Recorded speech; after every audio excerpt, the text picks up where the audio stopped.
All right, looks like we are live. Like everything is going to plan. Fan friggin' tastical.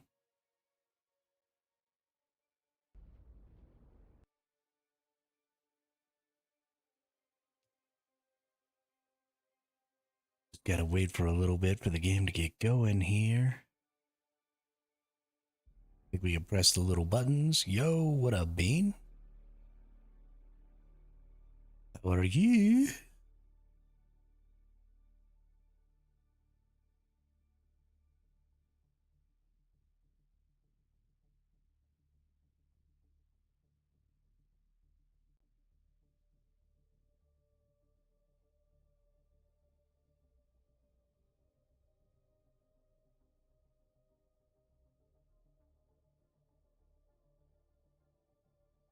We want to get in it today.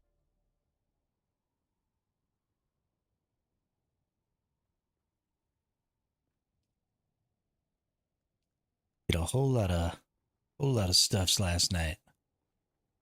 Got a lot of water resources going on. We got 288,000 water. Sleepy, it's almost 1 a.m. Goodness gracious.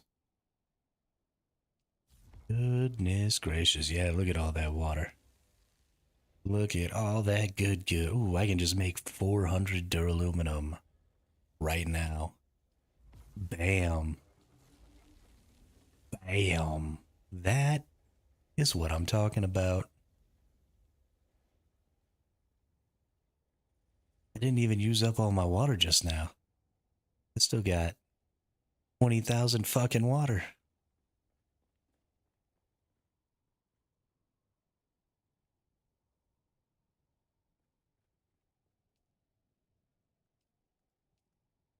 Oh, let's get some of these.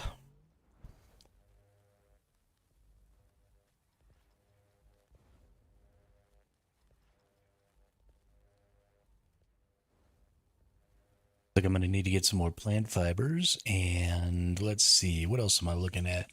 We actually have quite a bit of spice residue. We got plenty of silicone. We got plenty of duraluminum. So yeah, it's really just all about the plant fibers here. These things are very important. They're how I get all that water now.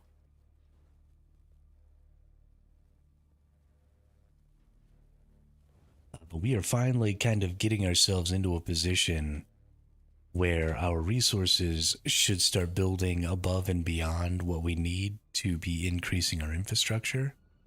So we should finally be able to stop just worrying about infrastructure. Let's start, looking at some other things. Let's look in here. And let's look. We got 9 hours left here, so we do want to go in the storage. We want to split one of these off, put it in there. That'll give us another 12 hours. So I got 17 hours now to get some more. This one's got 7 hours, so we're going to go in there. We're going to put one of these in there. Now we got 19 hours, and this one has 10 hours. We're going to go in here. We're going to put this in here. And then hopefully, I think this one has an extra already. No, this one only has 5 hours until it's done. So I need to get some plant fibers. Like, right meow. Let's go ahead and yeet ourselves off our building here.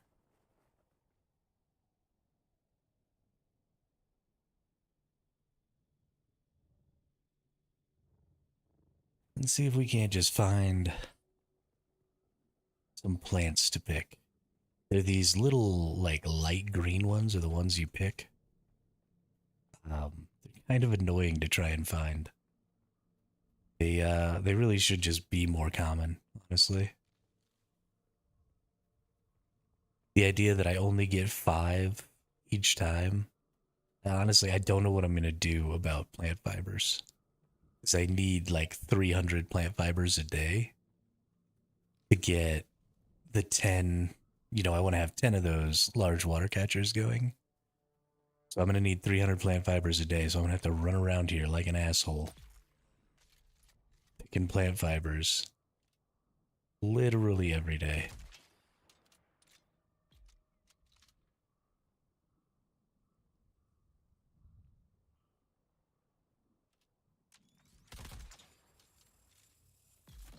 Oop, dead.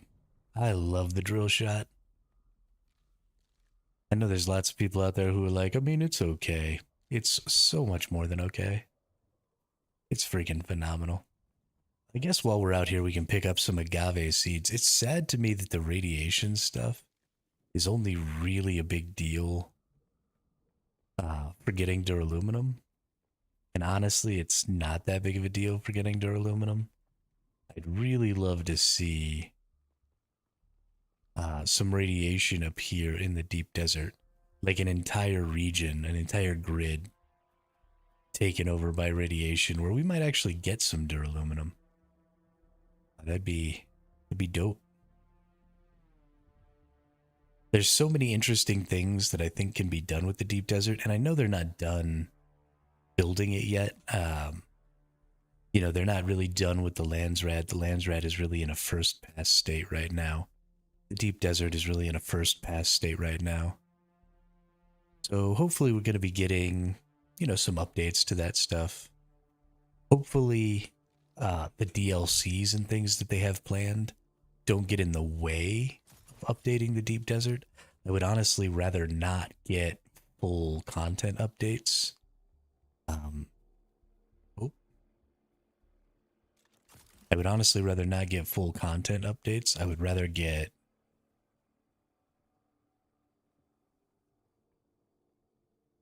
desert updates until the deep desert is in a really good playable position.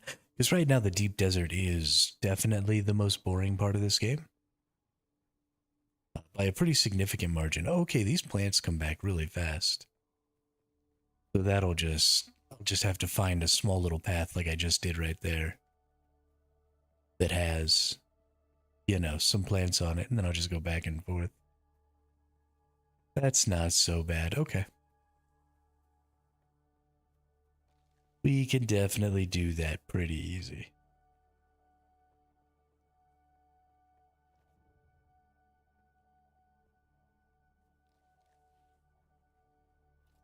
Yeah, so we're going to try not to concern ourselves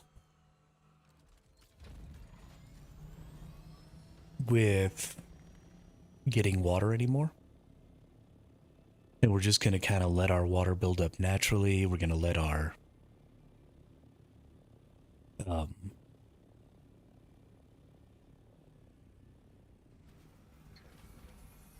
me check. Okay. So the stream's doing just fine. Just for some reason, the GeForce Now is being a little finicky.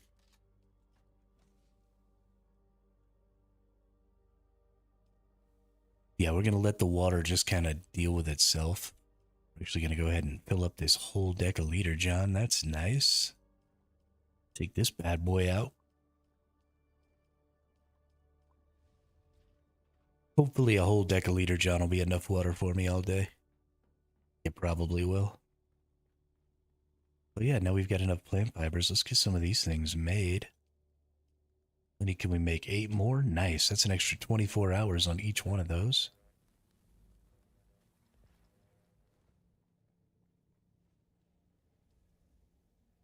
We got 400 duraluminum in the maker. We got an extra 200 aluminum. So the big deal here is we're going to need to go on a big old fatty aluminum run. So let's do that first. And then probably we need to go, we need to get some flour sand. We need to get some erythrite. So we got some fatty runs to do today. That's some fatty runs to do today. Let that stuff cook up while it's going there. Thankfully, I don't need to be standing there watching those filters because I don't need them right this second. I got 17 hours, or well, I guess I got 5 hours before I absolutely have to put those out. So we got some fuel. We're kind of getting into a post-scarcity kind of position now. So up till this point, because of our water limitations, because we haven't had a lot of good water generation, we've been in this kind of scarcity environment. where we're not necessarily always in a good position, and we're having a little trouble keeping things running all the time. But now we should be a little bit post scarcity, at least on the aluminum and duraluminum tier. Once we start looking at plastanium, we're going to get back into a water scarcity situation again, where we're going to be able to farm significantly more of the plastanium resources than we're going to be able to refine. And that's fine because so what we really need to do is we need to figure out how much plastanium do I need? Because just like most manufacturing and most startup, you need a lot more resources to get things going than you do to sustain them. So I want to make sure that I'm not pushing too hard on the infrastructure and I don't grow that infrastructure to sort of an untenable degree. And then end up with just like a bajillion resources I don't need. You know, having lots of resources isn't necessarily a problem, but it is a time suck. It is something that I'm going to be spending a lot of time doing, is dealing with resources and gathering resources and getting raw materials and, you know, doing all that stuff. And so if I can avoid doing extra farming runs that aren't going to do me any good, then that just means I get more time to play. So we're going to do a big old fatty aluminum run right now, which should give us enough aluminum to make like 500 more aluminum ingots. So I really only need to make, I don't know, 3 big old fat aluminum runs a day, which can be done in minutes. And then I really only need to make like 1 or 2 big old fat duraluminum runs a day, which again don't take me very long to do. And that can keep me going. And then, you know, a big old flour sand run and a big old erythrite run. And I think I could be pretty much done. And that's, I mean, that's like 3 hours, right? That's 3 hours of gameplay right there, probably. Maybe a little more, maybe 4. But then I can go out and I can do, you know, spice in the deep desert. I can maybe do some testing stations in the deep desert, which I finally did get into one last night. Get my fucking ass handed to me. Thank goodness there were other people doing it, and so I had some help on the waves.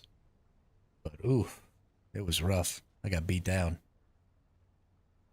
But you know, I'm still somewhat in aluminum tier, right? I've got some Dune Man pieces, I think.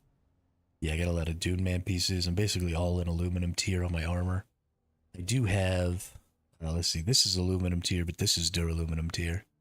So I do have some duraluminum tier weapons, and I was doing okay as far as being able to kill the enemies. But I wasn't really doing okay as far as being able to live. So, of course, the entire time I never turned on my Holtzman shield. I just realized that I fought that entire fight without a Holtzman shield on. So, you know, kudos to me for that, I guess. One of these days, one of these fucking, I don't know why the Holtzman shield is just not in my brain ever. Like, it doesn't exist in my life. And I'm going to have a really hard time in this game. I'm going to have a really hard time in PvP in this game. Because the Holtzman shield is like how you don't get one shot to rockets. So if you're too dumb like I am to turn your Holtzman shield on, like when you're mining or something like that, you can't really do it when you're mining spice, but honestly, you might need to do it while you're mining spice. Because if somebody sees you and rockets you one time and you don't have your Holtzman on, you're dead. Like, you're dead. And they're just gonna blow up your freaking... You please?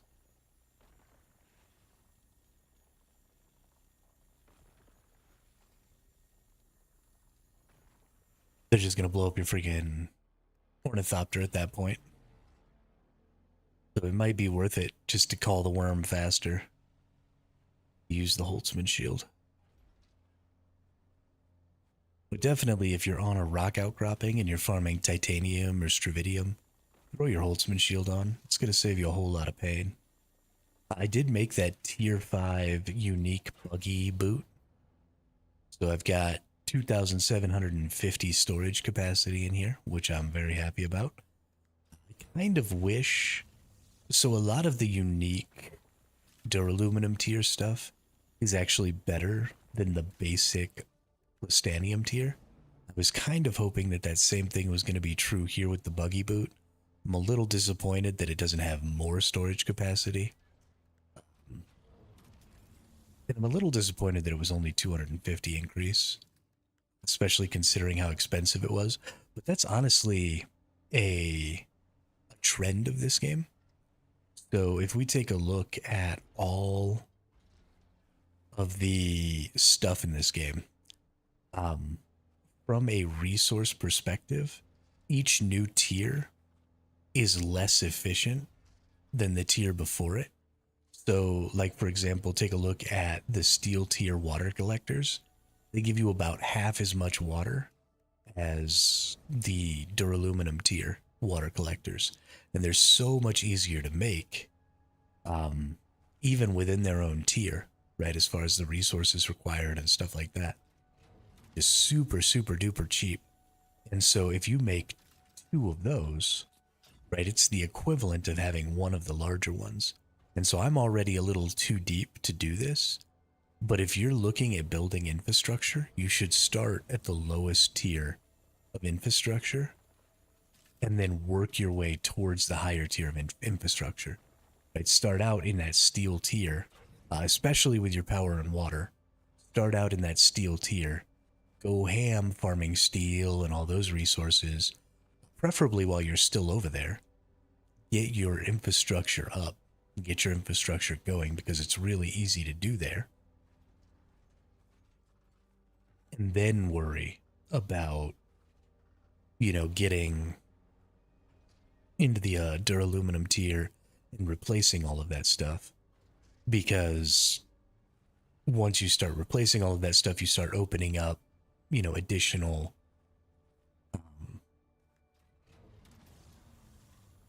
additional production facility slots.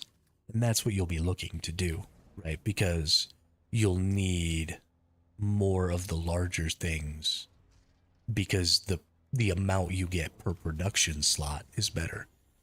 But on an overall, like, per resource perspective, the lower tier infrastructure stuff is actually better.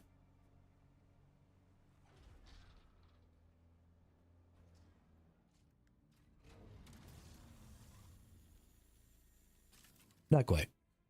Not quite there.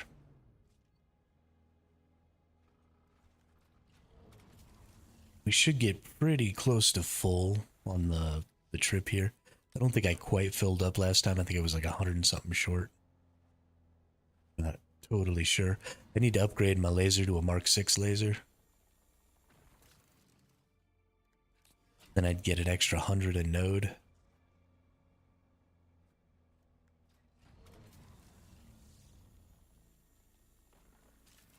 And that would be dope.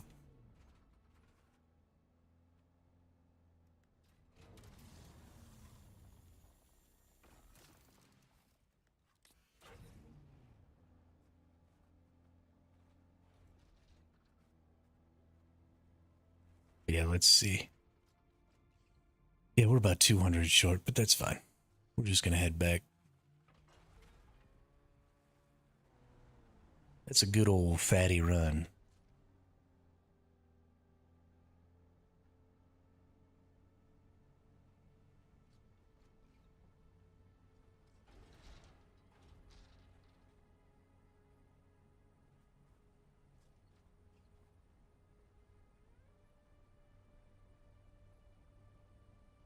Chug-a-lugging in my Jeep. I think today we might get ourselves an assault ornithopter. I think we might. Get boosters for it. Use the boost to get through.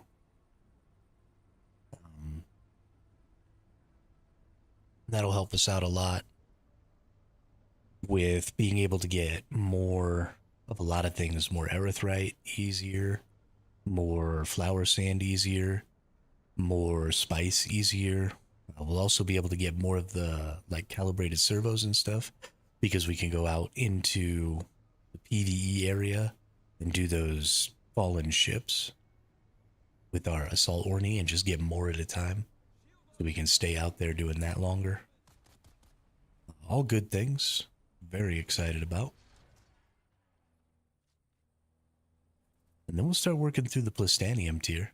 We are going to have to go out. I don't want to go out into the deep, deep desert until I have Mark 6 thruster, Mark 6 wings. But I don't know if I'm going to be able to get the titanium and stravidium I need to get Mark 6 thruster, Mark 6 wings without going into the deep desert. So maybe that'll be something I do late at night is try and get enough stravidium and titanium just to get to that tier.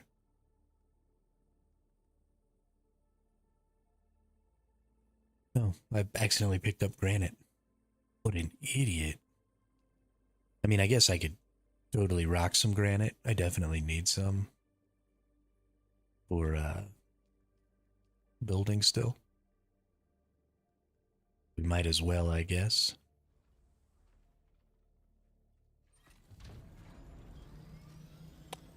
Check out that Aurora Borealis thing up there.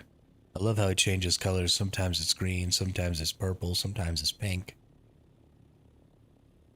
Always see it when I'm flying back up to my base. It's very nice. It's a good little touch.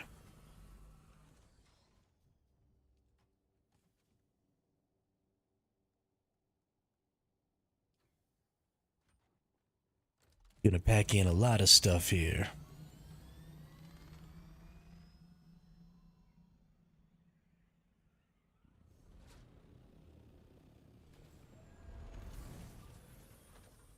One of these days I'll have a carrier ornithopter and I won't have to do this.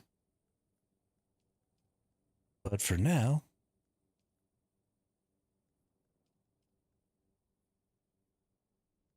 it's sort of entertaining.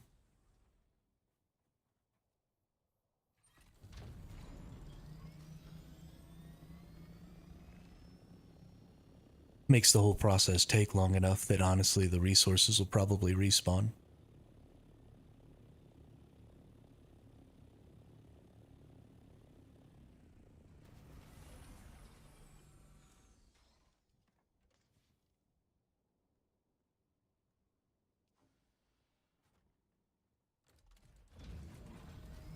Can't wait till I can start getting plastanium chests too. Honestly, one of the things I'm most looking forward to about the plastanium tier. Big old chests. Store all my shit.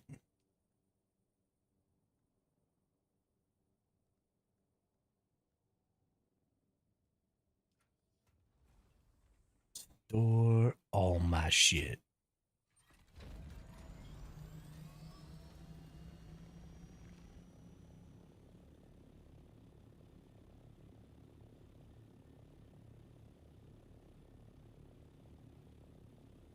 I did go out last night. I did manage to get a good spice run in.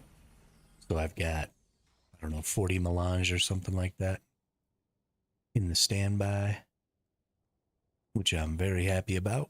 Means we're going to be able to make any of the structures that we want. You know, we need a little bit of melange. We need 5 melange per large jobber, large water grabber, which honestly, I'm starting to think that maybe I don't quite need as many as I thought I did. I was thinking about trying to get to 10 quick. But I'm at 4 right now. And I'm feeling pretty good.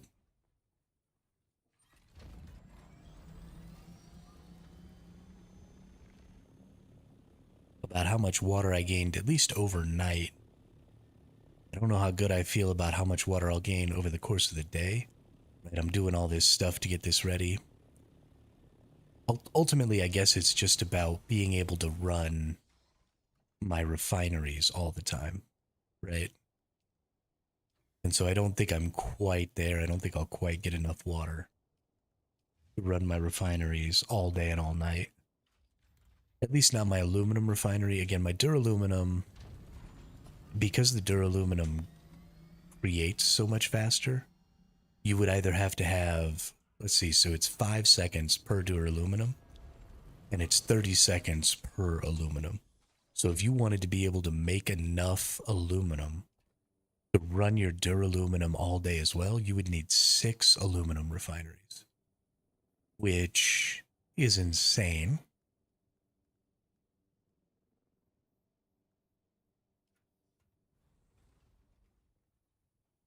And you just would never need, maybe, if you were a big tribe, big guild, and you were all looking to go out in like unique duraluminum gear because it's easier to get.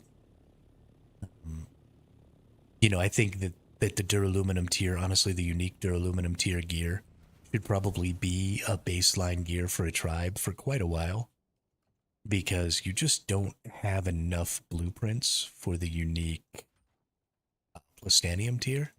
I don't think the base plastanium gear is really all that valuable to you. So you might as well just use the duraluminum stuff. It's easier to get.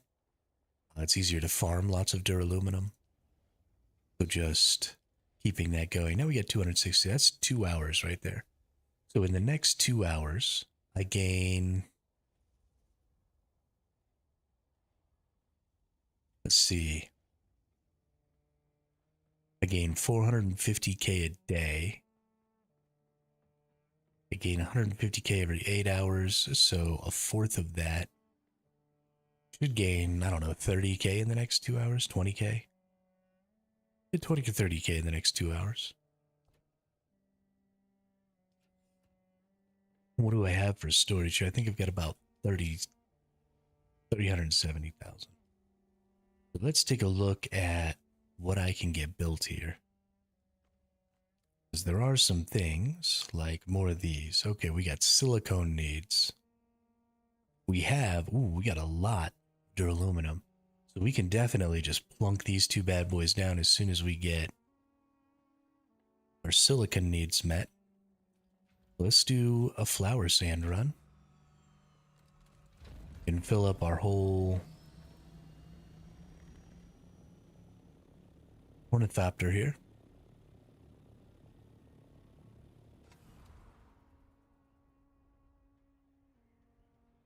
While we fly, we go ahead. 1, 2, 3. Drinky, drinky. Get out here, we'll get some flower sand.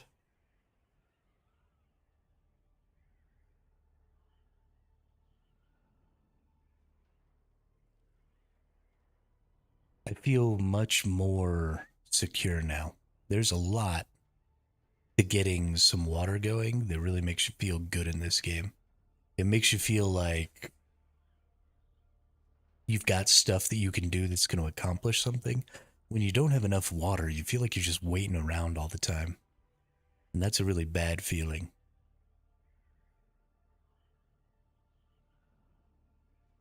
Especially if you're a PvE grinder. If you're a PvP player or if you prefer to do like the testing stations or something like that, you like to go and fight things, you maybe won't feel so much like you're just kind of standing around. But when you're like me and you like to go out and farm materials and resources and stuff like that, and that's sort of how you gauge your progress, not having water and not having your water up just feels awful.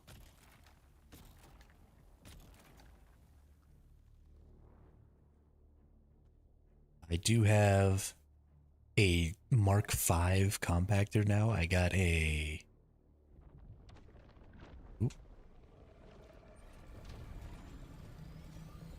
This angry worm.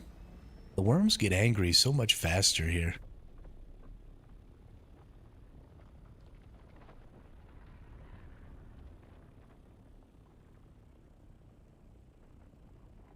Anyway, but I got a Mark V compactor. It's one of those quiet compactors. So I have a quieter compactor and I have soft step boots. And I still just call this worm every single time I do anything out here. It's like, oh, what, you exist? I'm angry. I want to eat you.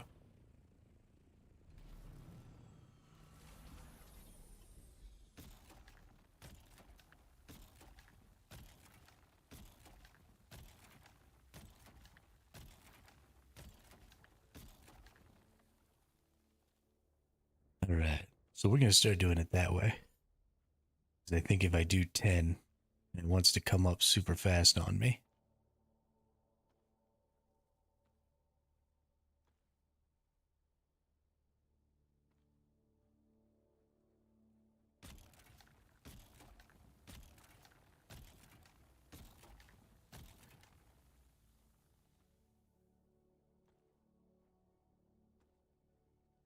Oh, this time it's just going to let me do my thing here.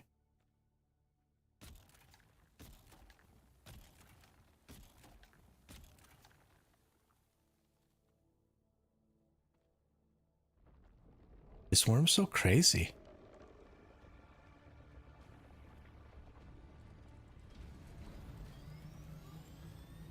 Ooh, it dove back under the sand pretty quick there.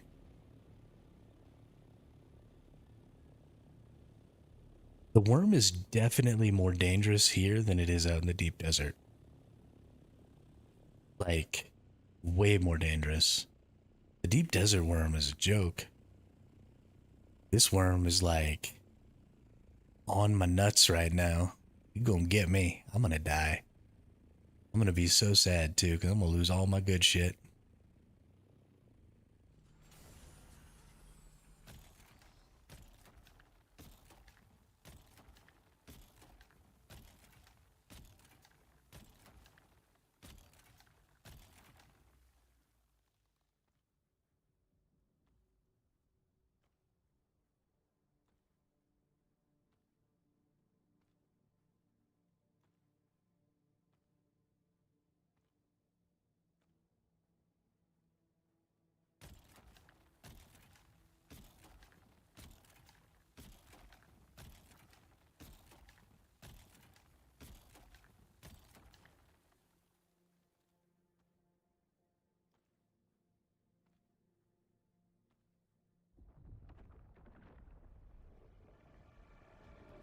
Yeah, I'm not gonna mess around.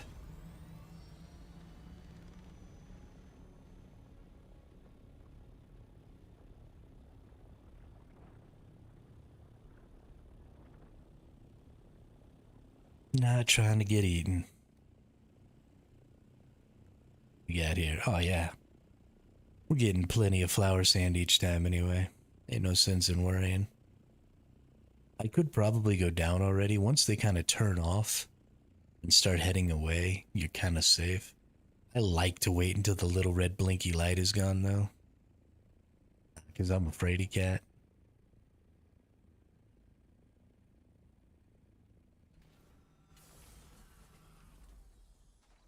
I don't see the point in pushing it too hard and dying.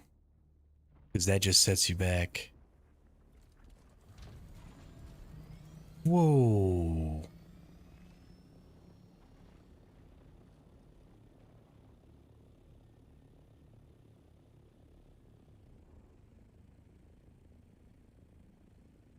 Okay.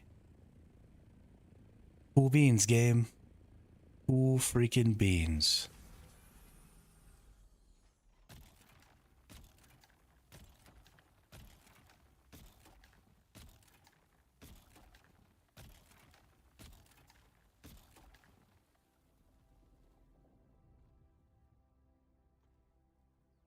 The fuck was that, dude? That's twice that's happened to me where the worm was just like, oh, you're doing stuff? What's up, dude? It's like that Obi-Wan Kenobi meme. Hello there. Freaking terrifying.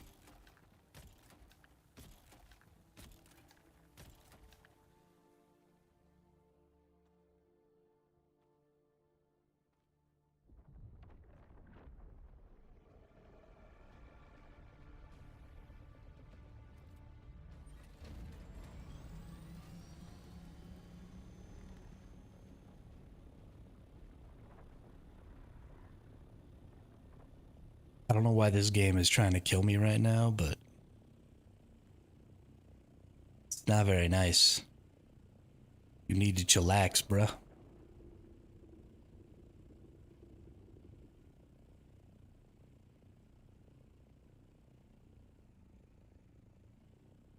This is the angriest worm in the whole freaking game right here. Dude hasn't eaten in days. Just a starving rabid worm.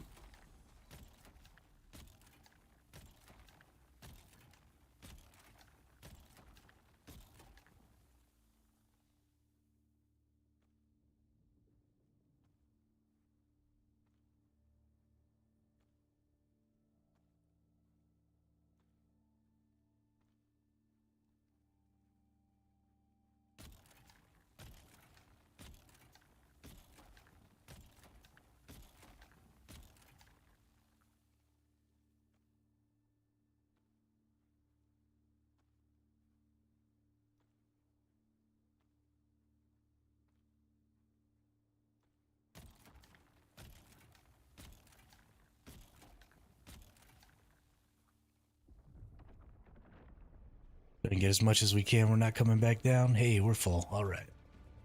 Oh, let me in. Ooh, that was close. There for a minute, I panicked a little and thought I wasn't gonna be able to get back. We're okay. We're okay. That worm was being so crazy. It's kind of got me a little triggered right now. Little extra terrified. Because that dude was, he was on me. He was trying to ruin my day.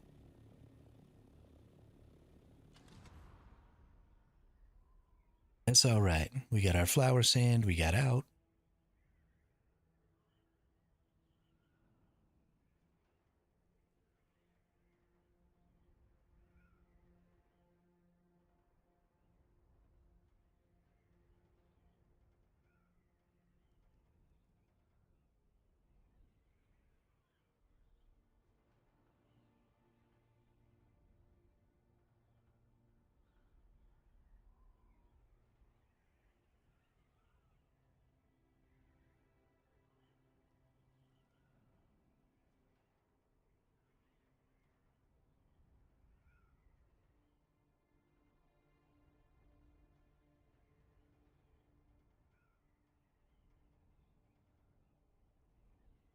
That worm is so terrifying.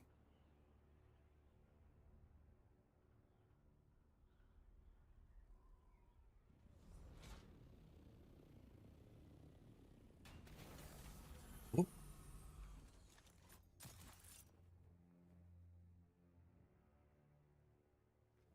That was on me. That's my fault.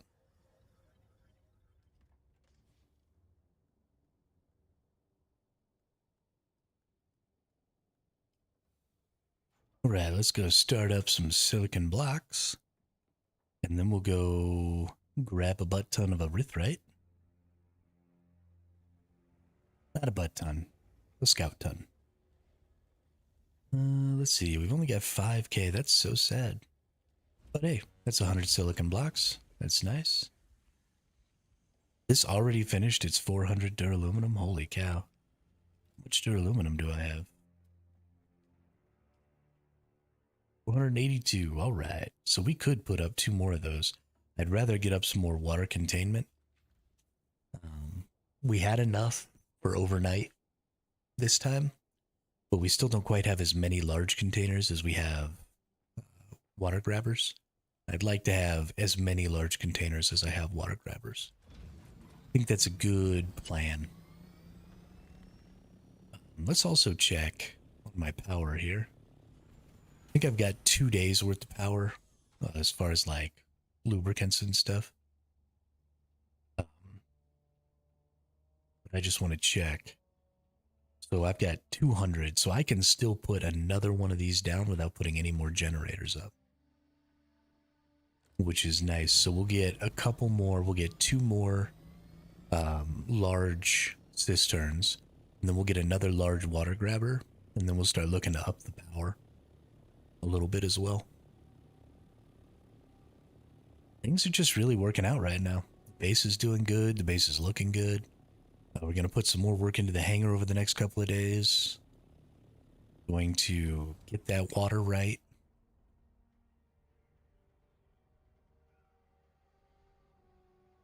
You know, we've got 2 hours worth of aluminum going right now, and we have enough water that within that 2 hours, I think we're going to gain enough water to do 2 more hours worth of aluminum.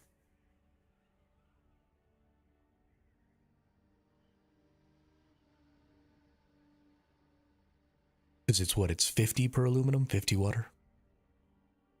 And then 200 per duraluminum. I think, or is it? No, it's 200 per aluminum and 500 per duraluminum. So that's 5 per 1,000. So every hour, let's see. 5 per 1,000. So you make 120. So 120 divided by 5 is 24.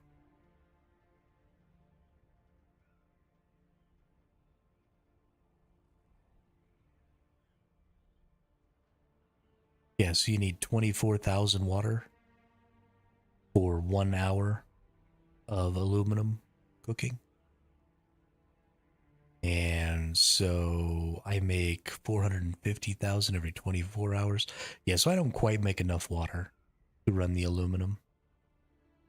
But it's within one cistern, I think. I think 5 cisterns is all it's going to take. And then I'm actually going to have a little extra.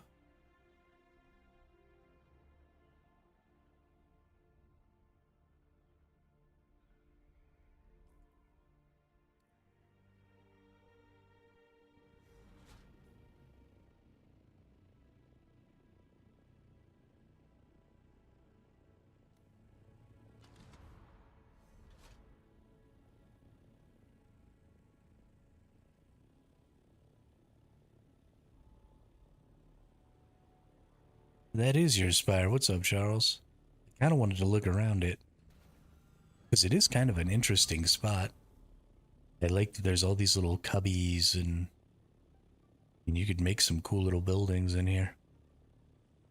And just up and around. What do things look down underneath here? Oh yeah, nice. It's pretty thin down here, so you get quite a bit of building space. If you build out, I mean, this underledge is really interesting to me. I really like the idea of, like, you know, dropping some buildings off the side. You got another nice little cubby there, another nice little cubby there, another good underside here. It's almost like, so I don't know if you've ever seen that movie where they build the science observatory or whatever down in the bottom of the ocean and they find some weird cube or whatever. But it's kind of like that. Like, you've got all this sunshine and brightness up here where you're in like the light of the day, and then you just sink down, down, down, darker and darker until you're building on the floor here. It's kind of creepy, honestly. They said they're going to try and get us suspensor elevators. So actually, you're in a pretty interesting spot um, from that perspective, too, where you might be able to use some suspensor elevators to make your base a little more fun.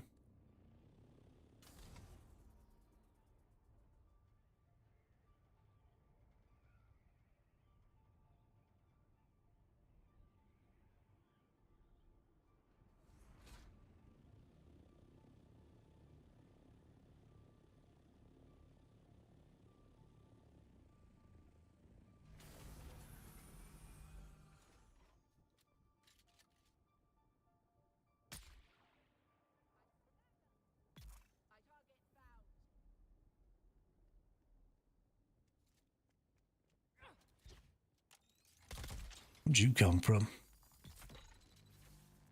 Yes, we can build all the way over the top of the spire and then almost down to the ground underneath as well, right next to some flowers. It's a really good spot. Yeah, I think it's a really good spot too. I think y'all did a good job of finding yourselves not just a good spot, um, but a unique spot in that not a ton of other people are using it.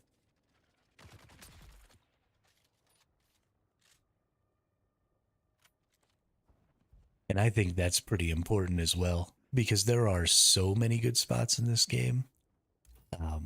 I think people get bogged down with like, this is the best spot in the game. And then they try and build where some idiot streamer builds. And then they just end up with a subpar location that they're fighting tooth and nail to try and hold on to because there's people building around them and blocking them and stuff like that because they want the spot. But there's like a million really good spots in this game. So just build your fucking base.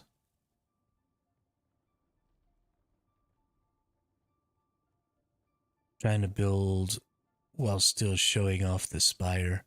So we have tunnels, hallways going through those little rock archways. Nice. We turned one of the cubby holes in the base in the rock into a library. That's really cool. That's really cool. I need to think of some things like that because there's obviously as a single player with the size of the base that I have or the base location that I have, I'm not going to be able to use all of that space for stuff that's actually going to be going on in the game. Right? I'm only going to have so many vehicles to store.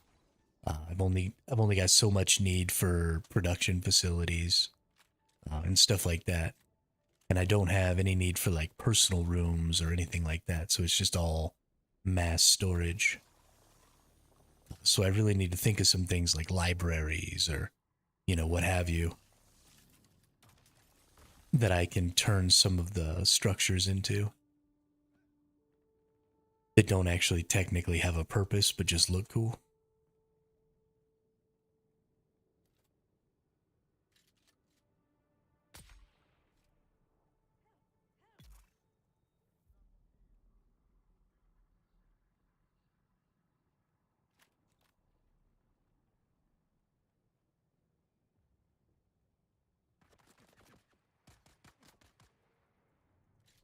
Hey, man.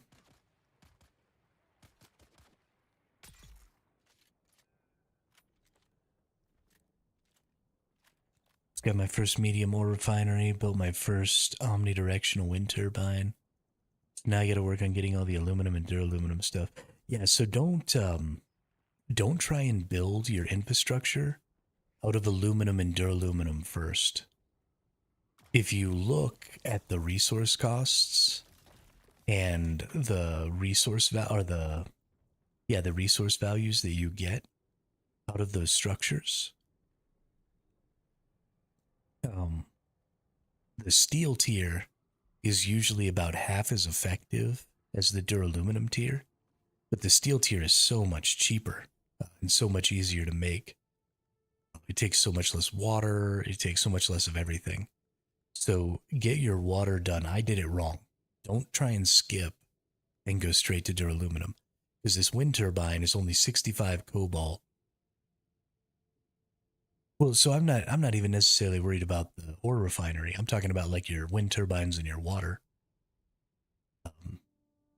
So, this omnidirectional like you have is 45 steel, 65 cobalt, 20 calibrated servos, gives 150 power. If you go down here to the duraluminum and you look, you've got over twice as much duraluminum, right? 120. You've got over twice as much cobalt paste, 160. You've got 50 calibrated servos, and you have to have spice melange.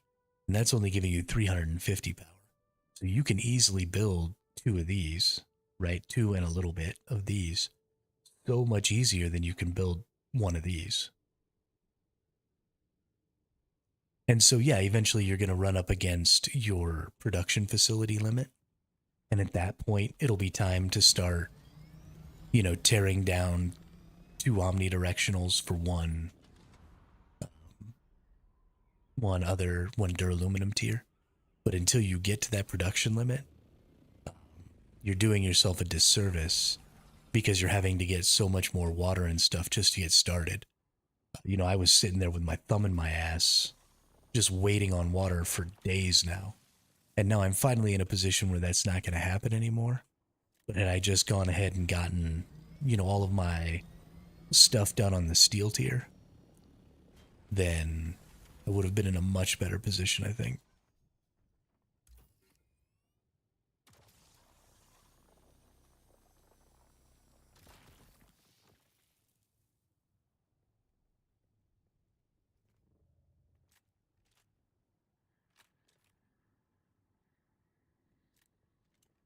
Makes sense. So should I just focus on fuel cell generators until I reach that limit?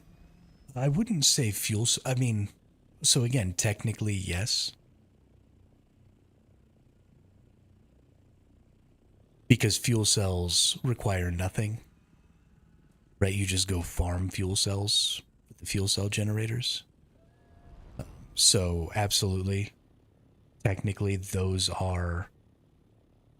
they're not making you as much power, but they're definitely more efficient from a how much time does it cost me to keep these things going perspective.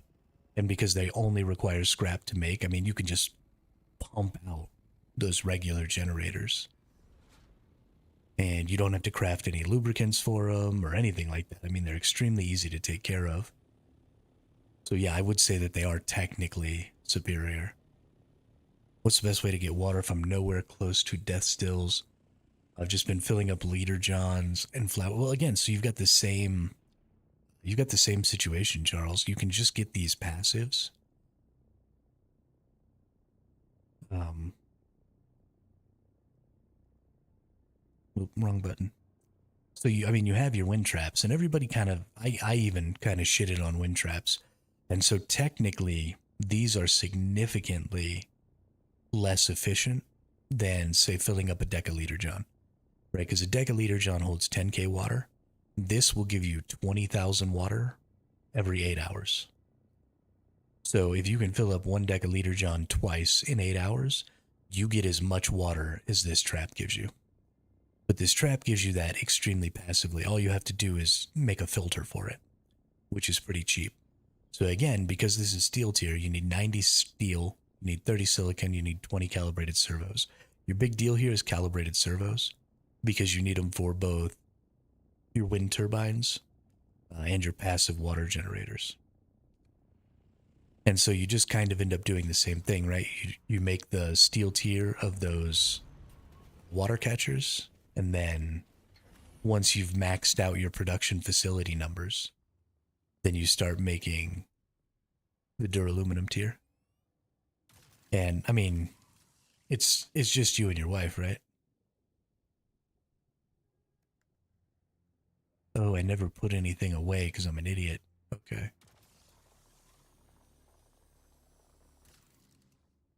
That makes sense.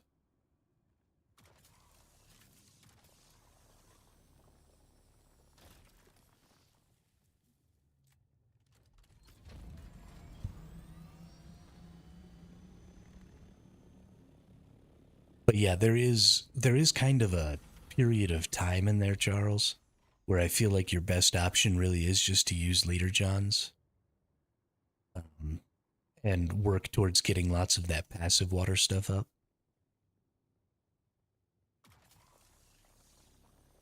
And then once you get that passive water stuff up, you can just kind of, let everything build overnight and then get on and start a bunch of resources going. Not have to worry too much. At least that's what I'm going to be doing. I think if you're a really big guild, I think you have to start looking for some of the other more efficient systems.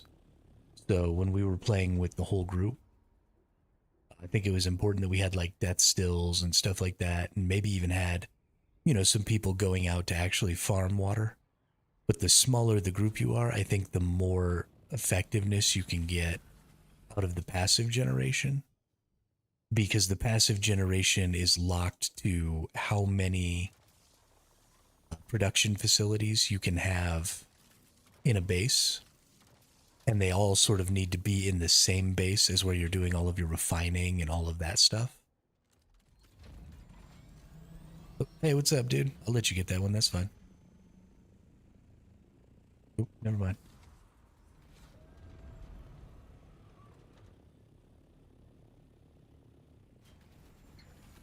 Um, yeah, but because you need more refining facilities when you have a larger guild, and so you end up in a position where um, all of those extra water catchers and stuff like that kind of cut into your overall production capabilities, and you don't want that. So you have to, use death stills and use leader johns and stuff like that to get your water. But if it's just a couple of you, then you're not going to need, 16 refineries and stuff like that because you don't have, you know, six groups of people going out mining ore at any given time, coming back and needing to do, a couple thousand ore in a day. You need to do, maybe 1,000 ore in a day so that you and just that one other person can have all the resources they need. So because your resource requirements are lower, your ability to use passive systems is pretty significantly increased.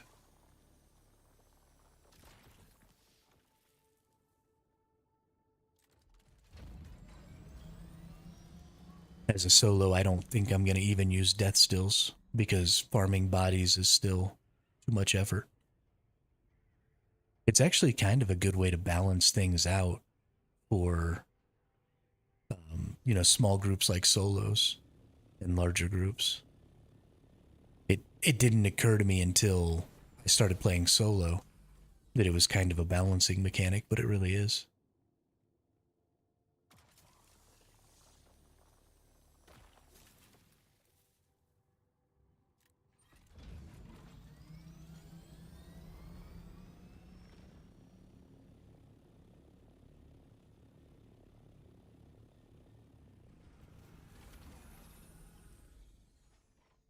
Because once I'm done with this infrastructure, and I get all my power and stuff, and I get all my water right, I'll never have to farm water again. Never have to farm bodies. The only thing that'll kind of be a burden is I'll have to go out and get plant fibers. But that's it. And I'm sure there's probably a good place to go get plant fibers that I just don't know about. And if I spend a little time looking, I'll probably get tons of plant fibers.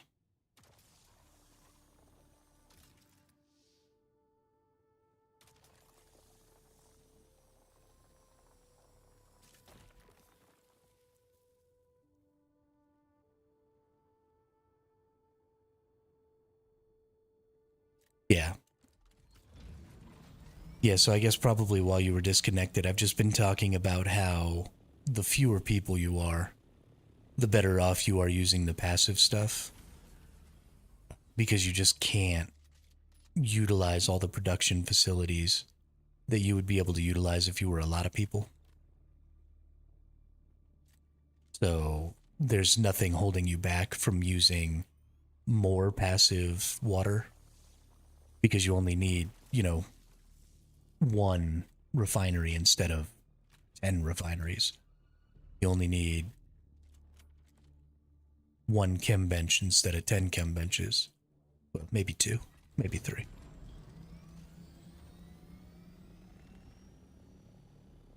But you're just in a way better position to make use of the more passive stuff. And you should, I mean, using the more passive stuff is going to save you a lot of time too. Making, when you have a death still, you need to get 24 bodies per day per death still. And that's the second most passive form of water. And so that's a lot. 24 bodies is like a good half hour worth of farming bodies. Maybe 15 minutes? I'll call it 15 minutes. Just because enemies are so few and far between.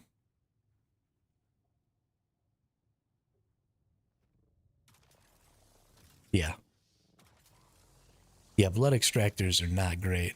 And there is just kind of naturally in this game a place where your water feels bad.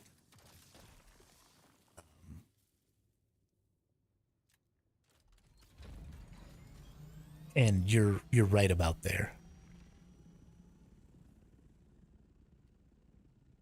Right as you're going from steel to aluminum, I always feel every time I've played so far, I felt like water was just like, what the fuck?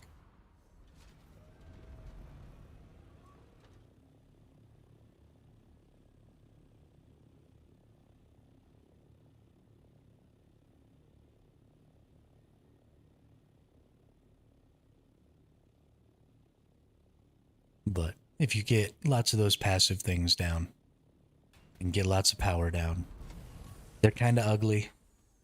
And I think you got to put them outside. Definitely the wind generators have to be outside. I think the water catchers do too.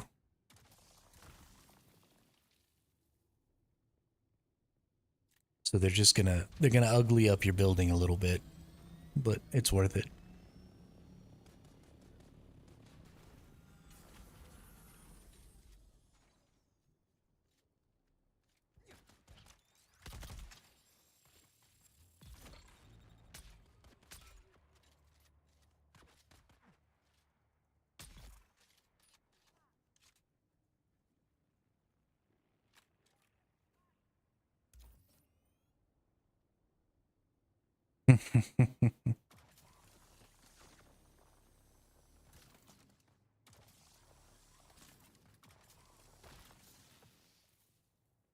All of my roofs are flat, but that's just because I'm a trash can.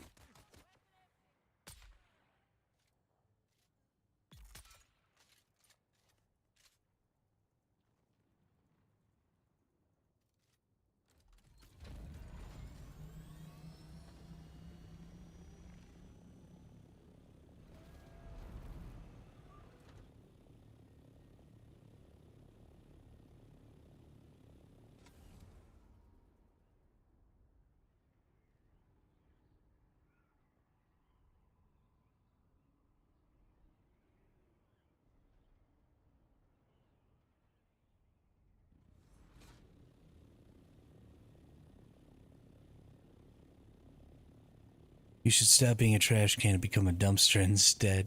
They have slanted roofs and look suspiciously like Cybertrucks.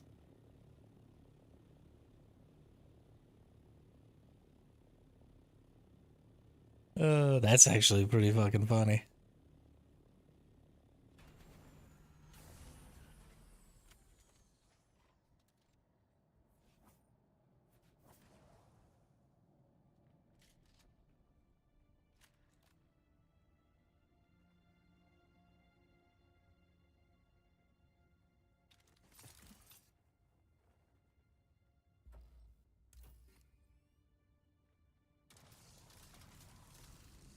Gosh, I hate all of these erythrite crystals.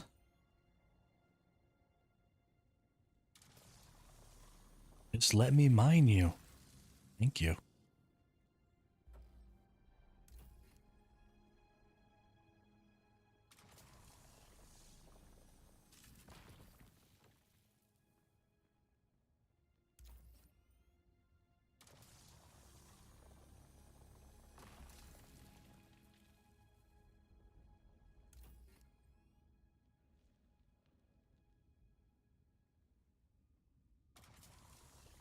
Bring them over to my base, dude. I'll use them up right now. I need so much cobalt paste, it's not even funny.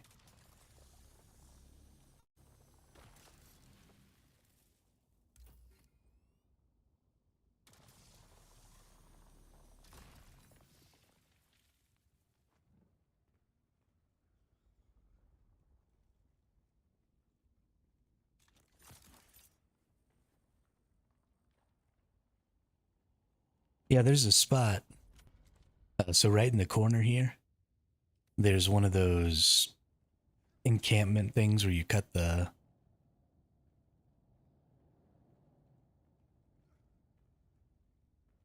microfiber or whatever, micro sandwich. And you can go up right here or you can go down. The enemies are down there. But if you go up, there's tons of erythrite crystals, and those erythrite crystals were actually blocking a passage. So you can actually go back in here, and there's a celestial chest and a lot of stillsuit stuff back here.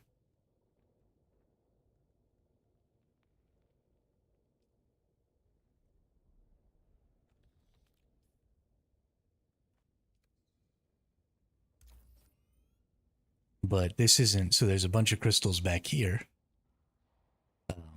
But then you can keep following this path down, right? And then you've got a stack of crystals here that blocks a little chest.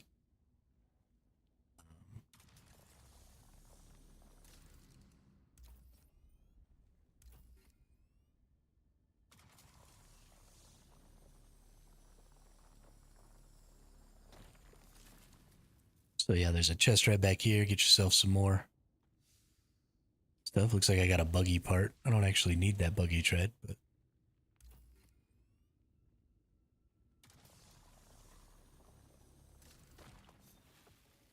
and then you can go even further down, and there's another spot. This is back down to where those enemies were, and it actually makes a big loop. But this spot right here, whoop, please let me up, also has, I thought there was a chest back here. Is it up here? I think it might, yeah, it looks like there's a stack of them right here. I think there's a chest back behind here as well.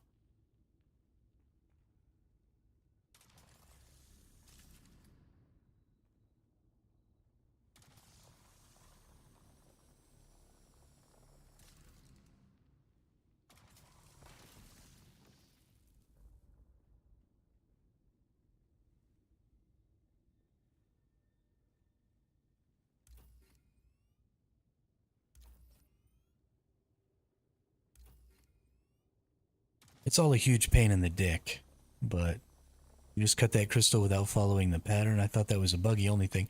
So you get way less when you do it that way. Like way, way less. But yeah, you can totally do it. If for some reason it's not giving you a laserable pattern.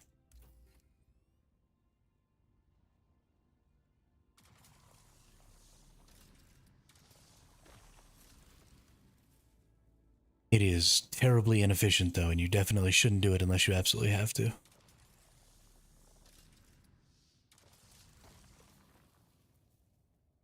But yeah, then when you go all the way down here, you know, there's some more chests and stuff down here. There's some enemies down here. Lots more erythrite crystals.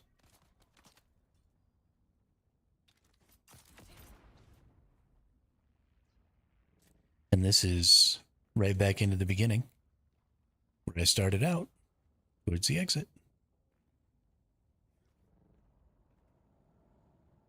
Ammo. Just a little loop full of erythrite crystals and micro sandwiches, and I wish there was a way to make your bags bigger too. I kind of understand why there isn't. And I get that they're trying to create a reliance on certain types of vehicles and certain types of vehicle attachments. And honestly, if they made the bags bigger, they'd probably have to adjust the resource requirements for all of the structures and vehicles and stuff like that. Because they're trying to get, you know, a certain amount of gameplay time per, you know, whatever you're making out of the system. And so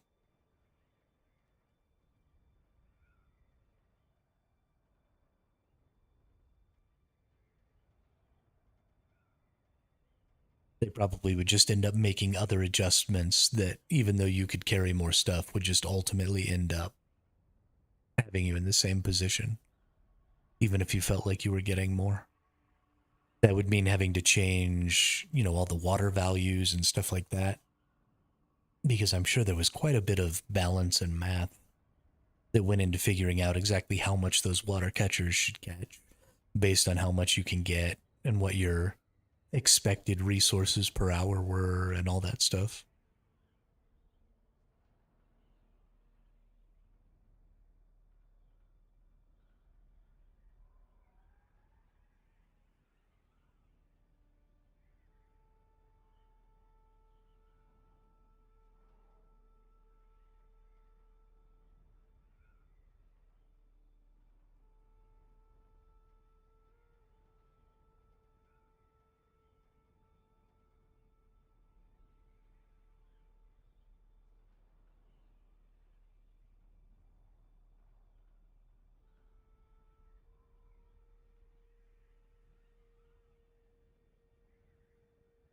We've already gotten a good aluminum run in. We've already gotten a big old flour sand. We just got a big old erythrite. Gonna make plenty of cobalt paste. We're gonna need to make a jasmium run and one more aluminum run probably for the day. But I don't really want to make that aluminum run yet, or that jasmium run, because I've got quite a bit of raw resources still going. So we might head out to the deep desert, see about getting some more spice. Maybe see about picking up some more calibrated servos and stuff from the downed ships.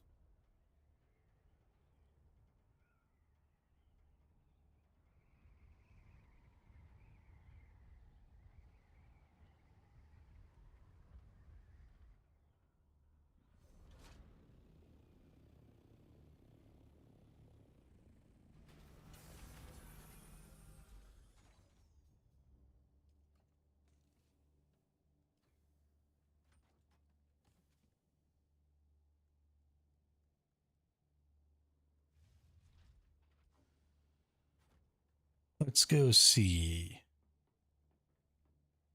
How much water do we have?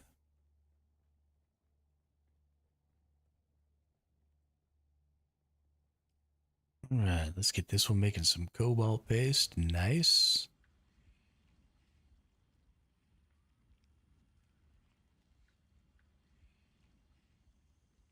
Okay, we got another 300 cobalt paste we can make. Cool, cool.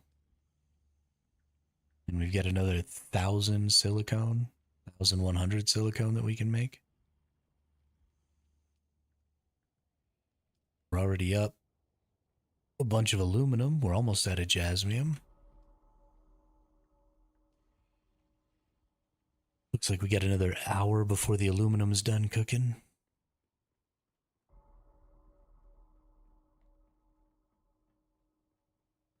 We just got a lot of time. I'm very happy how much time we have. All right. Pop one of those down. Now we just need another 100 silicone blocks.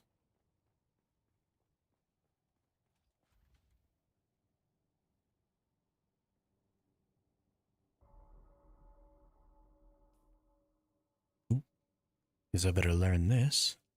Not that I'm ever going to use a still suit. I haven't used a still suit this entire time.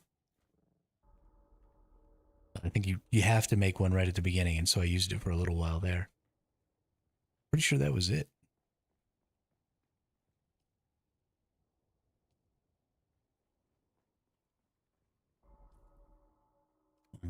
Do I have any more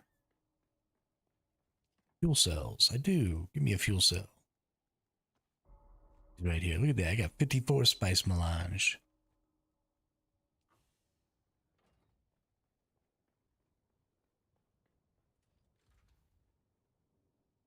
Something I might want to do. I think I have a tier 4 cut array on me right now.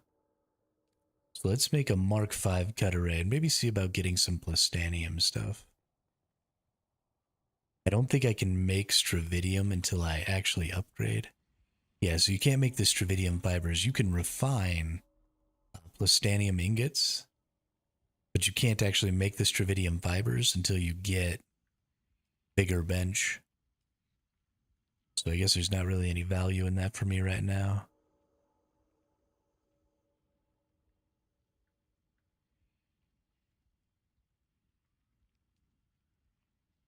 So let's see here.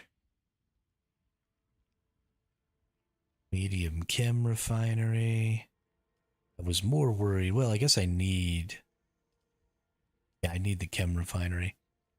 Because I can't build any of that other stuff without the plastanium. Let's get the medium refinery. Let's get the advanced vehicle fabricator.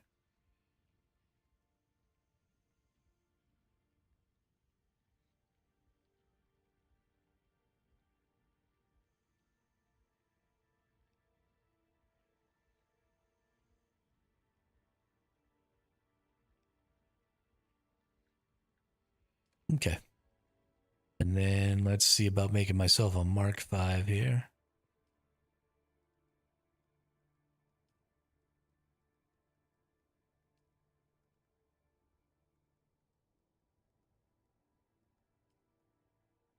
Aluminum, EMF, cobalt paste, thermoelectric, ray amplifier. Well, okay, yeah. Let's make that. Let's go put these in our little jobbers out here. Whole another day apiece, which is great.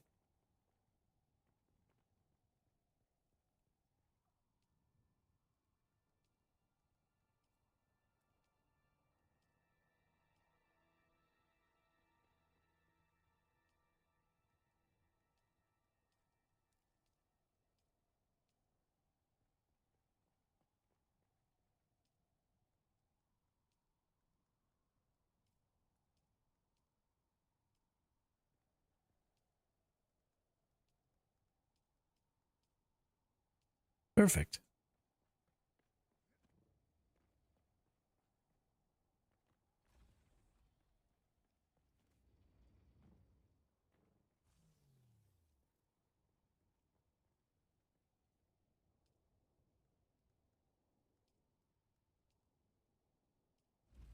Nope.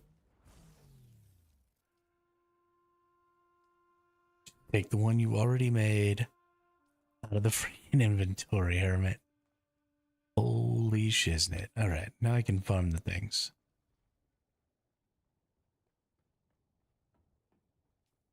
We have a fuel on us. We got all our stuffs. Let's rock and roll out to the deep desert. Oh. Don't have all the stuffs. Need some welding wire.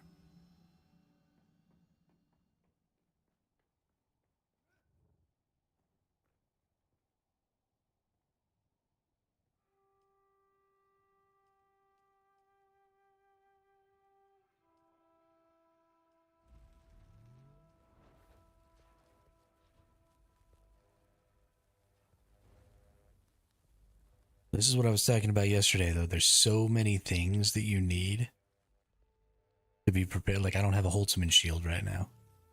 Yo, what up, Gravy? How's the guild going, dude?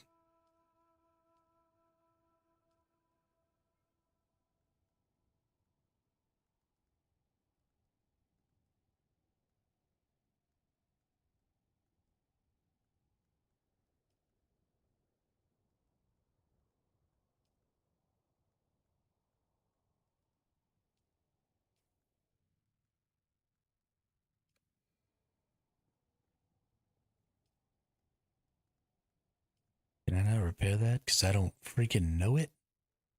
Are you kidding me right now? I'm so dumb.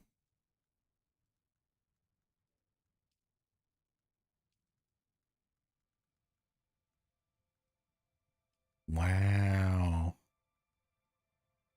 Wow. Yep, I'm an idiot. That's fine.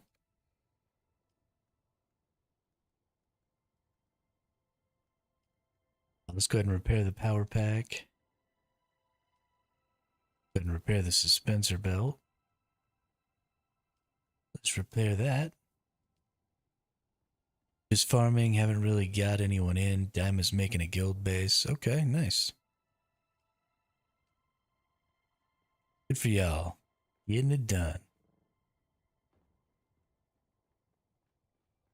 Getting it. Getting it.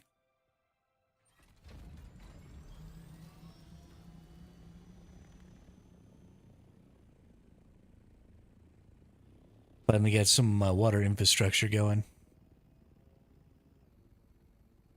Woke up this morning to almost 300k water in the storage. I was very happy.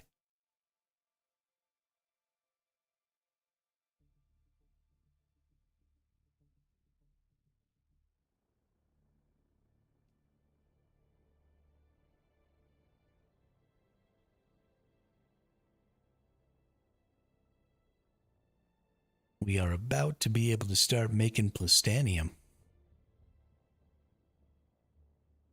Getting all that stuff going. We're definitely in a position now where we can be pretty firmly in the duraluminum tier, I think. We still got a lot of infrastructure that I want to be updating. Other than that, I think we're ready to rock and roll.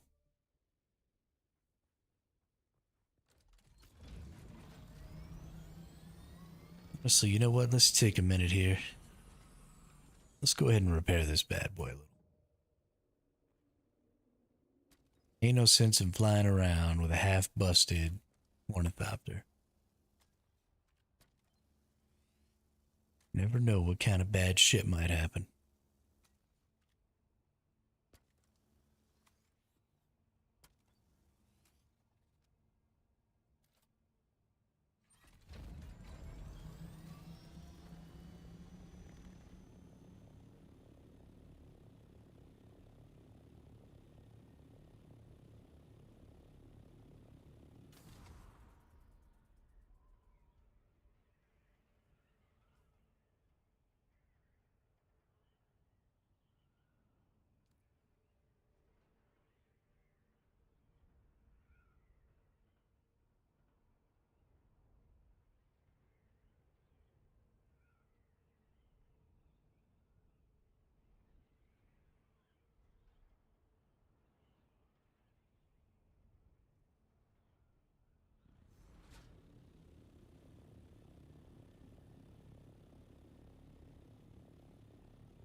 Time to go get some of these crashed ship resources. I need more calibrated servos. I've got tons of complex machinery. I'm up to 1100 complex machinery, I think, which is great. But because I'm not using death stills, I'm actually not going to use nearly as much complex machinery this time as I did last time. So it's really all about the calibrated servos for me right now. Need them for the water catchers and for the wind farms.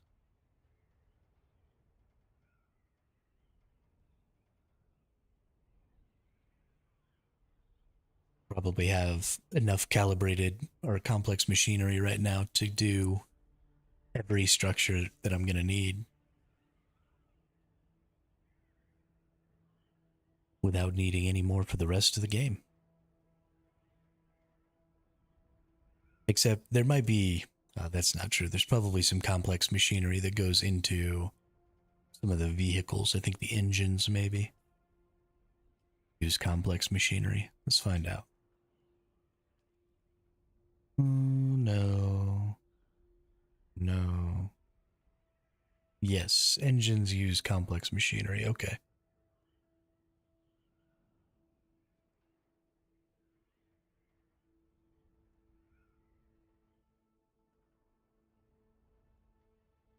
I'm a little surprised the thrusters don't.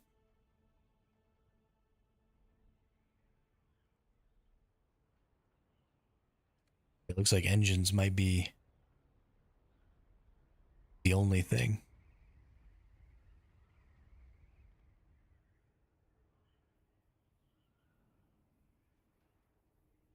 And it's looking like there's no crashed ship out here. Just gonna head straight east.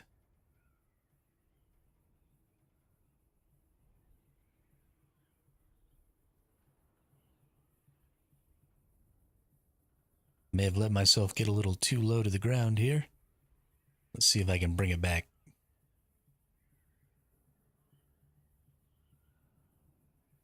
In that elevation. Come on. Come on. Oh, yeah.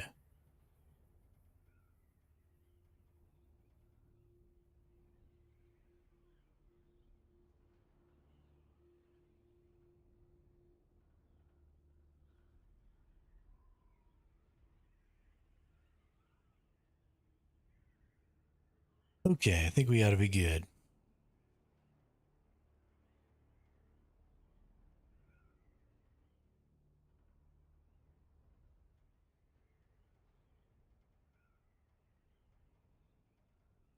Now we're just gonna look for cat crash ships and spice blooms and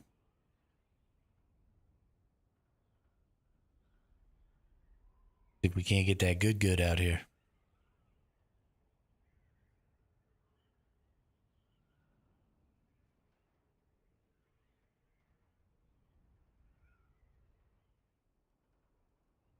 While we wait for aluminum to smelt and stuff like that.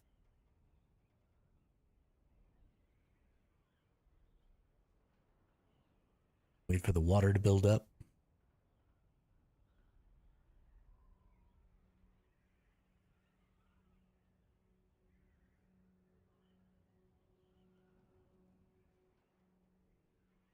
Probably give us a good opportunity to do some more quests and stuff.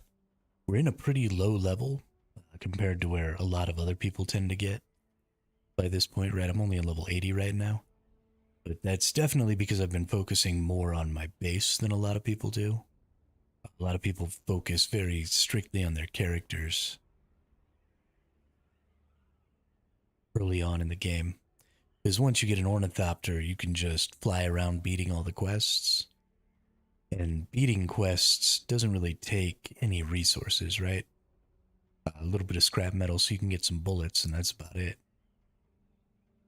So once you have, your aluminum tier gear, you can kind of just run around in the Haga Basin beating all the quests for a couple of days without really having to do anything else.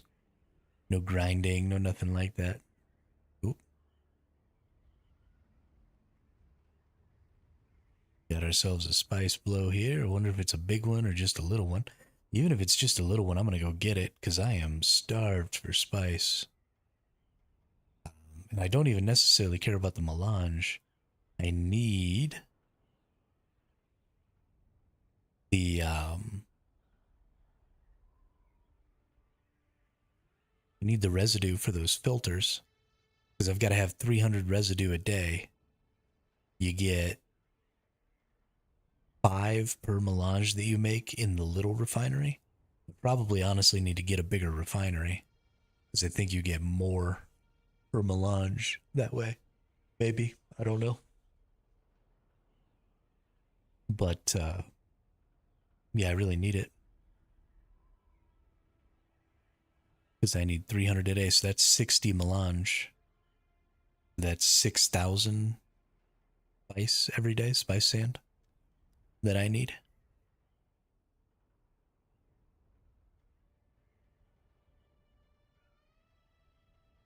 Which is honestly kind of a crazy amount.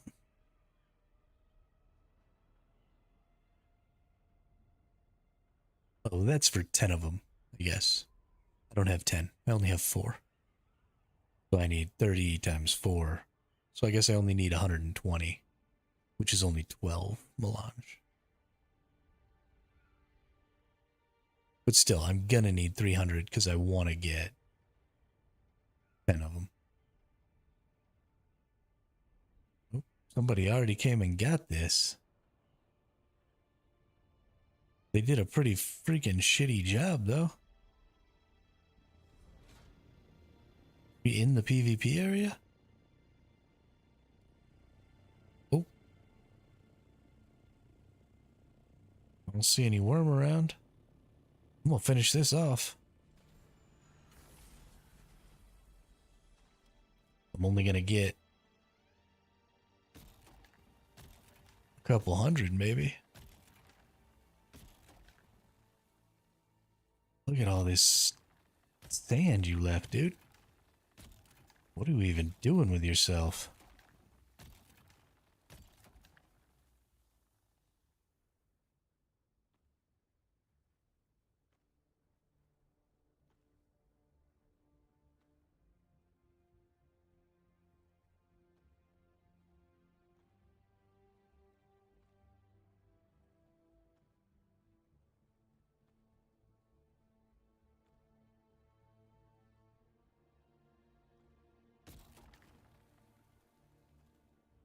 leaving almost 300 spice sand just sitting on the floor.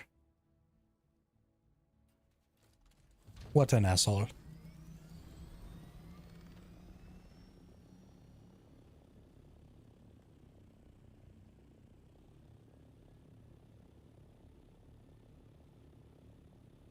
What a silly goose.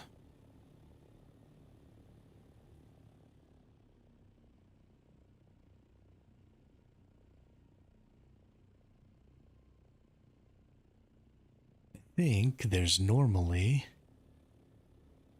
a crashed ship right over here between C3 and C4. At least on this particular iteration of the desert.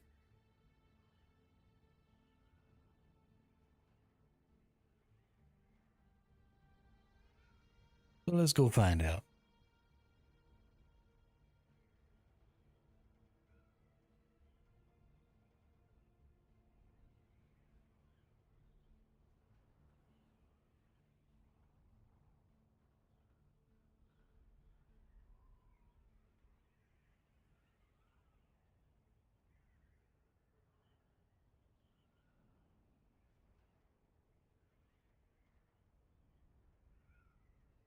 Arabian Nights.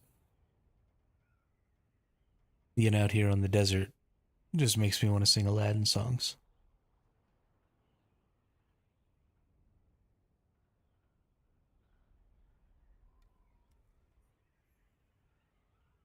Now entering C3.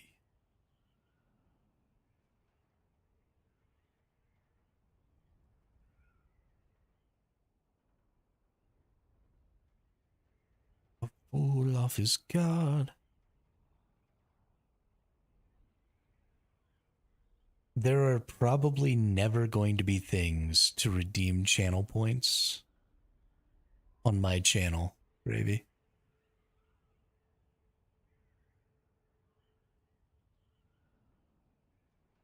There's a very good reason for that. And the reason is I want the people on YouTube and any other platforms that I stream on in the future to be able to interact in the exact same ways as those who watch on Twitch. I want everybody to feel equal in their ability to view the stream.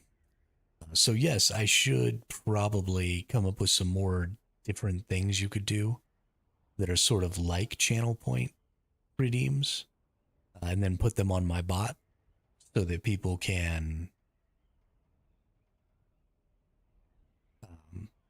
interact with the bot and interact with the channel more. And I will look into doing some of that, but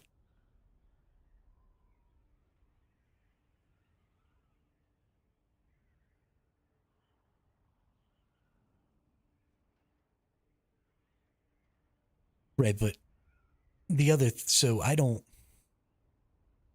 like systems where you earn the right to interact in the community. I don't. Those things are designed to encourage more viewership. And I understand, it's a business. Twitch wants to encourage viewership. People who stream want to encourage viewership, and that's great. But I don't want to put things behind walls. I hate walls. I don't like people to feel like they need to watch X amount of hours so that they can send a text to speech message. I don't want people to feel like they have to wait X amount of hours before they can interact with some redeem. I don't want them to, I don't want to be putting people who watch my channel in a position where there's some sort of a check to make sure that they deserve to be able to interact on my channel. Because I think that's a whole lot of fucking bullshit.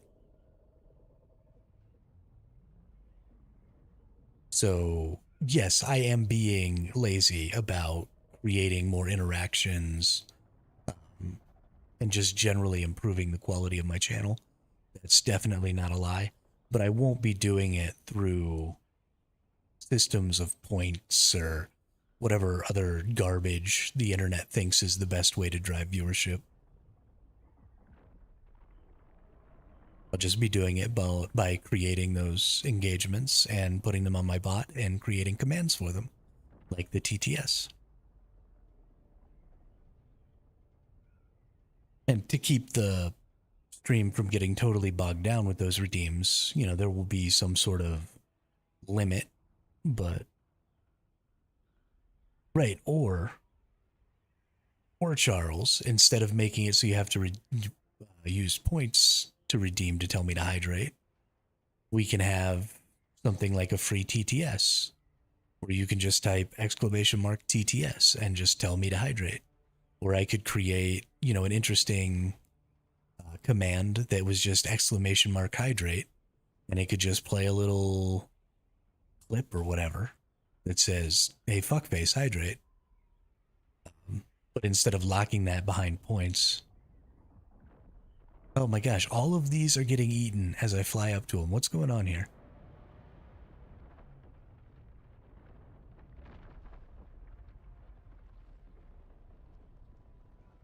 But then instead of locking those behind some sort of point system that says, you only deserve to be able to interact with this channel if you've watched the channel for X amount of time, it's just a command that we have. And I'll put the list of commands down in the descriptions or something, and people can just use them.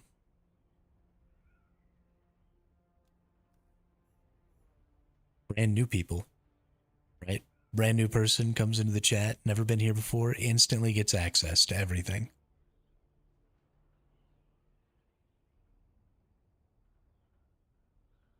No bullshit. No watch for 3 hours before you're allowed to do anything. No, any of that. Just fucking show up, have fun.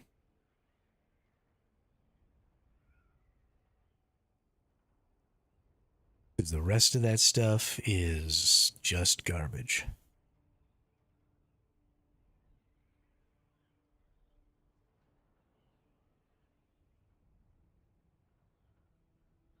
But y'all aren't wrong about the fact that I haven't made enough cool things to do with the channel. And it is definitely hindering my ability to grow. So I will spend a little time on that.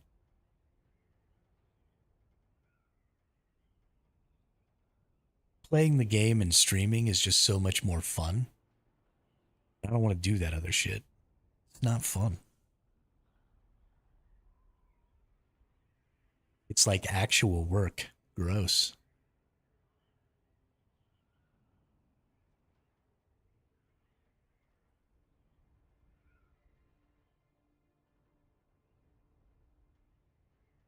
I just want to sit here and play video games and get fat.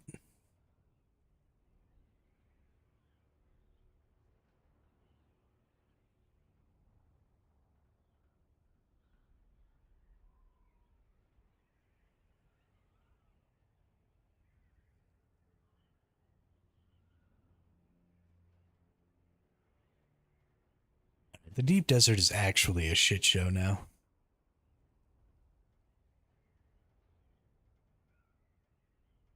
This PvE change was so bad. Not just because they made part of the deep desert PvE, but because when they made part of the desert PvE, they took away like half of the bigger spice blows and then moved them all further into the deep desert. So now there's not even like any way to get decent amounts of spice. Like ever. It's so trash. I hate this update. It is actively pissing me off.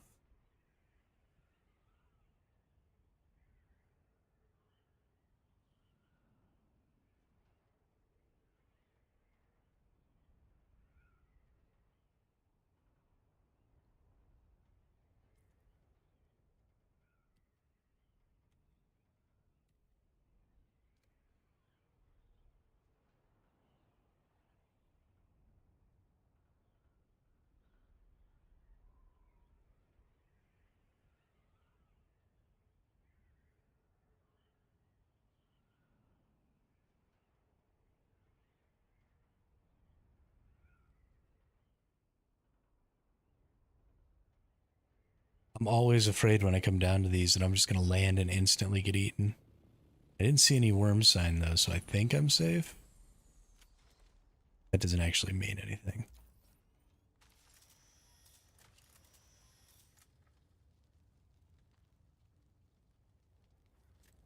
Another sandcrawler engine. Got like 4 of those now.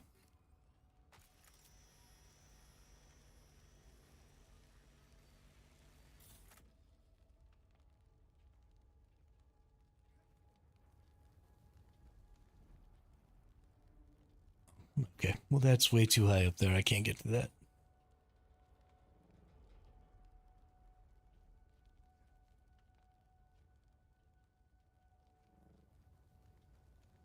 Let me in my freaking ship.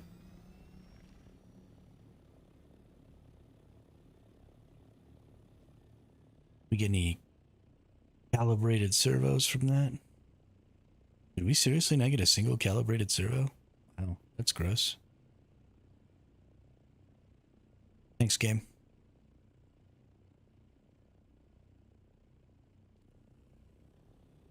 Thanks a lot. We're just gonna go out into the deep part of the deep desert, the PvE part, or the PvP part, because F it.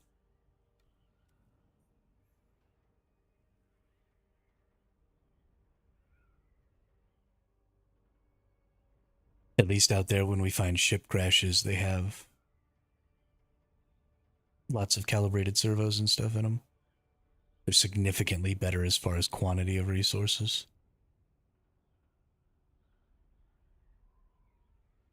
And even in my little Mark IV ornithopter, I ought to be able to get away. With the new changes to the missiles.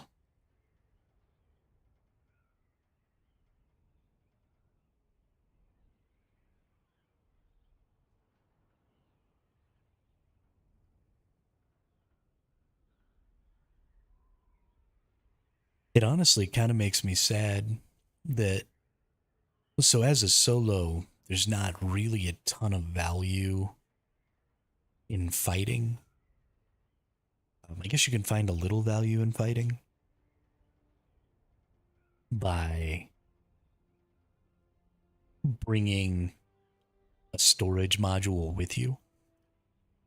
So, what I'm probably going to end up doing, and maybe this will happen in the next couple of days, probably like 3 or 4 days, but I want to get a mostly Mark V assault copter with thrusters and missiles.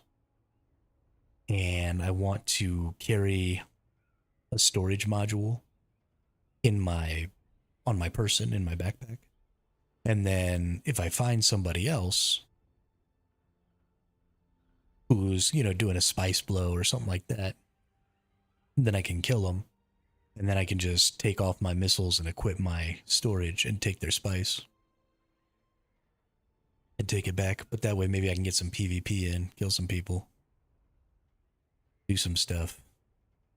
Maybe I'll specifically try and look for people who are gathering with an escort. So that way there's like legitimate PvP. But in that case, it's probably unlikely that I'll be able to kill their escort and chase them down and kill them. But maybe not. Who knows? Who knows what we'll do? Because you can't equip to both PvP and PvE in this game, or in any of these risk versus reward games, PvP always feels a little shitty to me. Because you're not going after people who can fight back. Right? There's no point in me fighting another person with missiles. They don't have anything. I can't get anything from that. So I sort of have to chase down people with storages who can't do anything and kill them and take their stuff. And that's just weird. Such a weird fucking system.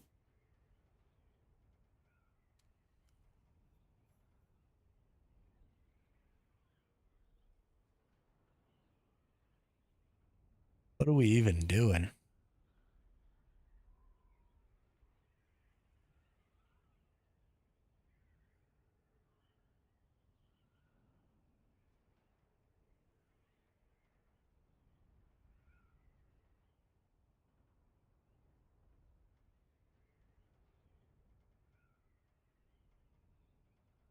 We could just PvP for PvP's sake, which could be fun. Right, don't worry about whether or not I'll actually be able to get anything for it. Just go out, look for people, shoot them in the face with rockets. Oh, there's a spice blow over here that's been picked clean. Is this the same one that was here last night? I came out here and I got some spice last night. This very same location. So either it's the same one that was here from last night, or I'm about to get wrecked by a huge pack of people. Let's find out.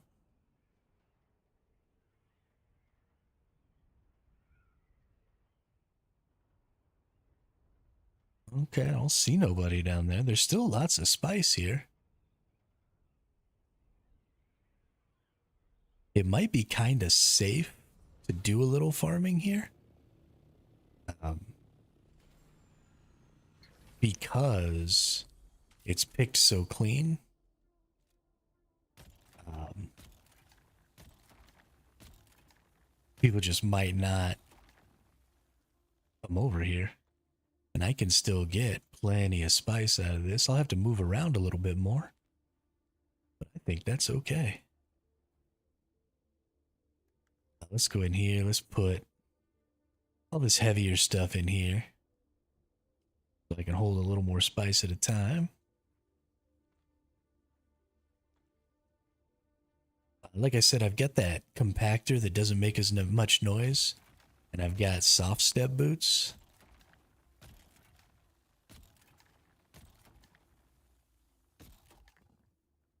So I imagine that I can do pretty good as far as how long I can spend out here gathering.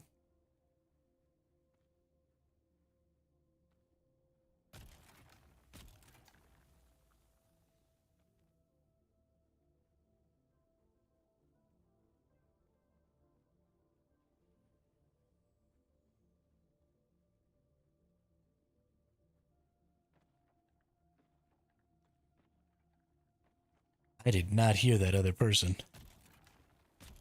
Wow.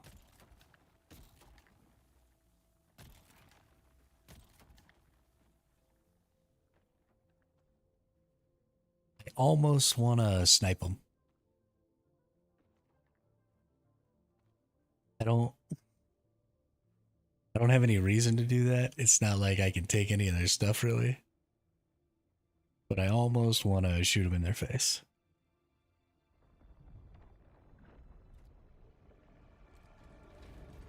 Oh. Is this person a missile person, or are they just a storage person?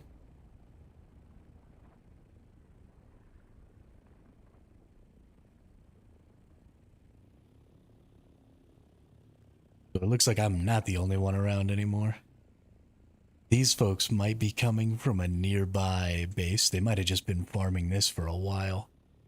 And they might have like a nearby something. We're gonna kind of stay away from them a little bit. See, this person's not landing.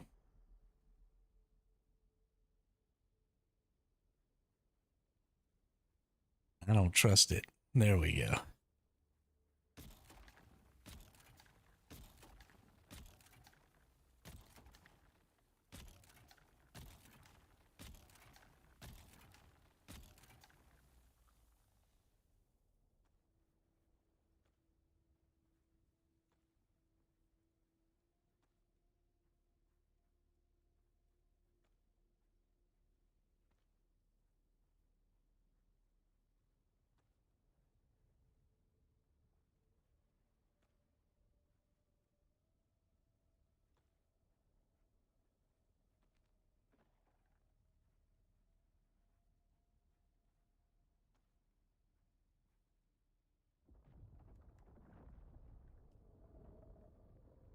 They sure do call that worm quick, don't they?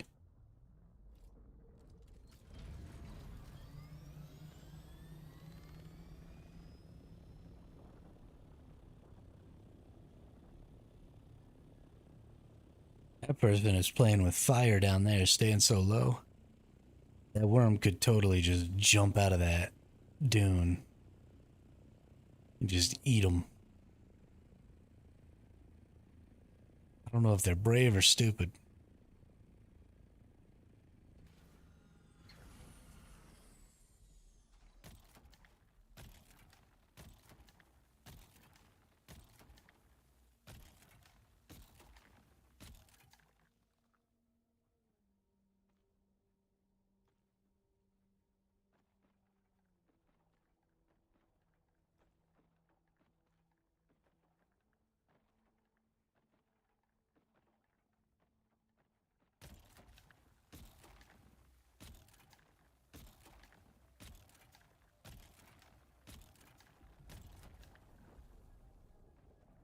Goodness gracious, yo. What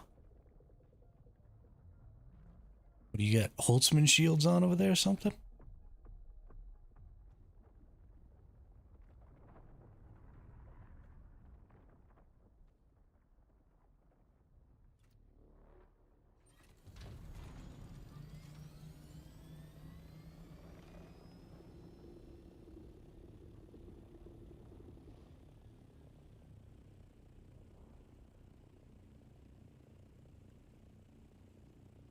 Right, we're full in our storage on our thopter. So we're gonna fill up our body real quick and then we're gonna bail. These dudes call this worm way too often.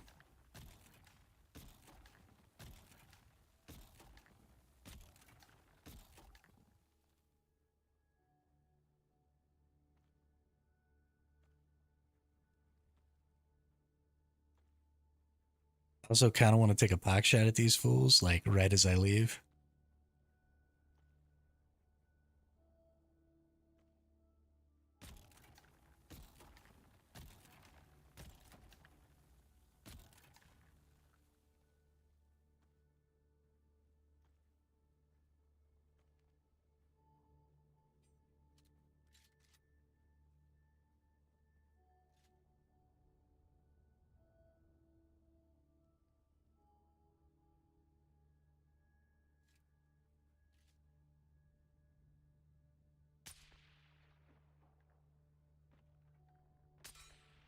I don't think I could shoot him that far.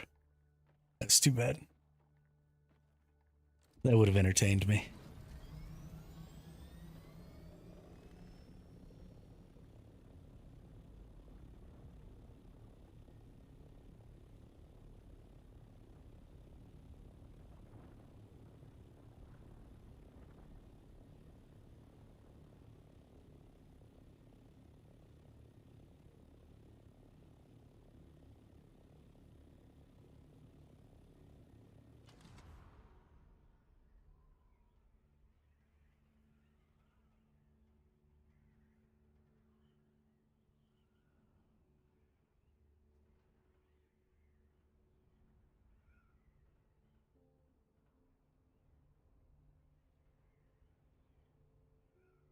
I have just a little bit too much to lose to be trying a full on PvP out on the open desert where I can get eaten by a worm and lose everything. I'm not quite rich enough to just replace it all yet.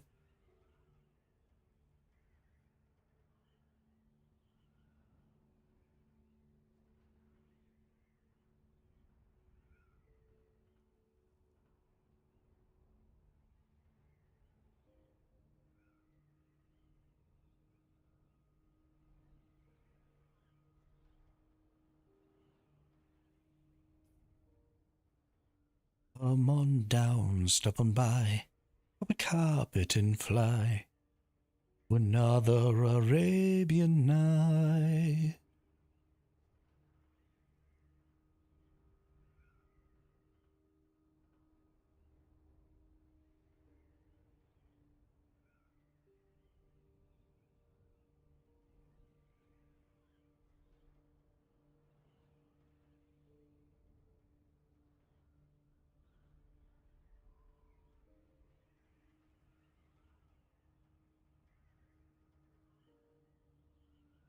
It's a little shocking to me, as many people as I see out here. how infrequently I've been attacked in the time that I've been out here. 'Cause I've never seen anybody even shoot a missile in this server. And I've seen way more people out in the deep desert on this server than I ever did.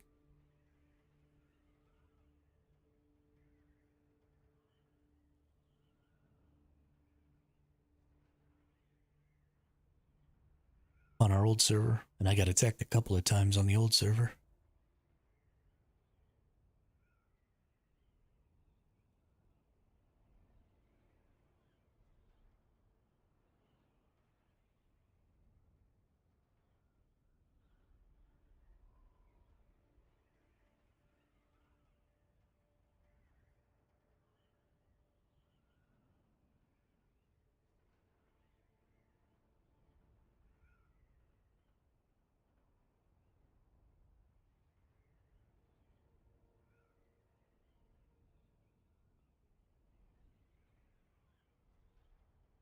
Yeah, the deep desert was a really great idea, but so far the execution is seeming a little lackluster.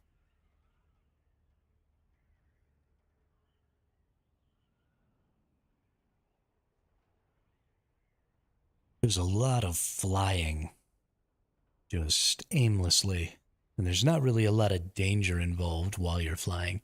Even when the scouts were just as fast with missiles as those with storages, there just didn't seem to be much problem. If you were flying and you were super high, you were doing the infinite glide, then you just sort of always got away and nobody even tried to fight you.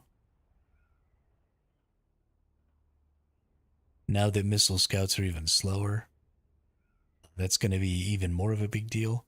So while I get that giving you all this space between where you're trying to get to and where you're trying to get from creates a lot of opportunity for maybe something bad to happen, it also creates a lot of dead game time where I'm just kind of sitting here flying. And I can't check out um, because I have to, manually do these inputs to keep myself gliding. So I can't just like go check Reddit for 10 minutes. But also, I'm not really actively playing. Right? I'm watching my kilometers per hour and I'm clicking the little button every now and then.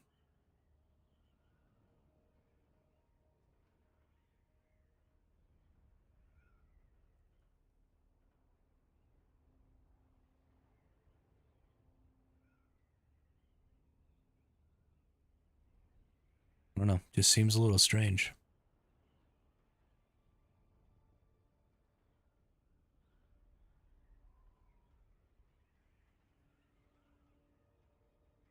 I have so much dead game time.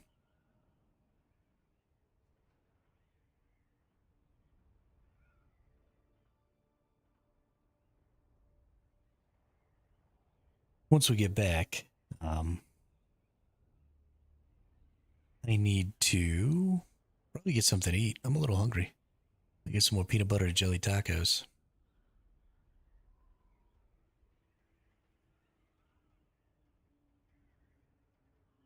Got some stuff I need to do in the kitchen real quick anyway. Cook up some chicken so we could have some chicken fried rice.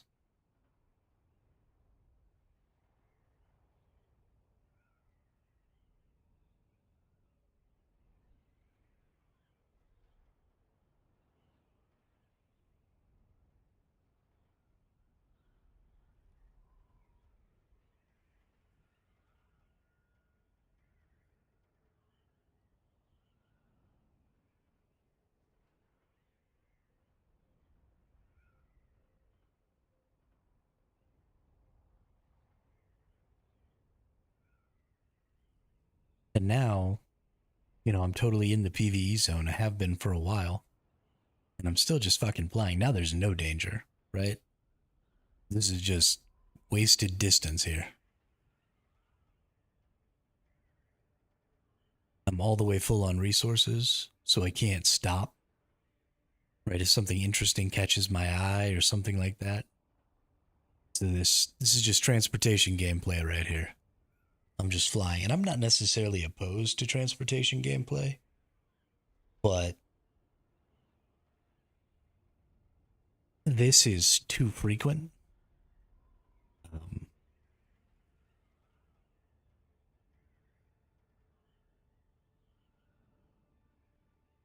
so maybe that's on me. Maybe I need to start building bases out in the deep desert while I do stuff and accumulating and then doing all my transports all at once.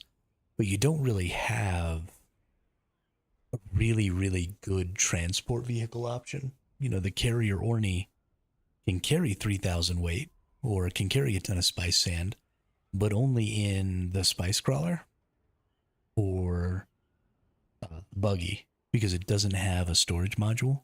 It really should give the carrier ornithopter a storage module or allow it to use its little pickup thing to pick up chests, right? If I could build a chest in my base and then snag it up with the carrier ornithopter and move it, hey, that'd be super cool for building bases out here in the deep desert because you could just grab a carrier ornithopter and snatch up your box that has all your stuff. And then you just come out here and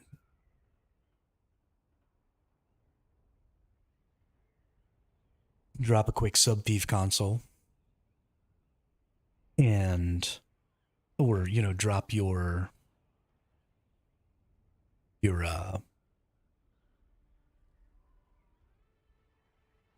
Soledado or whatever that has your saved structures and just drop that and then you know you build one little foundation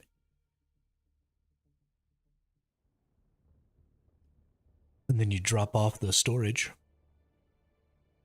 and build the whole structure. That'd be super cool. Super duper friggin' cool. Carrier ornithopters are really, yeah, base in a box, exactly. Hey, what's up, Drat?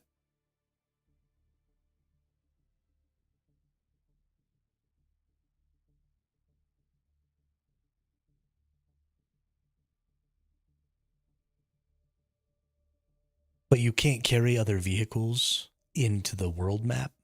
So I assume you wouldn't be able to carry a whole storage container into the world map either.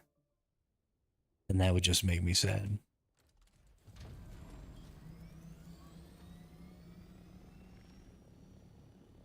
But even if you couldn't do that, even if it was just something as simple as carrying it from the deep desert back to the PvE area of the deep desert, that would be, and then you could see, right, if somebody was carrying a storage, you could see the big old storage dangling from their carrier ornithopter and know, like, oh shit, that dude's got a bunch of stuff, let's go kill him. Bring our own carrier so we can steal that. It'd be a cool base raid mechanic, right? You raid somebody's base down, and then instead of having to go in and like pick through their storages, you just bring a bunch of carriers and just swoop their storages right out of their base and go drop them off at your base, and then go look at them. There'd just be so much fun to be had. So much room for activities. I don't see why they couldn't just make it module that would remove the ability to carry anything else. Yeah. I mean, totally, you could just make a storage module for the carrier. But I would prefer to be able to use the carrier's pickup tool to carry a box that was just on my base. I think that would be cooler.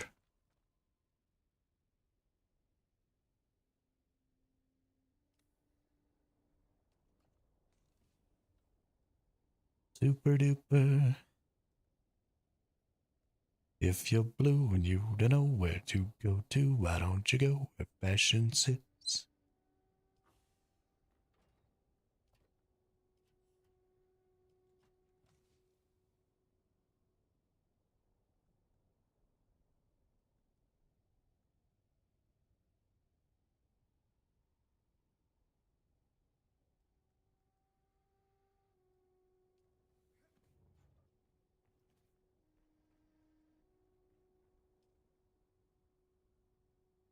Hey, in that whole trip out there, we gained 22,000 water, which is pretty solid. Most of our aluminum is probably cooked. 63 left. Let's hit another 100 and something.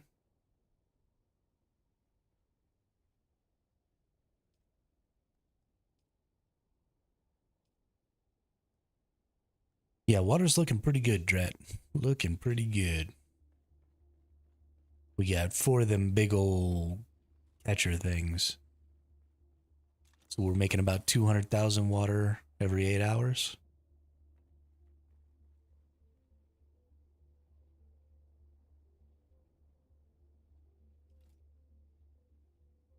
Do I have the ability?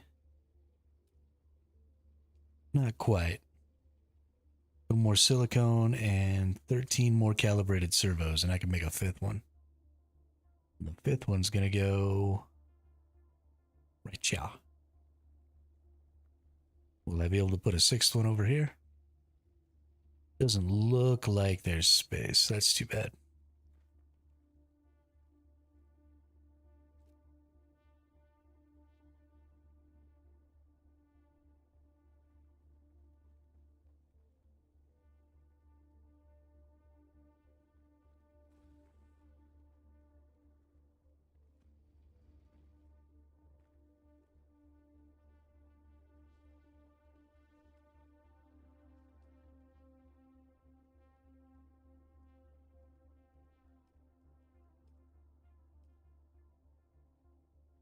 Okay.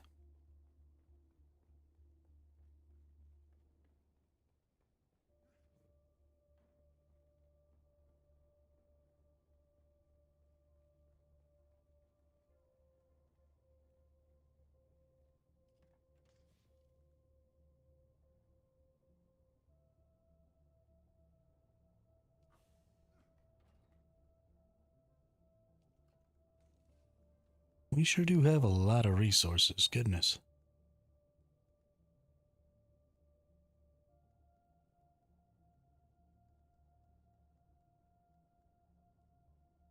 We're never going to run out of mechanical parts and plasteel microfluorofibers.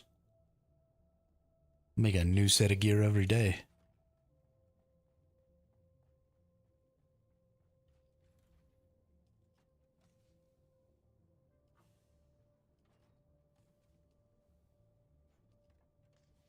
All right. Let's go ahead and put this thing away. Let me go get something to eat real quick. Vehicle storage not empty. It is fucking now, asshole.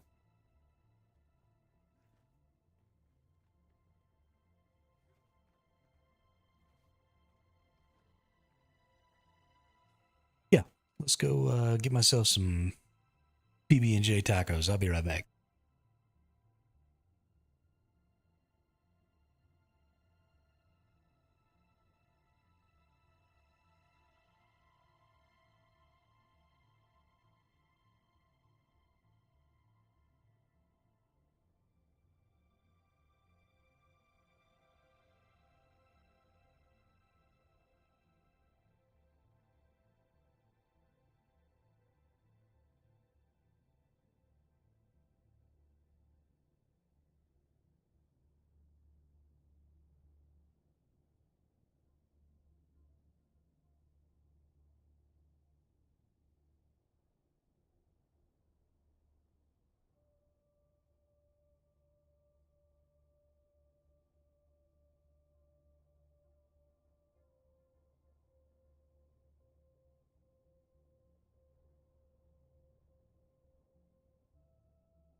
All right, we back. Sorry. Just feeling a little snacky. Need a little flavor in my life.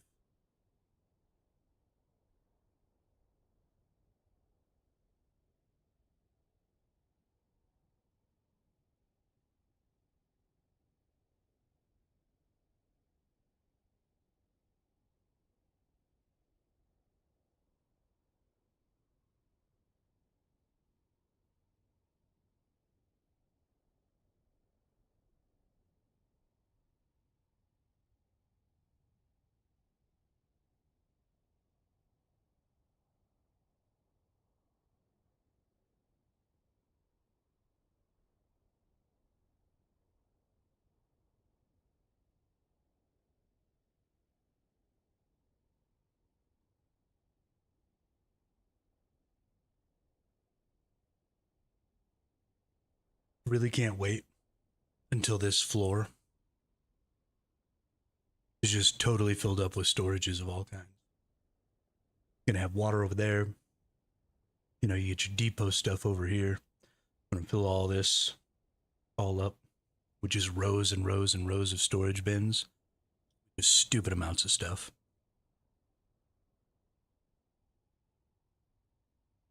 Stupid amounts.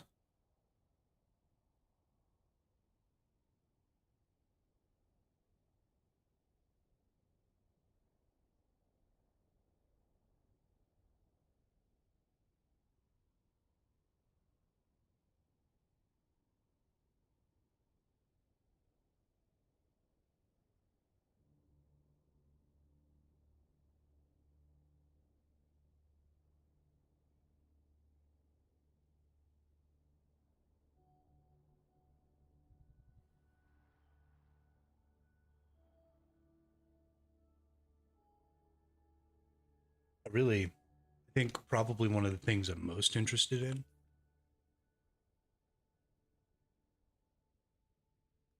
is filling up this screen right here. Not necessarily the top part of this screen, but you know, you go down to where there's duraluminum and plastanium uniques. And I'm really interested in just having stacks and stacks and stacks of these, be able to make whenever I want.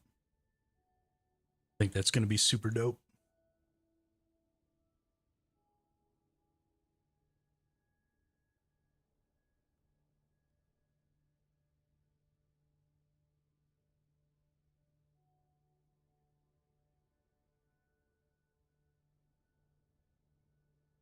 Well, I didn't realize this booster module is 186 spice melange. My goodness.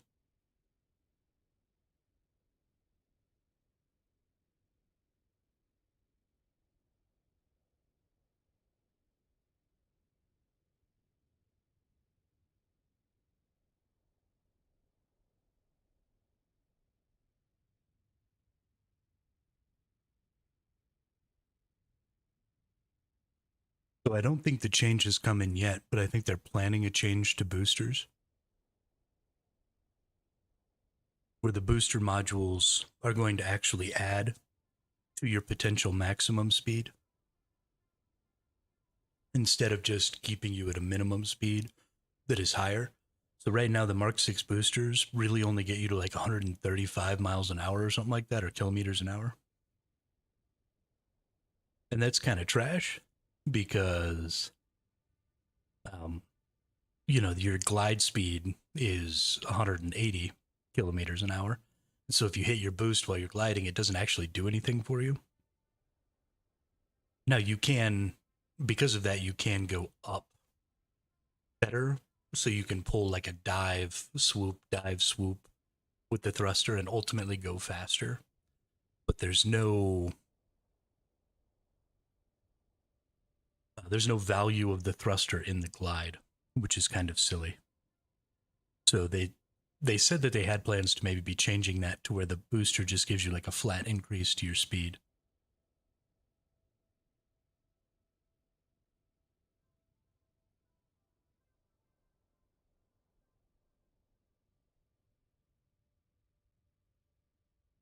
if that's the case,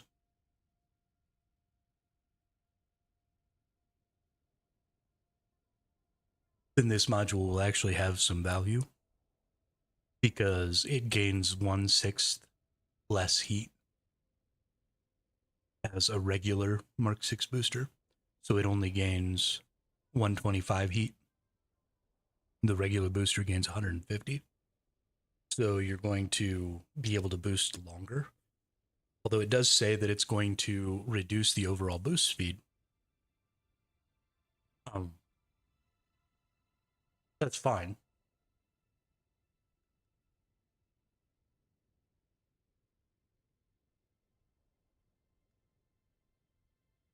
Because it makes you more maneuverable for a longer period of time. So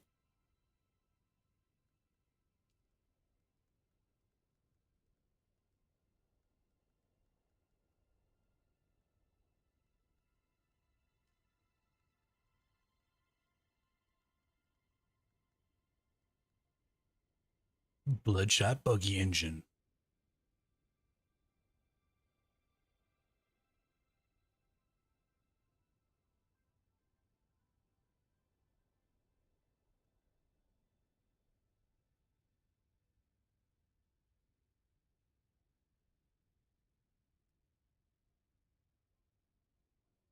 All right.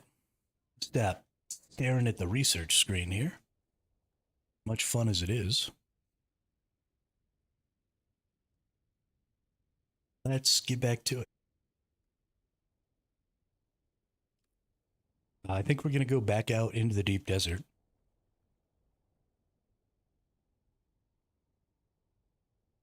We just need calibrated servos. We need, the plastanium materials. We need spice. We need a lot of that stuff. And it just takes a lot longer to get those things than it does to get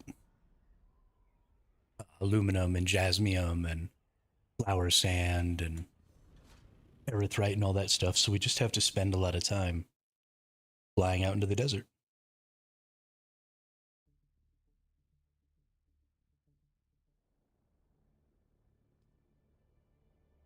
Instead of spice, this time I'm going to go out specifically with the intention of getting some stravidium and stuff like that. Come on.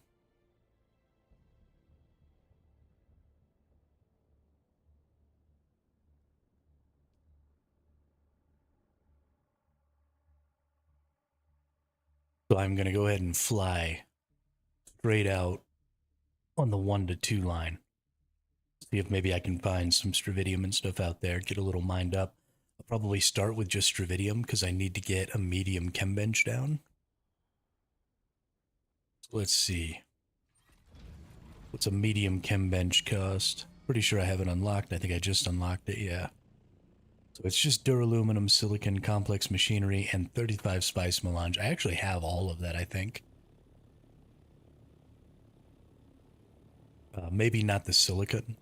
So I'll just have to make sure that I do the silicon when I get back. But that medium refinery will let me make the stravidium strips. And we'll start working on the stravidium, and then we'll start seeing about some titanium and stuff like that. Just get into the plastanium tier. The other thing I need to look at is this medium refinery here, yeah. So I want to get a medium spice refinery. That's pretty expensive. 285 plastanium, 135 spice. So we got a long ways to go here. But slow and steady wins the race, right? Get out there, get some stuff, come back. Get out there, get some stuff, come back. The thing is that in order to be as effective as possible, you need to get your infrastructure done first. So, like, I really want to get Mark 6 wings and stuff like that for this ornithopter so that I'm a little safer. But I can replace this ornithopter much more cheaply than I can make, the advanced vehicle bench and the entire, and the Mark 6 wings. because the Mark 6 wings require, there's resources out here in the deep desert. And so it's just so much easier to just say, well, I'll just ride the Mark 4 helicopter. And if for some reason it gets killed, I mean, that's just aluminum. I can just make a new one right now. Well, that's not true. I'd have to get some diamondine dust, but that's a quick trip.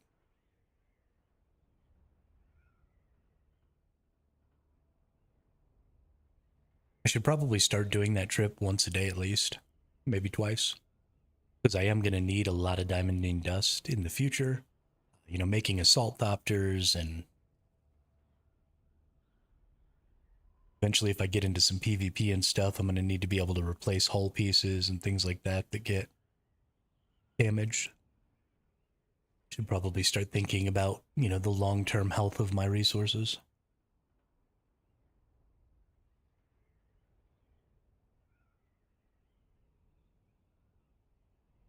It's kind of why I like survival games, though. And I think that that's kind of one of the underlying reasons that so many people think this survival game is so good. Is it's not like a lot of survival games out there that require an extremely small number of really basic materials.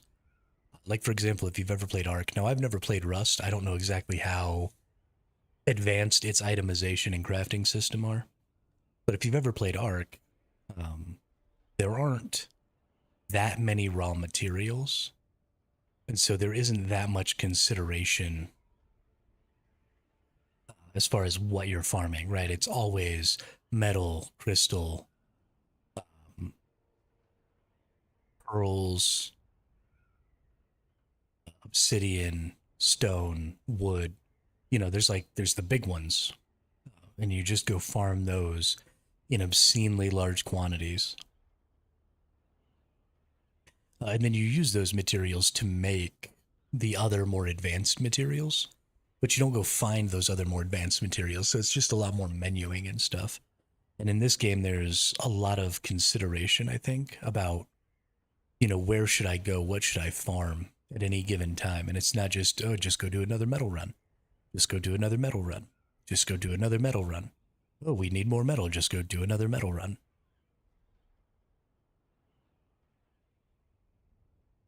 I felt like I was hearing somebody shoot a sniper rifle at me or something.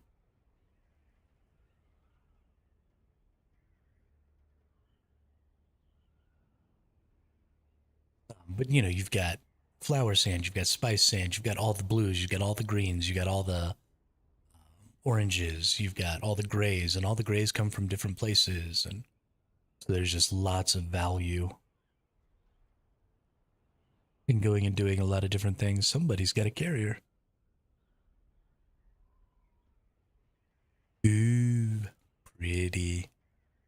I want a carrier. I want to use a carrier in PvP. I want to go yoink somebody's ornithopter and just drag them back to the PvE zone and let them go.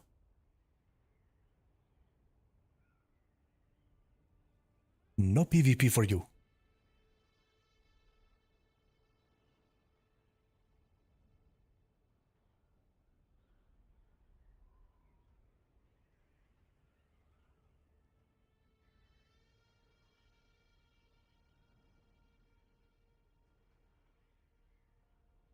I'm a big fan of the idea of just like yoinking people's stuff and leaving it places for fun, though. Like, could you imagine if somebody accidentally left their buggy, or if they got DC'd or something like that, flying around with a carrier, you see a buggy out in the PvP zone, just yoink it and drop it like on top of a rock or something somewhere. Like balance it right on the peak of a pillar, or just for shits. Not even trying to destroy it. Just leave it up there for them to find. Although inevitably some other asshole would probably destroy it, but well, that's not my problem.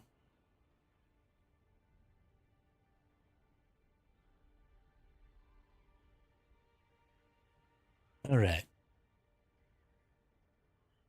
Being in G zone, we're pretty close. I don't have my Holtzman shield on me. I need to unlock the level 5 Holtzman shield so I can repair this one, which we'll do. If y'all help me remember, the next time I get points, I need to unlock the tier 5 Holtzman so that I can go ahead and repair this bad boy.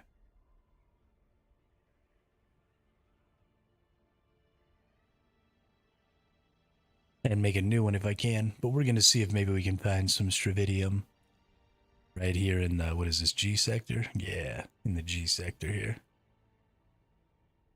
What do we got? Little Stravidium there.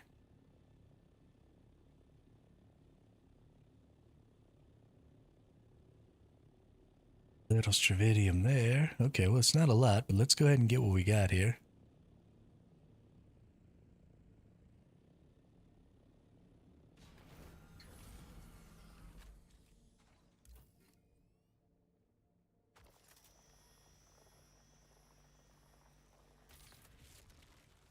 So the real problem is that the people who want to PvP you have actually gotten pretty good at swooping in and shooting you with missiles without going into Thopter mode. And that honestly might need to be a consideration.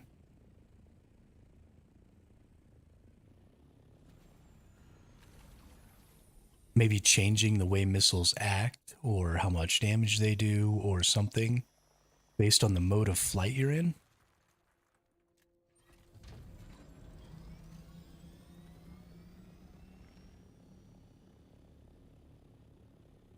Maybe not. I mean, strafing runs are a pretty big part of aerial combat. And so that's fine, but it's really difficult to keep eyes up in the sky enough that you could be safe. Now, obviously, I should be using my Holtzman shield, and a strafing run probably couldn't take me out if I did have my Holtzman shield up, because there's only so many missiles you can get off. And and then I have the ability to react once a missile hits me. So honestly, if I had my Holtzman shield up, I'd probably survive even with a level 5 Holtzman and all level 4 gear. But if I get hit right now, and I am not using a Holtzman shield, I will just die. And that's just all there is to it.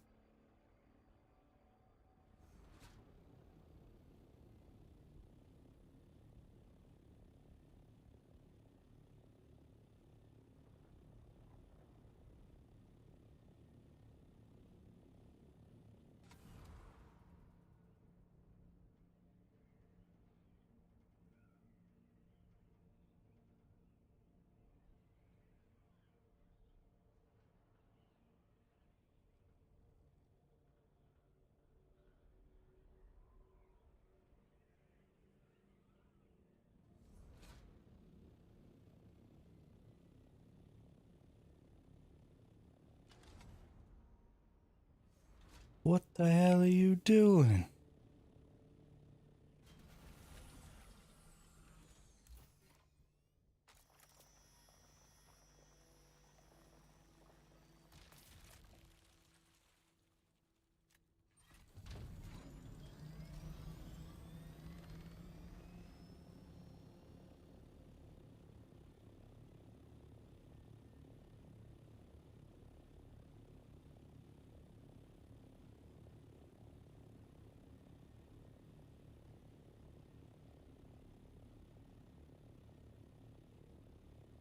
You know what I don't have? I don't have any fuel on me. Whoops. I mean, that's fine. Even if I go all the way, like almost bingo, I'll be fine. I'll wait until it says running on fumes and then I'll head back. Because it's just a straight shot. It ain't no big deal.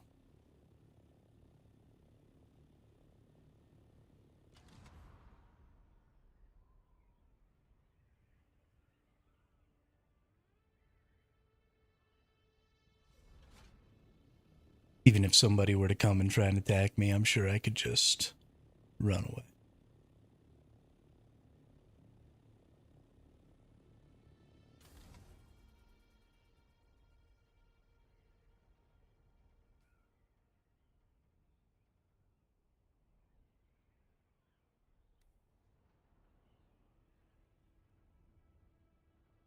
But that's right, we already explored out here, didn't we? This is the same map as from our other server, I'm pretty sure. The maps are the same. So we actually already know where the Stravidium and stuff should be. Oh yeah, there's a lot of bases out here. This starts to make things a little more dangerous. Because there's people out here who could hear me thoptering around and decide that they don't want me around and try to shoot me. Oh, and there's a person.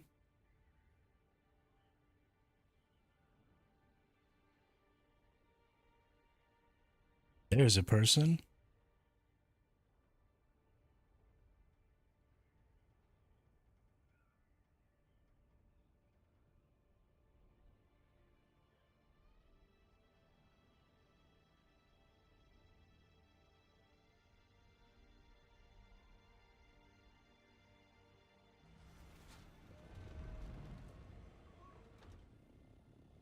It looks like those two people are just gathering, but that doesn't mean that they don't have friends, right?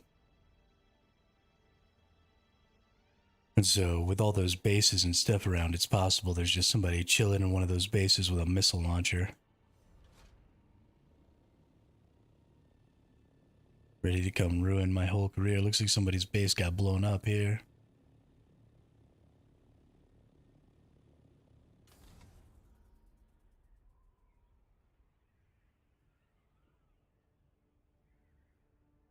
Just want to get one full load of Stravidium in.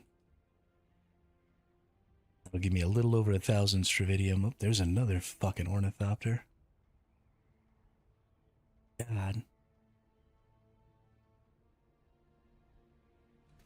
People everywhere out here.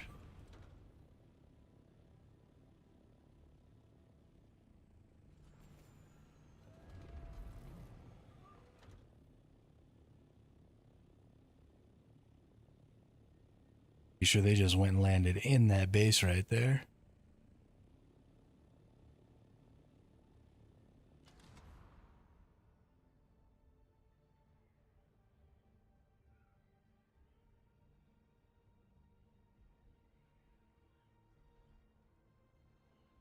I'm surprised there's not more fighting going on with so many people out here at where the good titanium and Stravidium is on this side. You would think there'd be more blown up bases, there'd be more fighting, there'd be, assault ornies and scout ornies with missiles traveling around just killing everyone. But this is what I'm talking about. Especially when it comes to the plastanium deposits. Because the faction system is broken, there's no potential for safety out here. But because of how good this area is for Stravidium and titanium, what should be happening is, together as a faction, one of the factions should be trying to take over this whole area and control it for their faction. And then everybody in the faction would have the ability to gather up those resources. And then if you're a PvE player, even if you're a solo, you make the political connections that you need to make to know where those safe zones are, to know where it is we're controlling certain resources and stuff.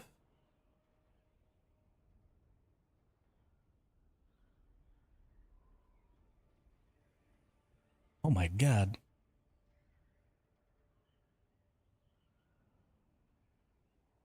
I just passed over an ass ton of fucking... Look at all these ornithopters out here. I'm in danger. I feel more scared right now than I have ever felt. in this game. There are potentially so many people who could kill me out here. All it takes is one of them to be like, you know what? F this dude in particular. Strap some missiles on and come at me. I dig it. What's weird is how potentially dangerous the situation is, and how totally not dangerous the situation is being right this moment. Like, there's all these people around and nobody shot at me yet. It's weird. It's freaking me out. But again, that's another part of that whole idea is if the faction is working together to take over areas, then, you know, you also potentially, if you're a butthead and your guild has just been like griefing people in the faction and stuff, then there's a chance that the faction would not let you participate in, um, you know, faction safe zones. So you could come to a faction safe zone, be a part of that faction, and still maybe get blown up because you're an asshole. Which is also really cool because friendly fire is on. All you got to do is find a way to incentivize.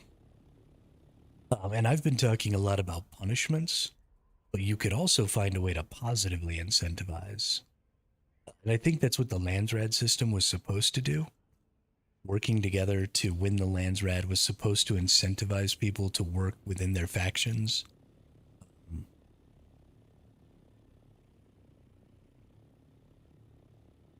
And try to like help each other and shit.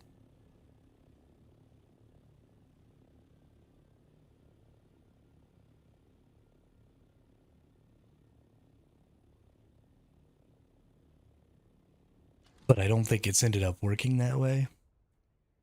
Because, you know, so many of the servers have one dominant faction.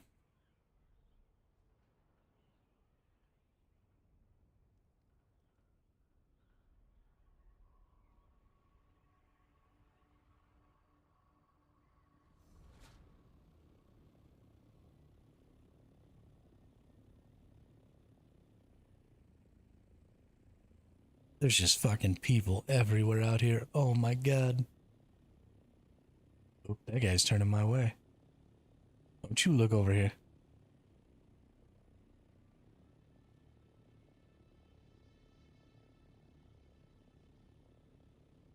Well, it seems like this is kind of mined out and stuff, though.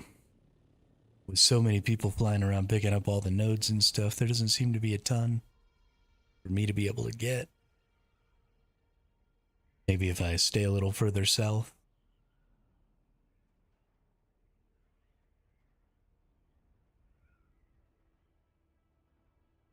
There was a lot of different peeps, though. I was a scared.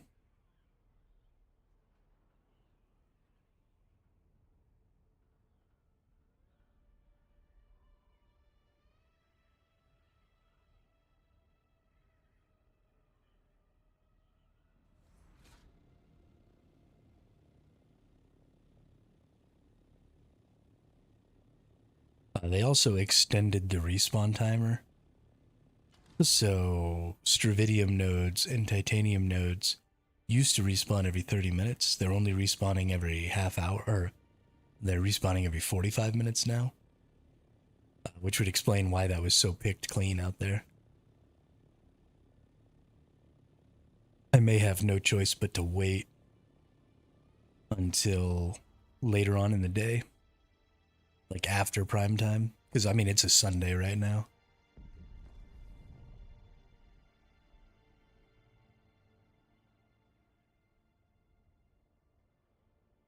I want to see if that's a medium spice blow.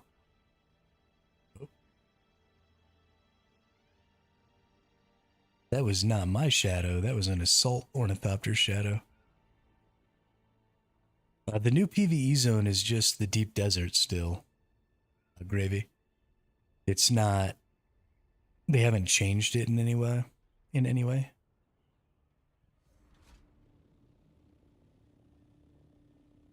It's just that now there's even less resources of all kinds now in the PvE deep desert zone than there were in the same areas when that was PvP. So they've completely annihilated all of the resource nodes that used to spawn, and it's not just Stravidium and Titanium. It's every node or every resource is now less, and the amount of spice that's available is now significantly less, and all of that stuff. They gutted. Charles Gilbert says repair your thopter and refuel as well. Hey, thanks, Charles. Yes, I do need to do that. I'm heading back to base because I don't have any fuel on me. I thought it was going to be much easier to get a lot more Stravidium. I was wrong.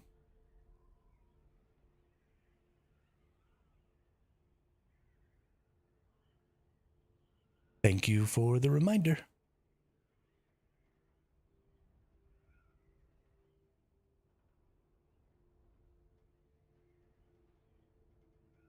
But yeah, I mean, the problem isn't that there's not enough PvE area. The problem is the obsession with the risk versus reward system. If you have a risk versus reward system that is, if the risk versus reward system is risking versus a player, right? It's fine to have risk versus reward against the environment, because when it's against the environment, I have a much better ability to mitigate my own risk and keep my risk to a level that's acceptable to me while still achieving all of my goals. And so risk versus reward works really great in PvE survival games.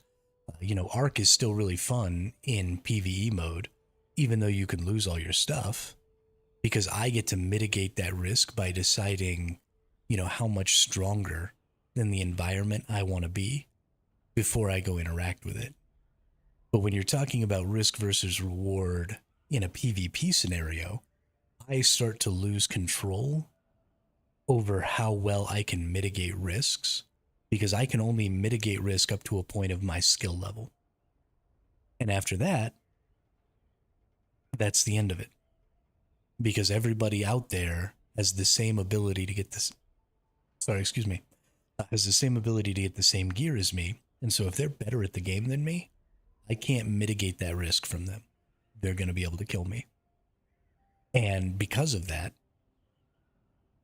the people who get the most ability to mitigate risk are the best players. The players who play the most. The players who already have all of the resources. And the players who lose the most and who get the least amount of reward with the highest amount of risk are your casuals, your less skilled players. People even like me, who I'm fairly average, and I can do okay out in the deep desert. But if I get into fights and stuff like that, I'm going to have a harder time getting away than maybe somebody with more skill. I certainly am going to have a really hard time trying to fight and defend myself, especially if I'm not geared for fighting. There are lots of people out there who are good enough that they can be geared to gather and then also win fights just through sheer force of skill. But I'm not one of those people. If I'm geared to gather, I'm going to lose, because I don't have the skill to overcome that discrepancy in power. And so you just create a game and a situation that is just significantly more punishing to a small subset of your players. Well, not even to a large subset of your players, in fact. And those players will quit playing. Right? There's no fun to be had in going out there and losing all of the stuff that you managed to scrape together to somebody who's already got so much of it that they don't even care. And they might not even pick up all the stuff that they just took from you. Right? The one time I've been killed out here in the deep desert, the person didn't loot my ornithopter. They dropped a thumper on it, and got it eaten by a worm. But they already had all the resources and stuff that they needed because they're a more skilled player. And so they just killed me to kill me and thumped my thopper.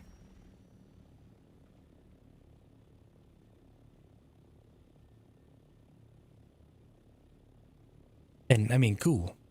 The game's set up to be that way. But boy howdy did it suck to lose, my Mark 6 stop, or well no, I guess it was a full Mark 4 thopter. But to lose my whole ass thopter and my whole kit because I got killed out on the dunes because I didn't realize that I should run. Sorry, no, I've been killed twice in the deep desert because I lost an assault thopter too. But yeah, both times they just thumped my thopter and didn't even take any of my stuff.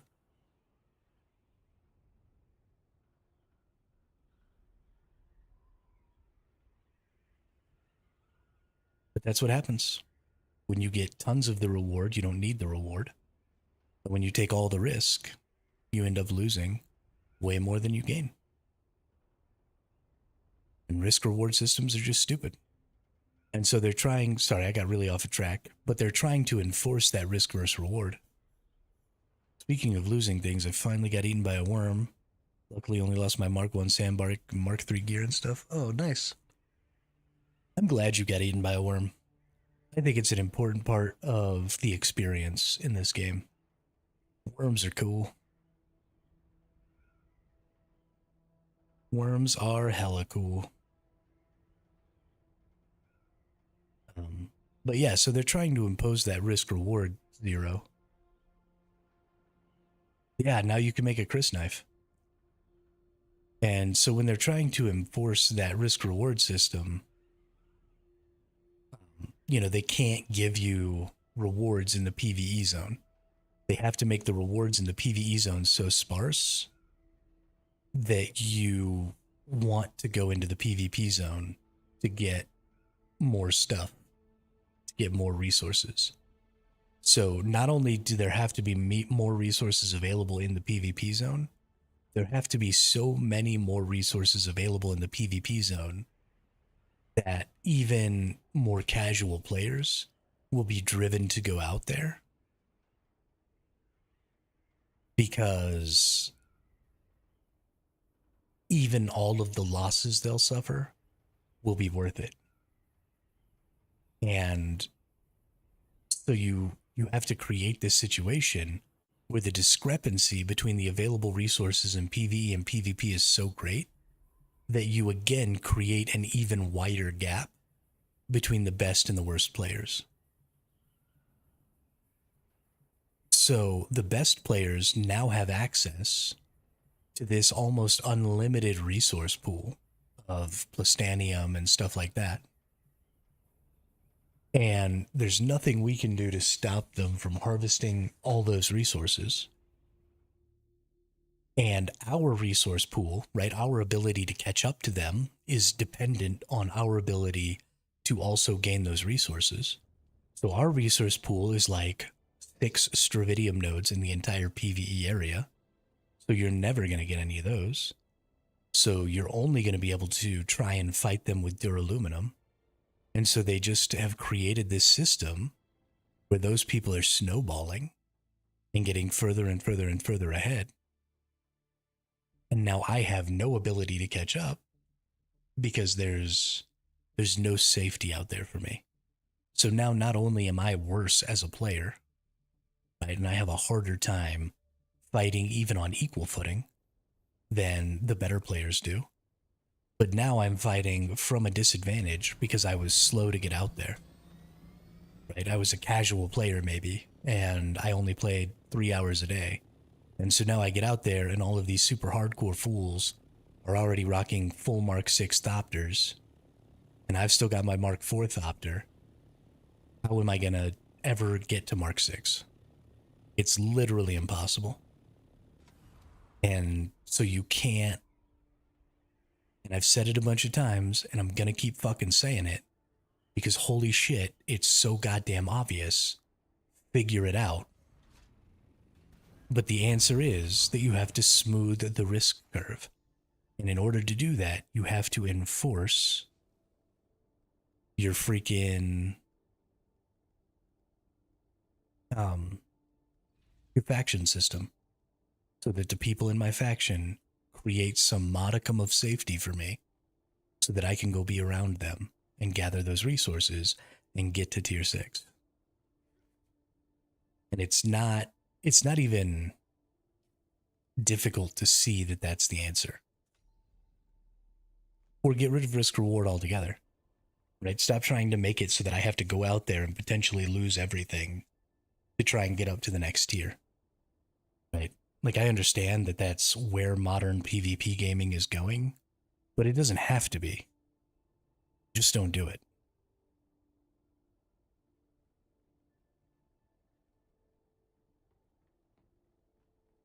You have the Landsrad system to drive PvP, and if you made that system more interesting, right? If holding these nodes in the deep desert, the PvP nodes, um, the control points, there you go. If holding these control points was more interesting, then you could just have PvP out there, right? You don't necessarily have to lose stuff. You're fighting over the Landsrat. You're fighting over this decree. But there's no fighting going on right now because, as you can see, the Atreides group on this server, because there's no reason to worry about being in factions, because the reward that you get is the decree, right? This is basically the only reward in the faction system. And so if there's nothing forcing you to want to pick these two separate groups, then everybody picks one, everybody gets the decree, none of this shit matters. So all of your PvP objectives are useless. So fix your faction system.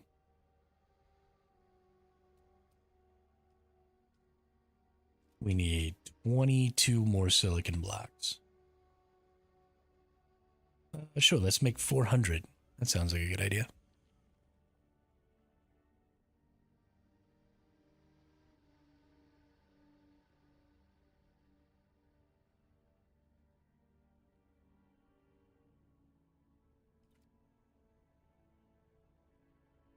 Where do I want this to go? If I put this here, can I still go in between these?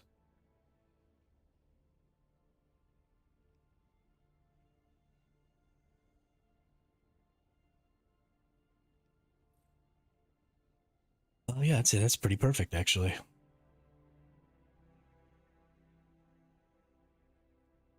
I need to, I can slide these a little further if the medium one takes up more space.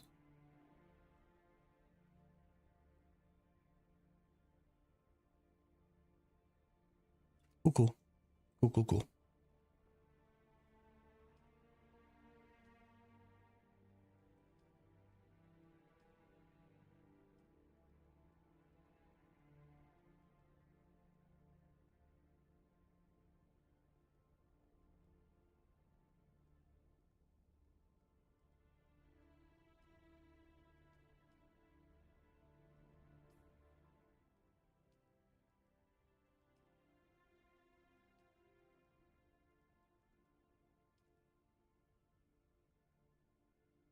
Oh, right. I can't make that ultimate shield because I don't have any steel.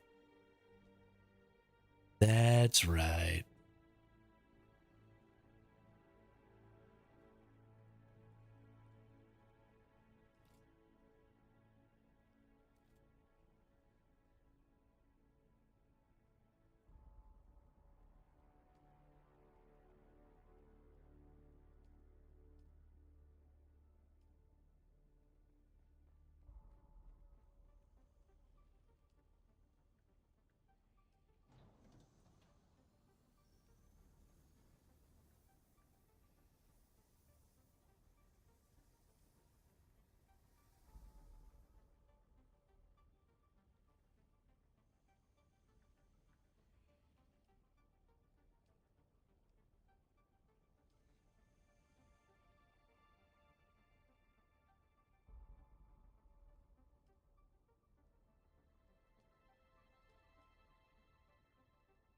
Really looking forward to getting an assault ornithopter made.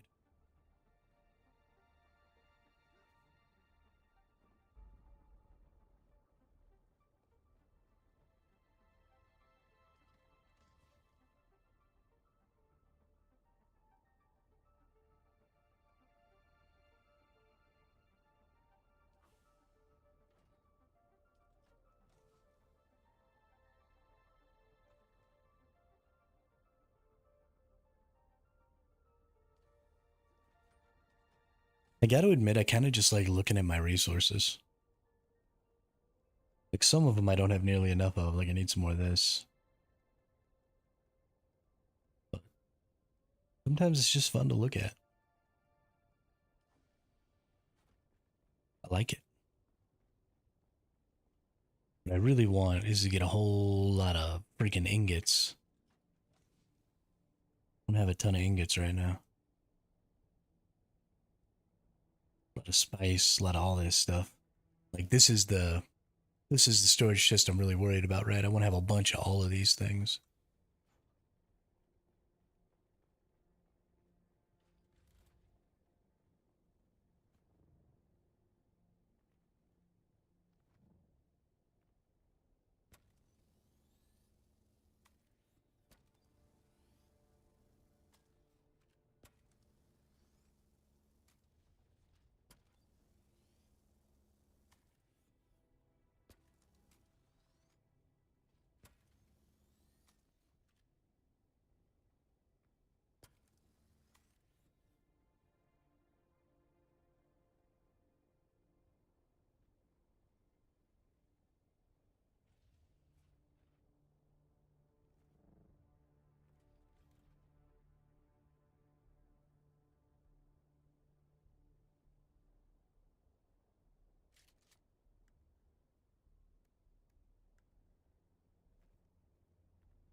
Two more silicon blocks. And we can turn the very small amount of stravidium that I've gotten. I actually don't think I'll probably ever make that.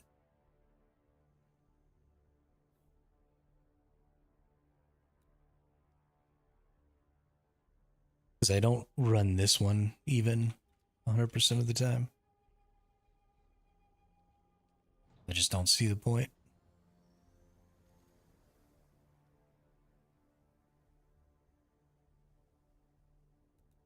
Looks like it doesn't want to place there.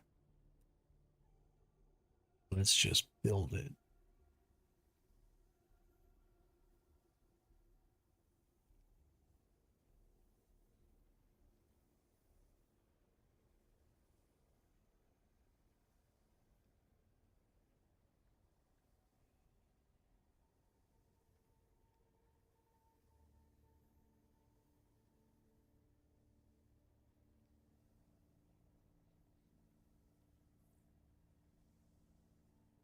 Oop. Oh no.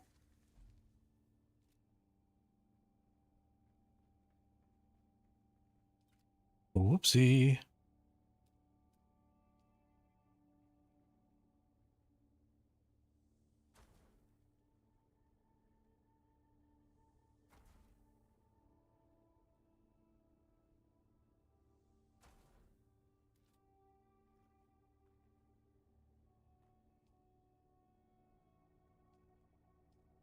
I think I've already taken half out of that one.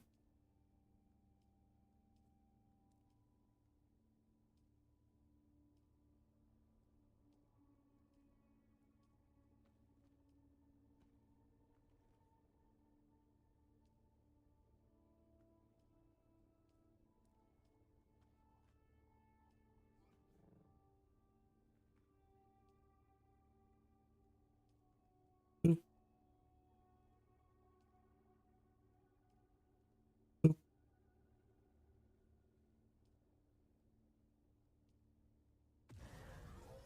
Hey, there we go. We're back online. course, I guess I could have just turned this off because it's not like I need it right now, but actually, I probably do need it right now. We should turn off because this uses 5 flour sand for a silicone, and that medium uses um,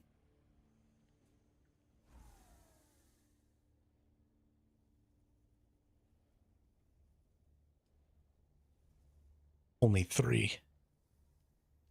So let's trigger all of my spice melange.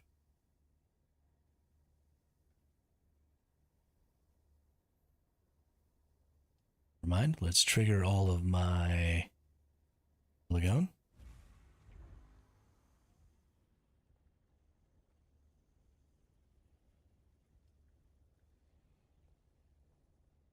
And let's save. So I probably need to get rid of those 2 small ones. Even though they give me the ability to make a lot more stuff. Don't want to be wasting resources now that I have the medium. So if I want to have more capacity, then I need to make more mediums. So let's go ahead and demolish these.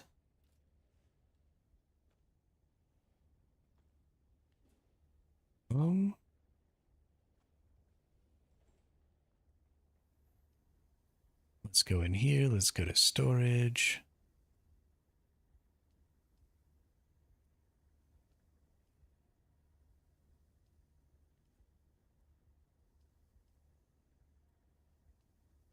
And let's go to circuit 3. Nope, that's input.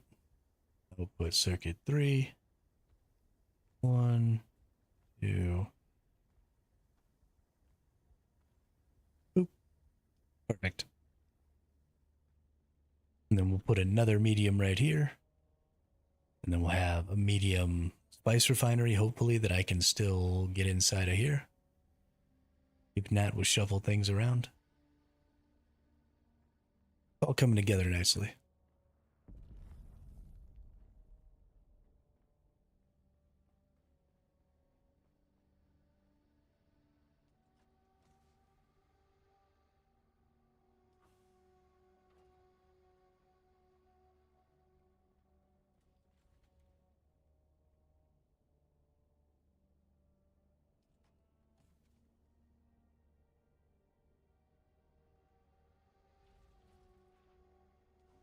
I wonder why there's a survey probe launcher in there.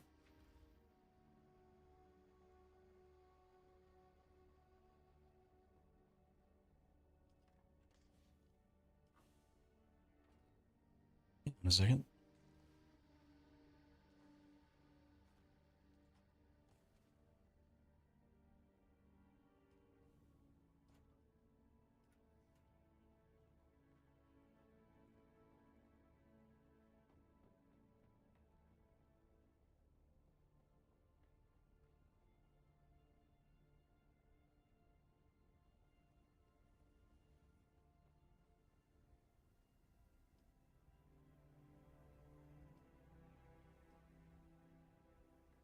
More melange.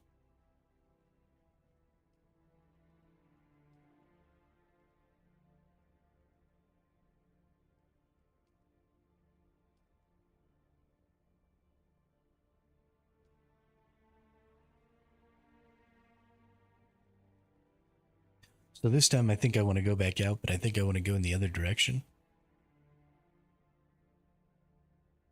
I want to go down the 789 side. See if I can find some stravidium and stuff out there that maybe isn't being picked clean. But first I gotta go use the restroom, and then we'll head back out.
All right, let's rock and roll. Get this microphone back in its rightful place.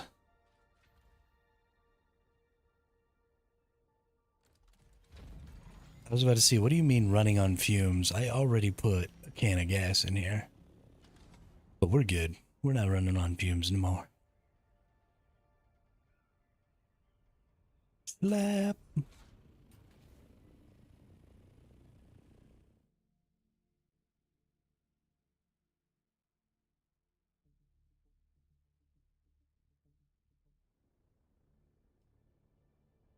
I pee too fast.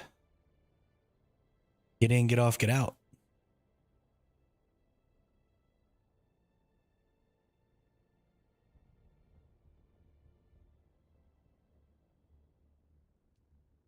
Not one of those people who wants to spend all their time sitting on the toilet.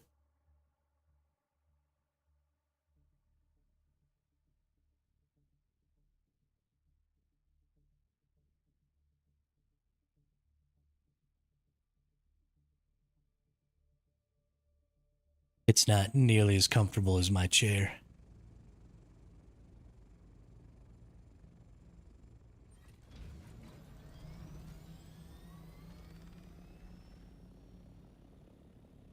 Better not follow me, nerd.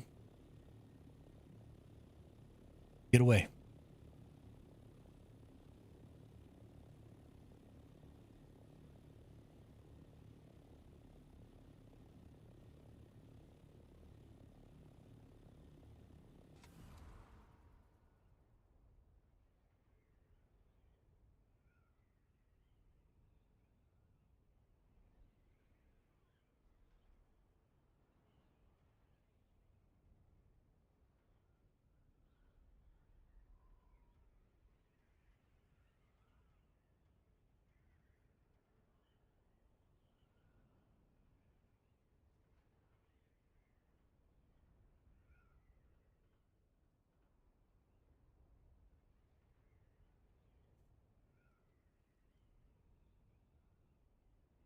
Oh,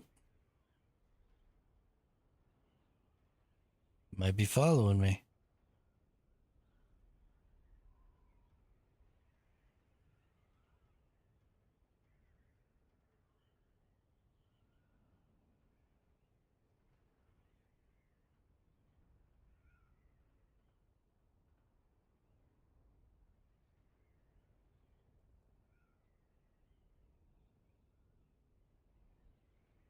Yo, there are so many people on this world. There are so many people out in the deep desert. My goodness. This is going to be really fun. Um,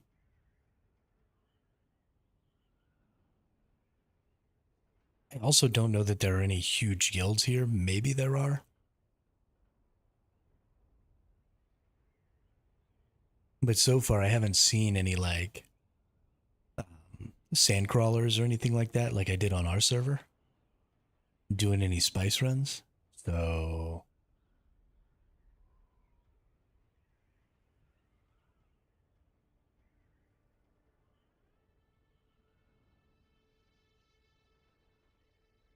I'm really excited. Once they get the faction system in this game working, this game's going to be so good. And I'm sticking around for it.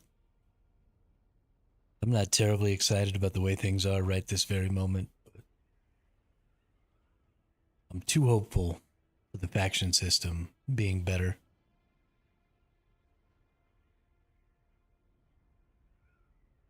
Oh shit, it's a sandstorm.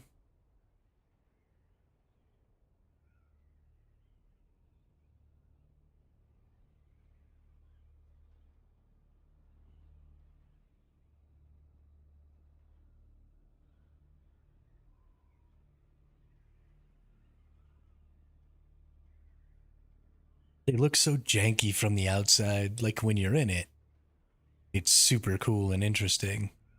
When you're outside of it, it just looks like this weird blob floating across the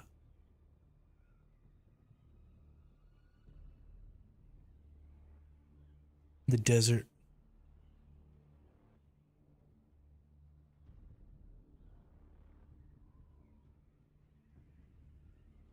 So strange.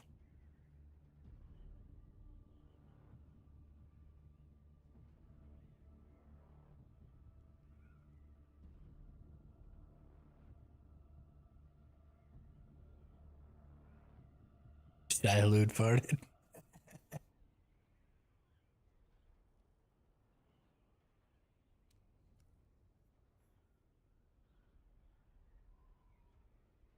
That's pretty funny. That's a big ass fart.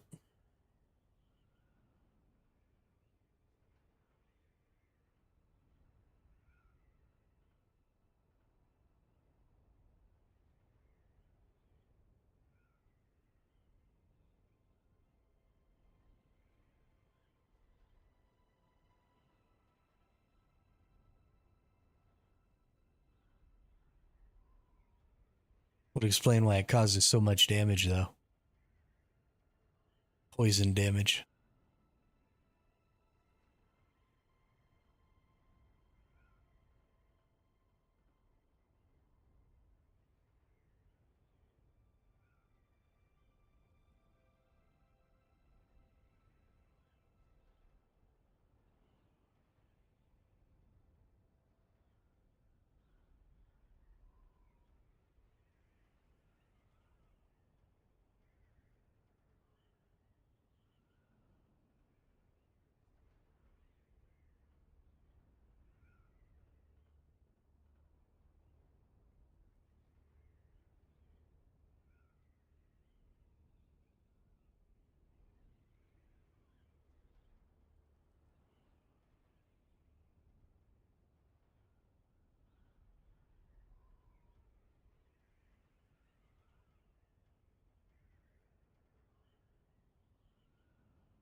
Gotta drink that good water.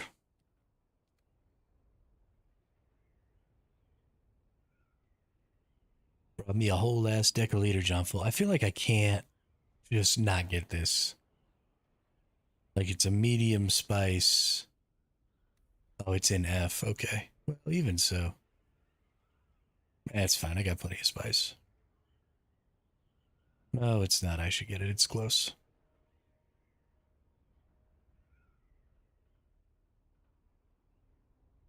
Should go ahead and get a fill up.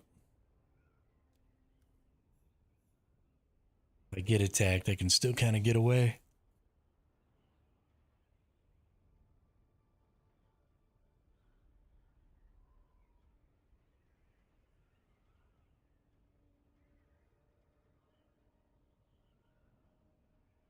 Yeah, I know. I really would prefer to go get like some stravidium and titanium and stuff, but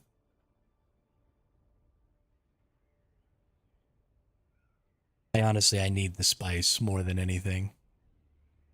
It's going to be 135 to get the medium spice refinery. And I really need to get that. So we're not even close to where we need to be at yet.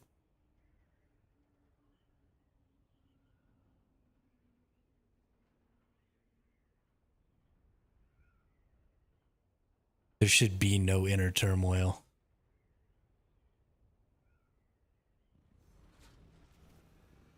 There's a dude.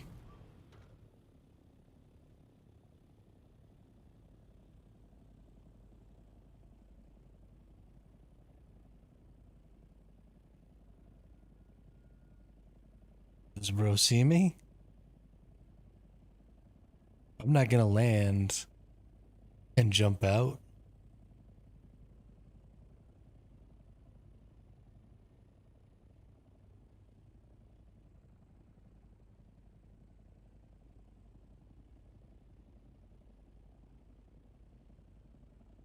Because he could be a gunship just waiting to shoot me in the face.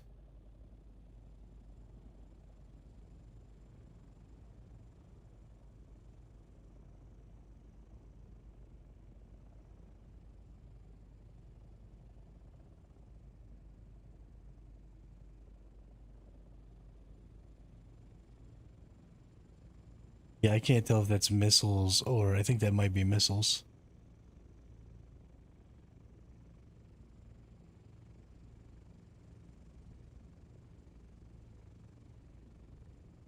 No, surely those are storage boxes.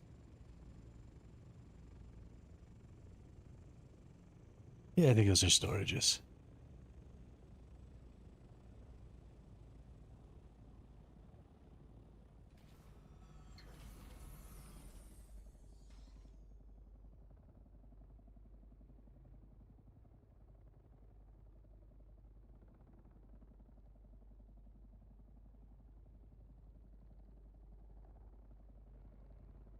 This is such weird.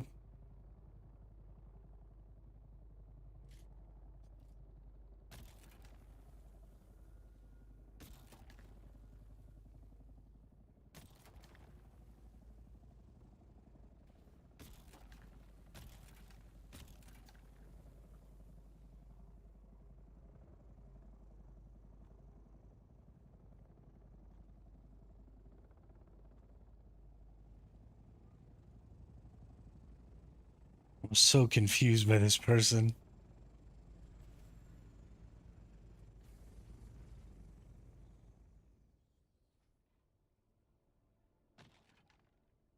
Okay.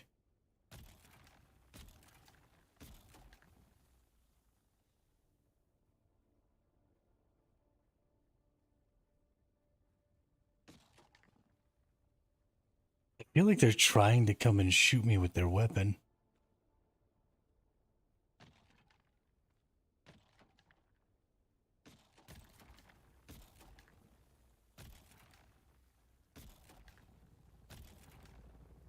Another thopter coming in. Okay, it landed.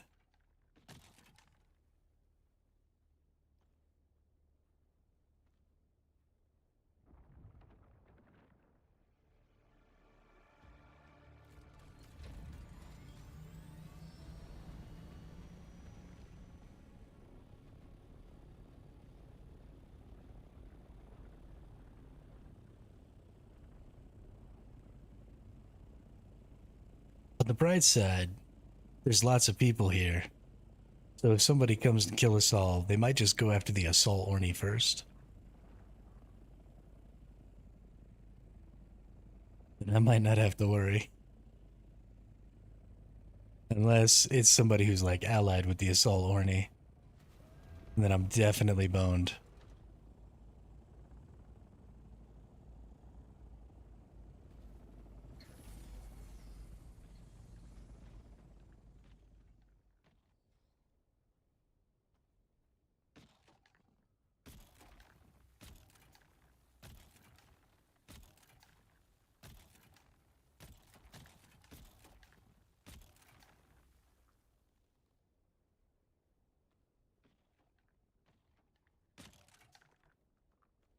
The peace feels so tenuous.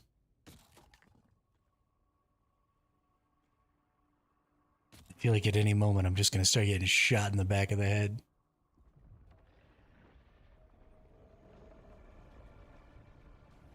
Please let me in.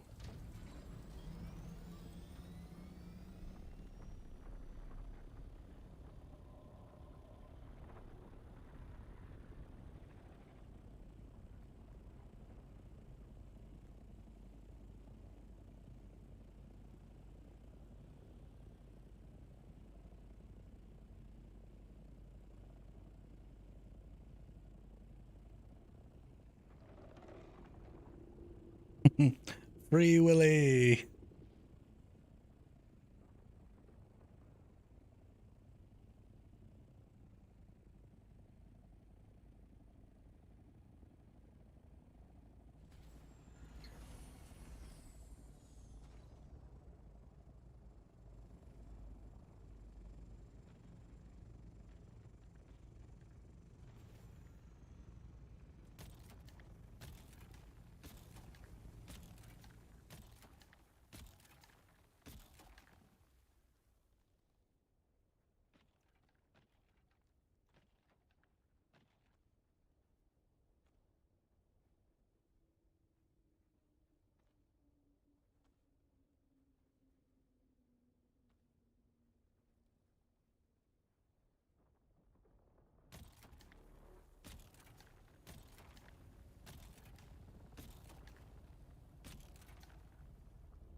How did that guy take off? I didn't hear the breach.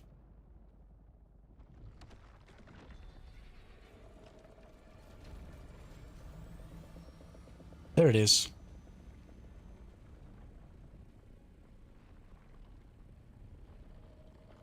There's the breach. Holy shit. The dude's still down there. Get out, bro. You're gonna die.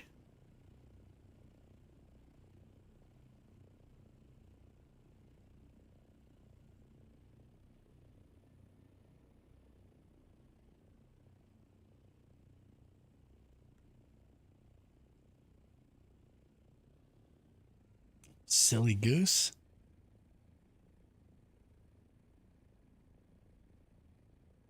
I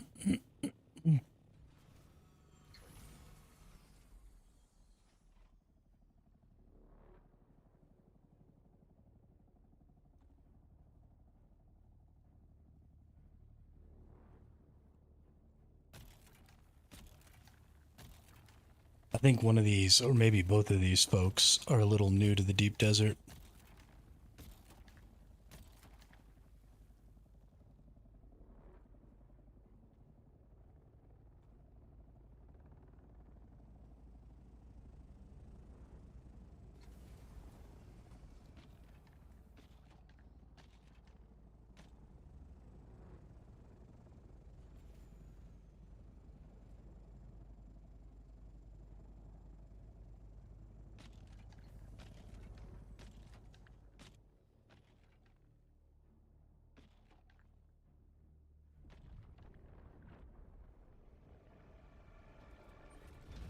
Hmm.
Yeah, I don't know exactly what was going on, but it's fine, I guess. It's working out. It's going okay. I've got my storage full. I just need to fill up my personal inventory, and then I can bail the fuck out of here. I'm harvesting so much more than they are too. Like so much more quickly. I'm really confused.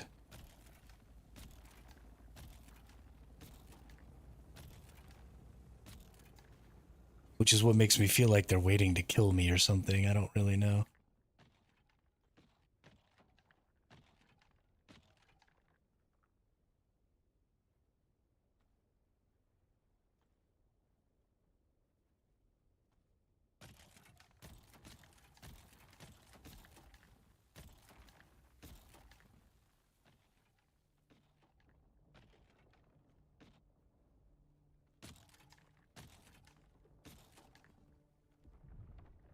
All right, we're done.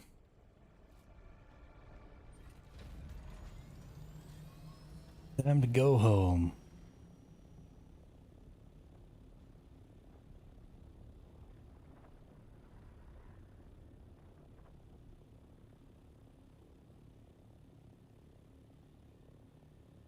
Considering nothing actually happened, that was a pretty tense moment.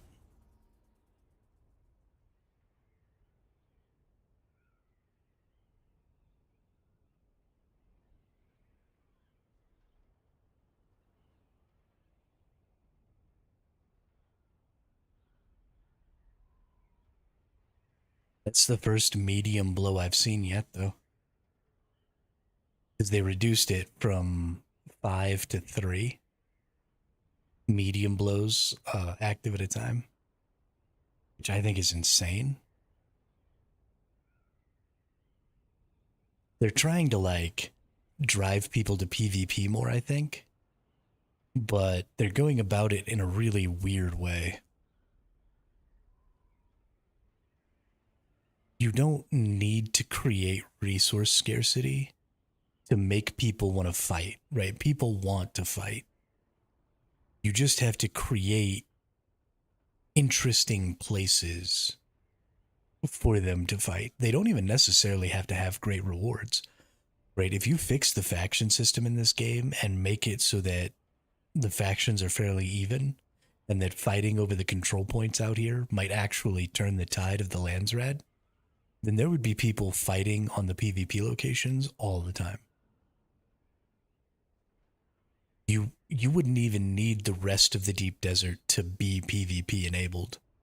People would go and look for those spots to go and fight on top of them for control, just for the Landsrad bonus, because the Landsrad bonus is huge.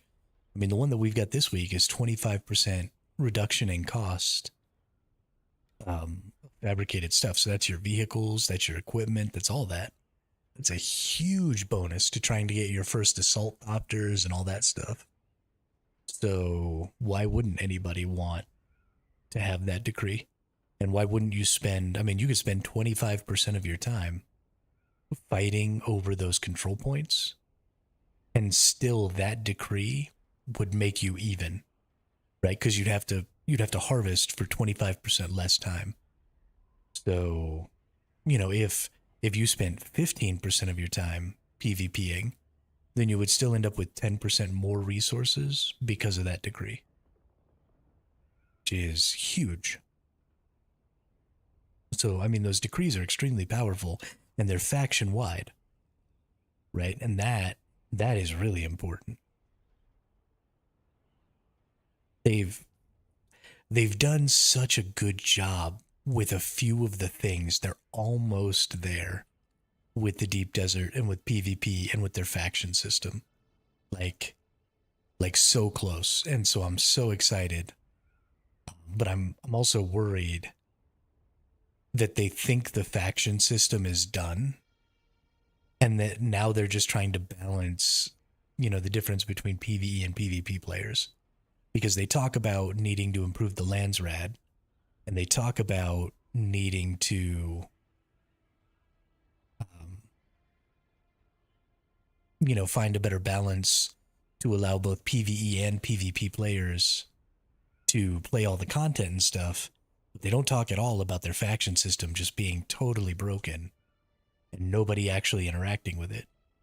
And so either they've got an insanely good idea for the third faction, and that third faction is just going to fix all the problems so they're not worried about it, or they think that the faction system is just okay in the state that it's in, and the game will suffer significantly if that's the case.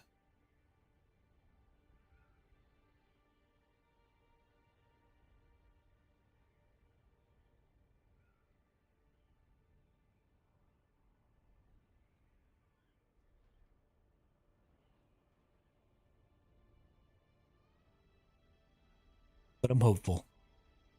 I'm fucking hopeful.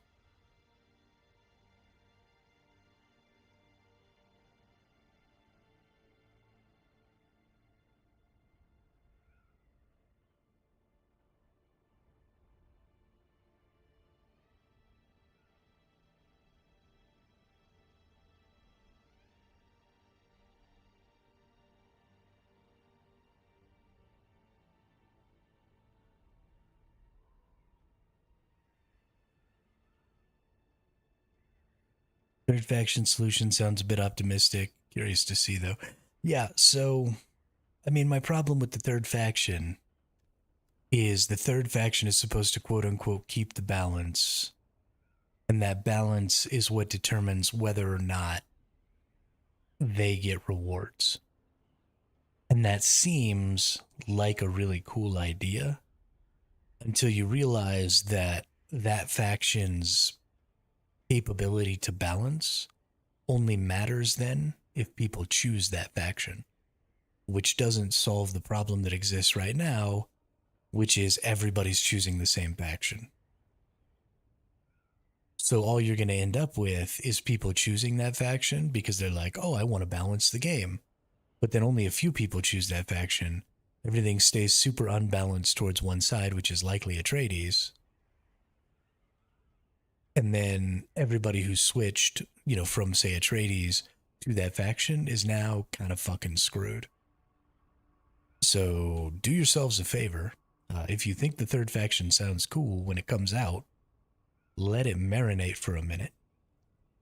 Because there's a decent chance that switching to that faction, especially if you're Atreides and your faction is always winning, you only get to betray one time. So don't betray Atreides to join the third faction until it's proven that it's actually going to work. Otherwise, you will not get a Landsrad bonus for a very long time. And that'll suck.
I love the sound of the ornithopter powering up when you jump in it. That mechanic coming to life hum. Or electrical coming to life hum, or whatever it is. Sounds very futuristic and cool.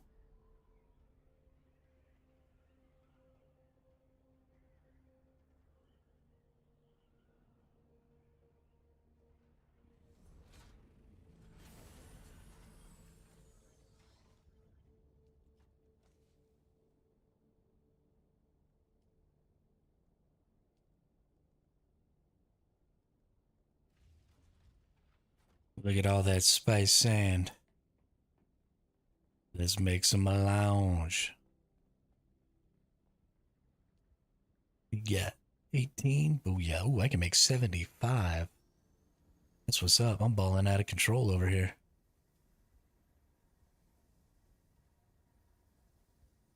You don't even know.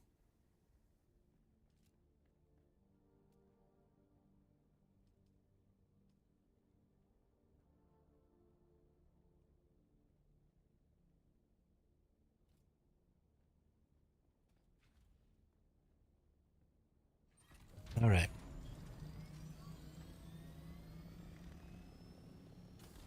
Just built 3 wind traps to get better water production. Also just built industrial scythe.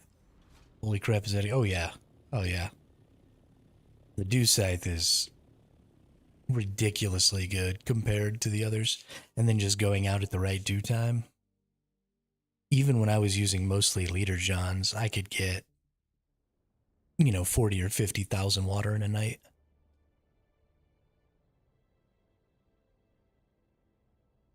But make you some deciliter Johns. You can go out. Yeah, I've got one fuel cell in my inventory there, Dret. I mean, I can go all the way out here. If I've got half a tank of gas, I can easily go all the way out and back.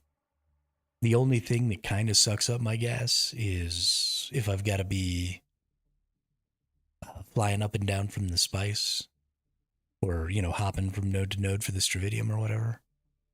But that doesn't even take all that much.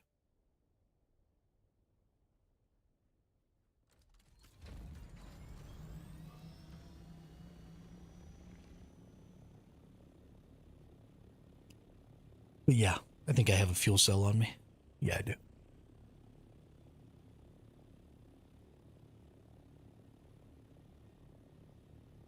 I was semi prepared today. I got my deciliter John and I got it filled up at the beginning of the day, so I had water and made a couple of fuel cells. I forgot them last time or that one time, but I was significantly more prepared today than I normally am.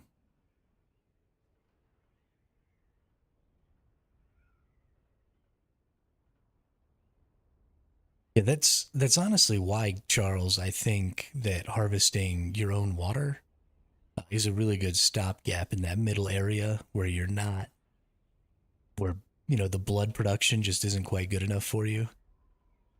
And you're not quite to like death stills or, you don't have your infrastructure up yet or whatever. Just manually harvesting can get you a significant amount of water. I mean, once you have, 7 deciliter Johns and a dew scythe, you can easily get 100K plus an hour just by manually harvesting at the dew times, which only takes a couple of minutes of effort every half hour.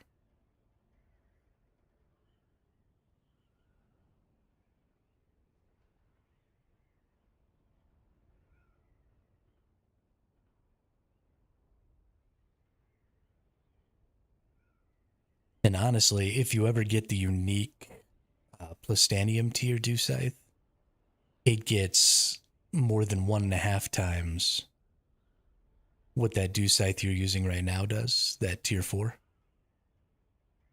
So you'd be looking at, instead of being able to get, maybe 100 at a dew point, you'd be looking at maybe getting 150 at a dew point. So you'd be looking at 300 plus K in an hour, which would be bonkers.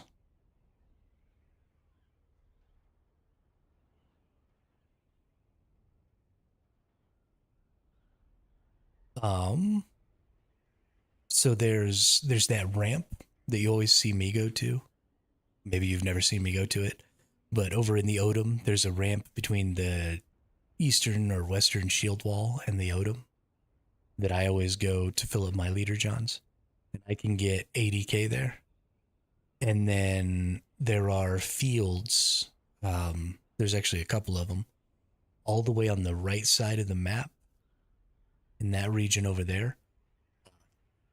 The places where you usually find the really big fields are actually kind of just like where your base is at, where a pillar comes down and then it's got a couple of like legs that branch off of the pillar and create nice little shady spots. I assume that's where all your flowers are.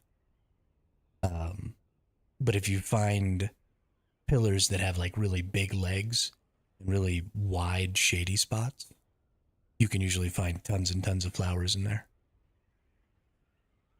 So there's a place just north of West Vermilius Gap that has 2 really good patches that can get you like 100K each. And then there's the far right side of the map has some good patches as well that can get you, 60 to 100K. Oh, okay. Yeah, yeah. So the Haga Rift is also pretty good. It doesn't have quite as thick a patches, but the Haga Rift has a lot of small patches. So if you were to like fly down the Haga Rift, you could probably get quite a bit more.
Nice.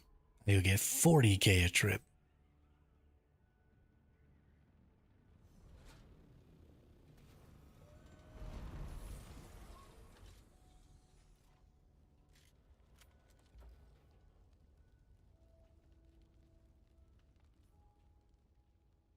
Don't need that.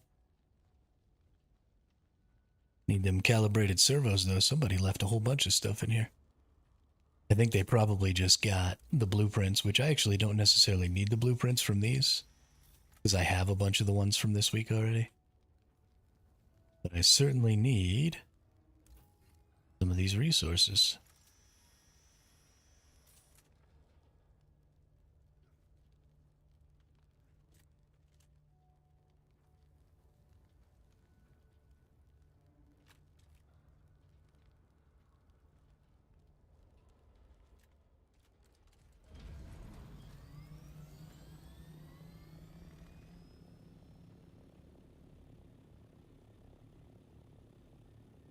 Boo.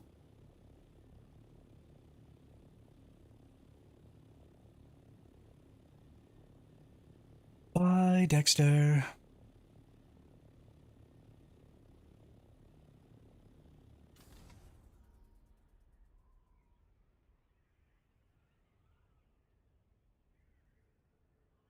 Yeah, once I get to tier 6, I'm definitely coming out here with a, ooh, nice atmospheric filtered fabric.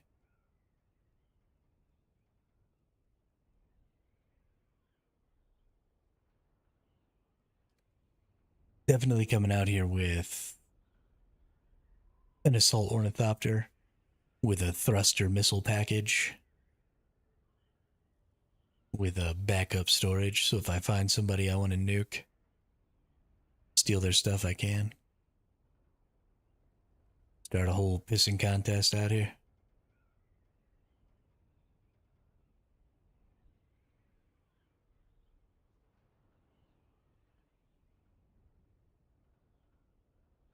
Because I definitely want to get into some cool dogfights.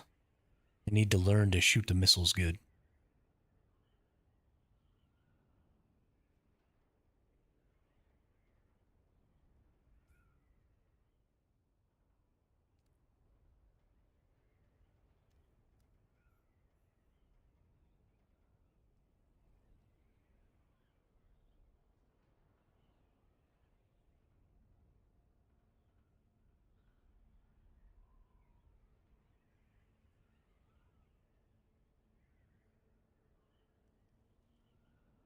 Gotta be good at shooting those missiles.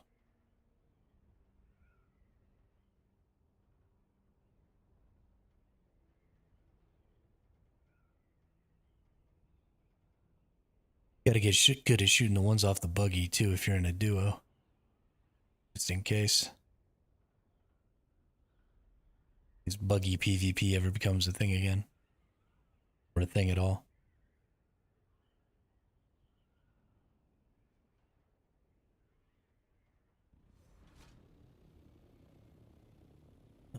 Since things are so sparse, instead of focusing entirely on Stravidium, I think I'm going to go ahead and get the titanium too. Because I think there's just too little to say, well, I'm only going to get this.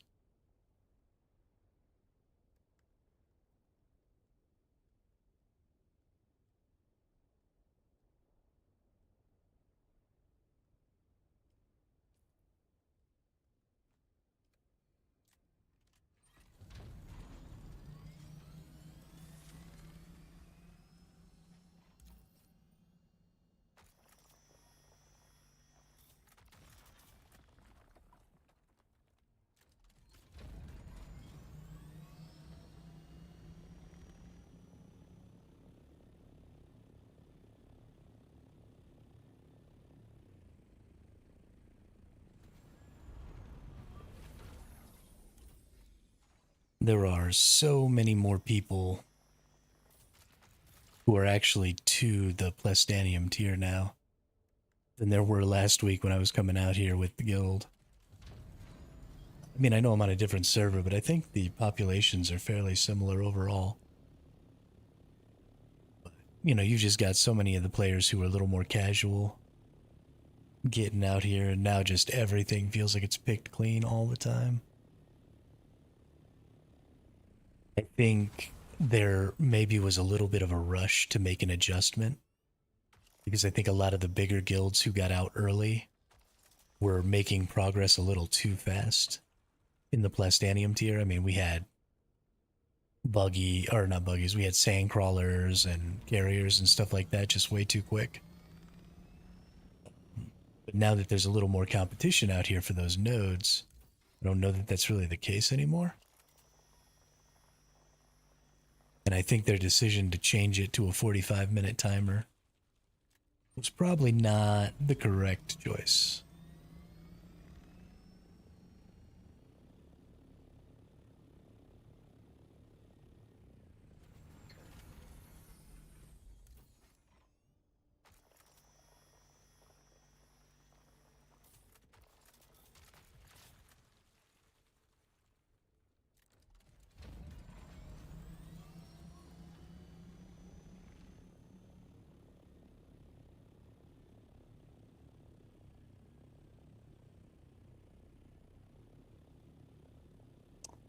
But I guess that scarcity is going to drive more people to shoot other people down. Because if there's no nodes to gather yourself, that's really your only option, right?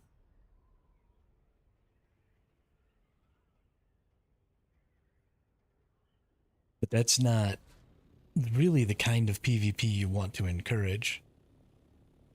You don't want to encourage people to go attack people who can't fight back. You want to encourage people to have, legitimate PvP between two PvPing individuals. So either you have to change the rules where you can't have storage and a missile launcher so that people can defend their cargo. Because again, you have to be able to defend your cargo solo because your faction system's broken. If the faction system wasn't broken, then sure, I could rely on somebody else for that defense. But your faction system's broken, and lots of people play solo. Your solos have to be able to defend their resources. Even if they might be outnumbered, whatever. There can't be no option.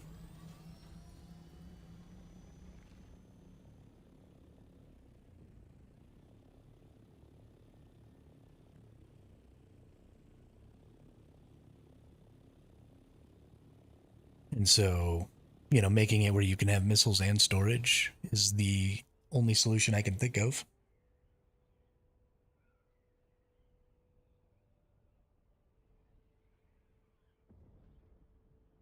I mean, I guess you've made it so you can pretty much always run away. But still, it's rough not to be able to fight back.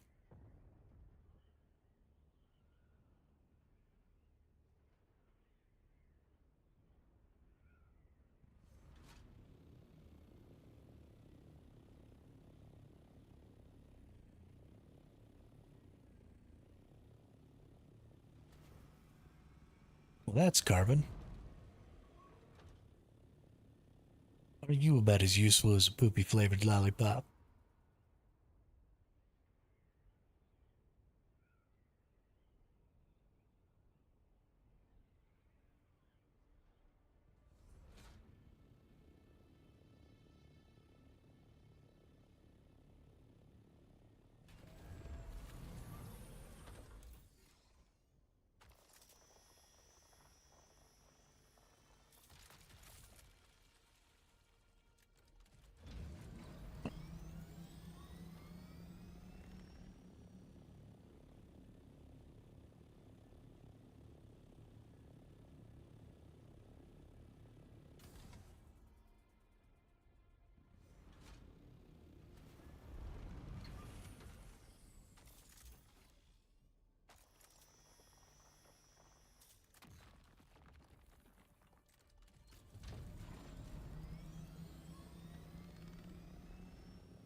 It's weird how many buildings there were over on that other side and how few there are over here. Like, I know that there seem to be less resources, but there also don't seem to be any people over here. I might actually have a pretty decent time getting some stravidium and titanium and stuff and making a little plastanium this week.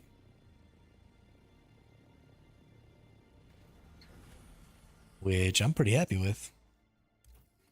Because we want to get to some tier 6.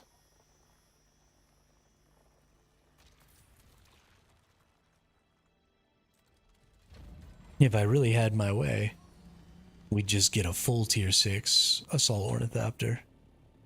With a full tier 6 hull and everything for the extra armor and stuff. But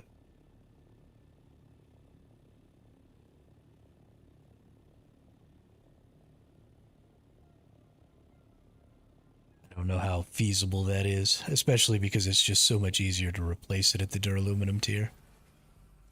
And then save those resources for making another one if something happens.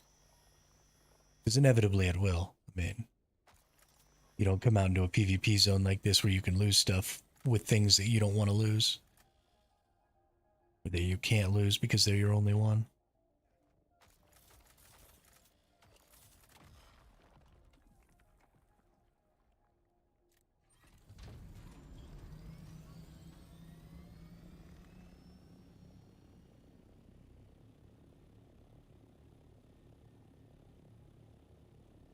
I honestly should be making a backup scout orny.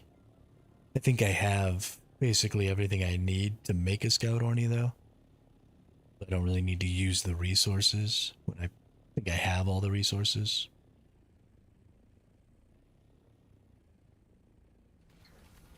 There's an opportunity cost there that I don't think I'm willing to pay right now. Because any resources I use to make a backup that I'm not actively going to be doing things with are resources that I can't use to make more duraluminum, to make more water and stuff like that.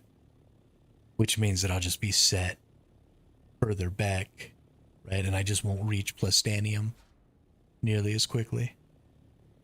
Because I'm not investing as many resources in the growth of my water production and stuff.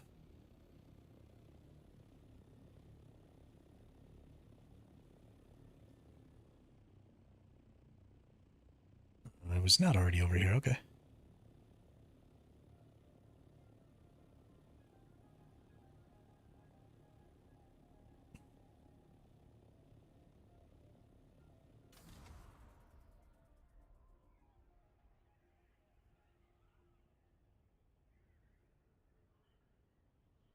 Okay.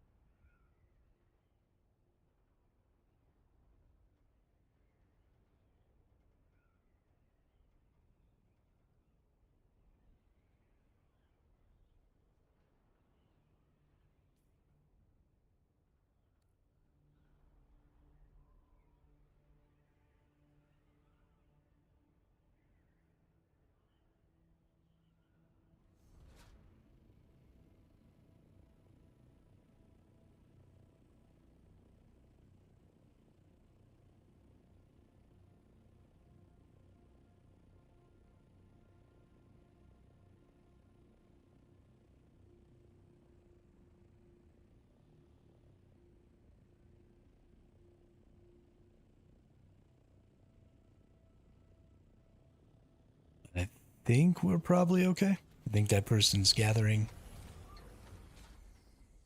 Who knows really though? We'll keep our eyes out. I think we're pretty close to being full, so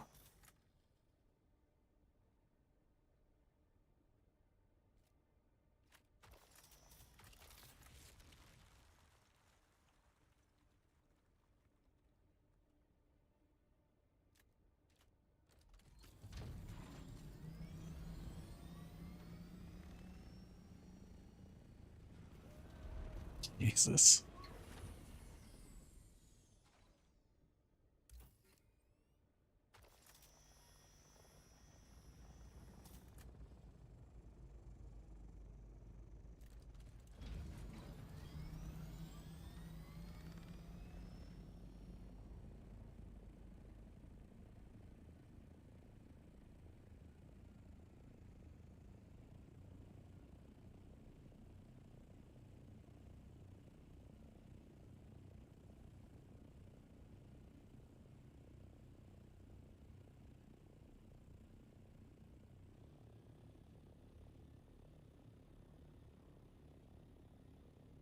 Why are there always so many friggin' people around?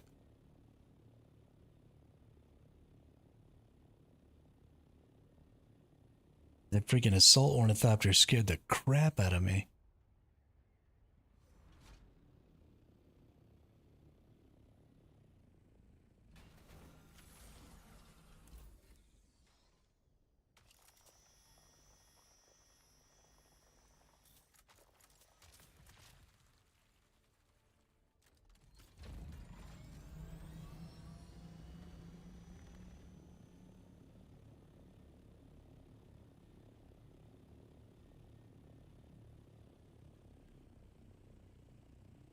We're getting pretty close to full here. I just want to kind of fill up.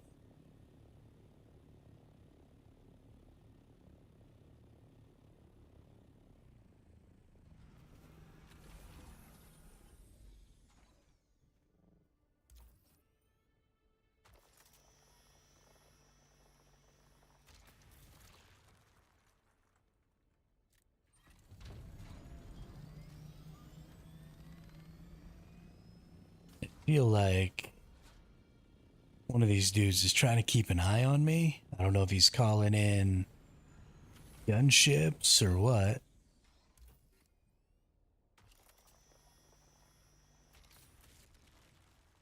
Scaring the crap out of me.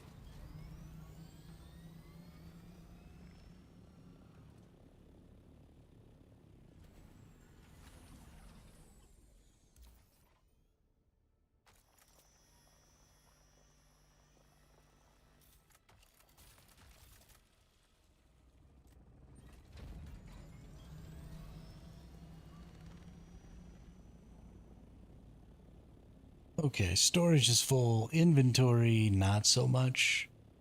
But honestly, I'm bailing. There's too many people around. They're still just flying around looking. I don't I don't need to be getting caught by some big Zerg coming, you know?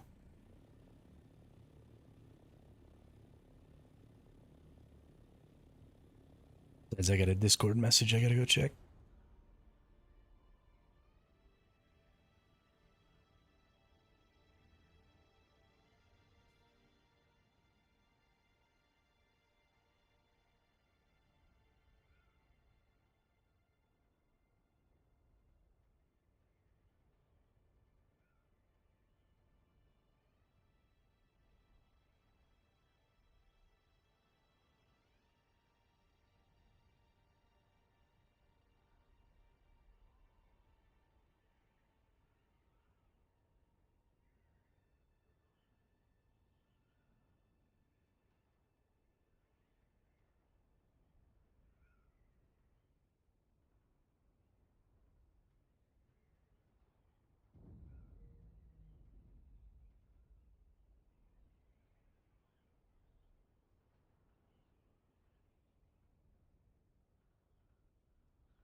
Oh, shiznit.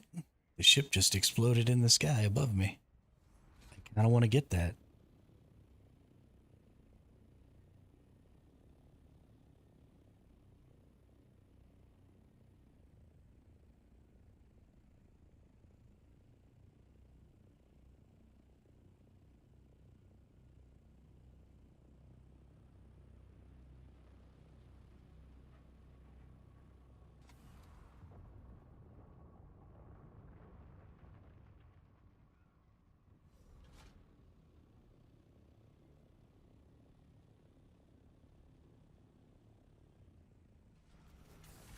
Alright, we're gonna start out on this side.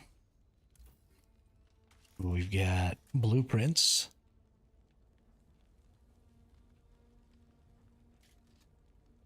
Can I please get the blueprints? Thank you. 2 sets of albatross wings.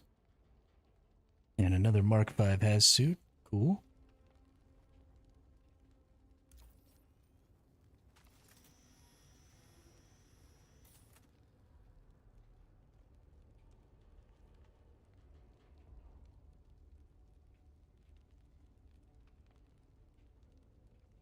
Where's the scrap metal? Surely I have scrap metal on me. There it is. Okay. Can I get into this other side, or is it too high? Too high. Cool.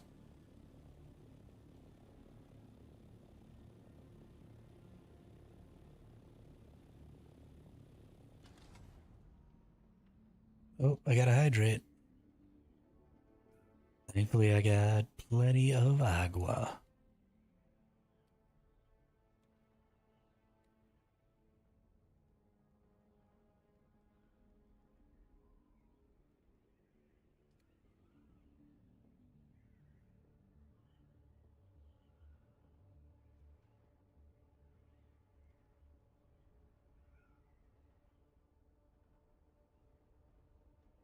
You better shape up, 'cause I need a man.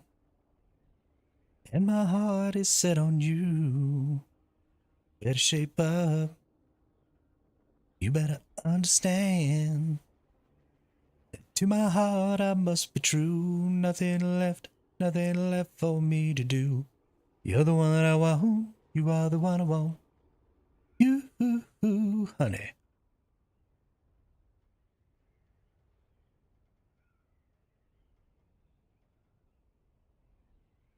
I am fairly happy to have that song stuck in my head now. Thank you, Charles.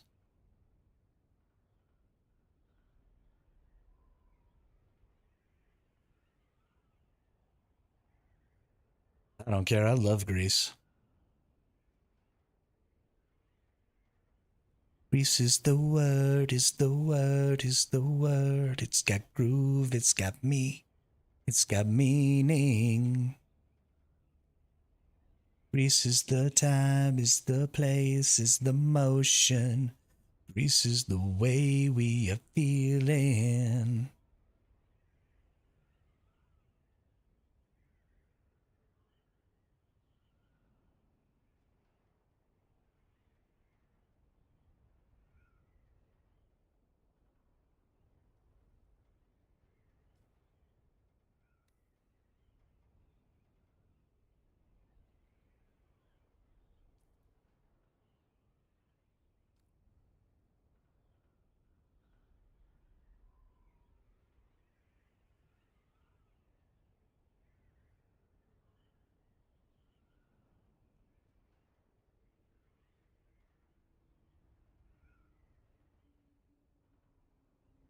Boom, boom, boom, ba-doo-doo-doo-doom, ba-doom, ba-doom, ba-doo-doo-doo-doom.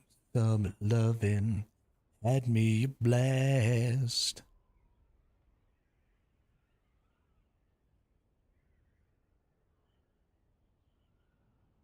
It's actually my go-to karaoke duet song.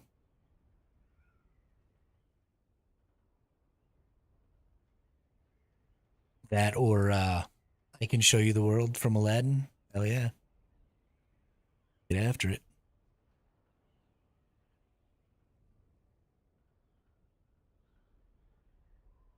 Frankie Valli's Grease is one of my favorites. Yeah. Grease was fantastic. I'll even get down on some Grease too. Like, that's fine. It's not as good, but I'll get after it.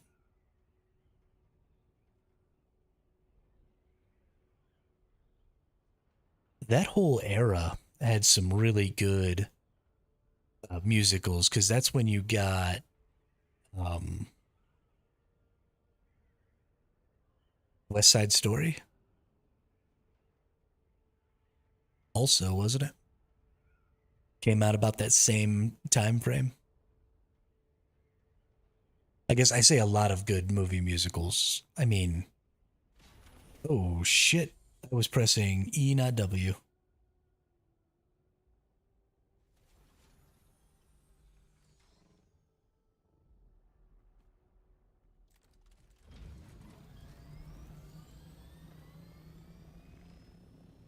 Um, I don't know, were there any more? But I really liked West Side Story too. When you're a jet from the day of your first cigarette to your last dying day.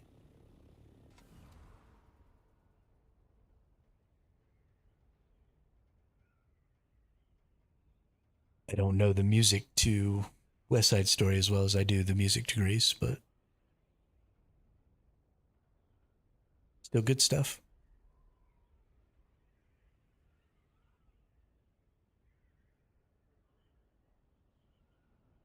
Newsies. Yeah, so I've never actually seen the Newsies,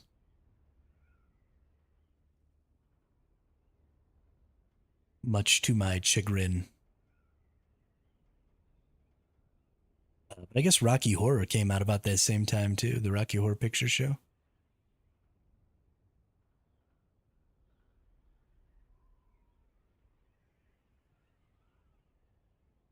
Yeah, there was just some good musical movies going on back then.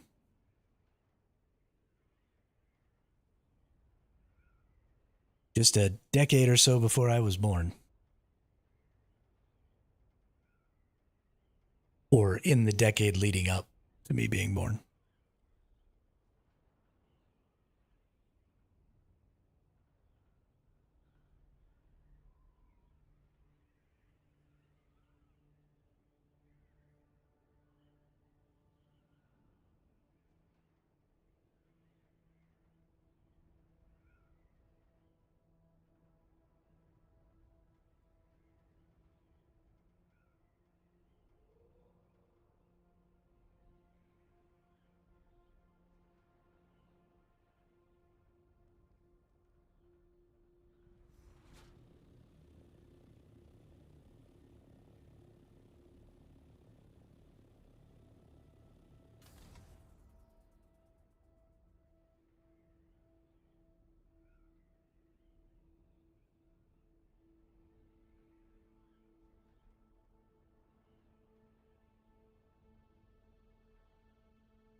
Of course, I guess we're getting some pretty decent ones recently.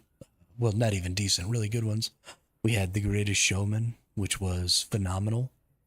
Um, we just got Wicked, which I love the music to Wicked. I haven't seen the new movie, but just the soundtrack is outstanding. I like when they do a good job.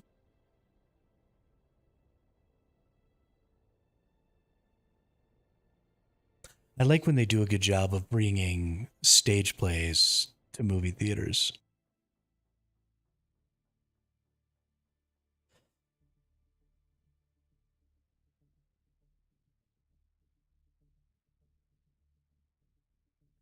Because not everybody can enjoy going to see a live performance. And if you want to see a really good live performance, they're extremely expensive. I mean, tickets to shows on Broadway are not very cheap at all because you only have so much capacity and you can only be showing at one theater at a time, right? Because your cast can't multiply and go do shows in multiple places like you can with a movie. And so movie tickets tend to just be way, way cheaper and way, way more accessible.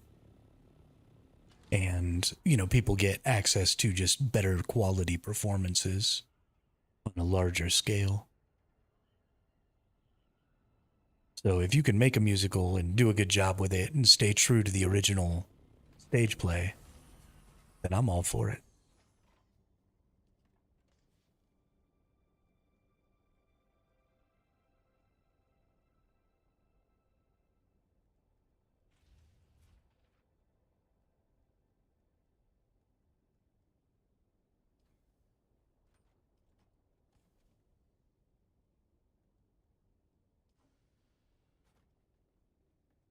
Now, if you're going to bastardize the thing and just make some over CGI'd garbage, then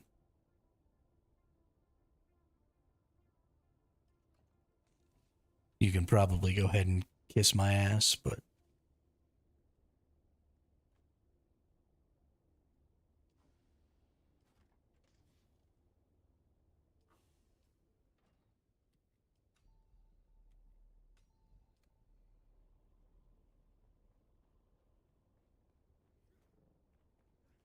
all right, we got plenty of stravidium.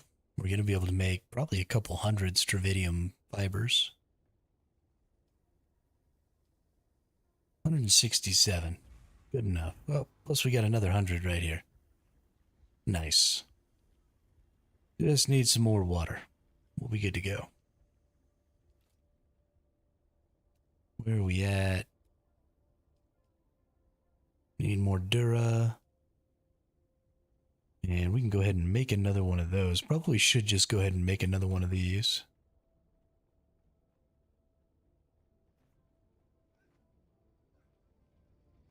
I'm gonna need it if I want to make any more water. Can I fit you in here? No, I can't. That's why I put these shadows over here. All right. Let's go ahead and make you. Actually, I shouldn't do that. I should be smart. Me and Charles literally just had this conversation. Use the lower tier stuff first until you hit your max and then start replacing. I can get so many more water cisterns up there if I just make a shit ton of these. Right, that's 350, so it takes 4 of those to make one. But that's fine.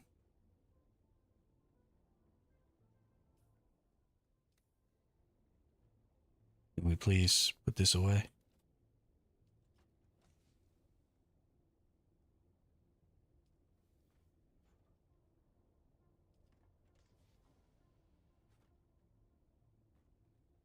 And I don't have to waste the calibrated servos and stuff like that. Much, much better.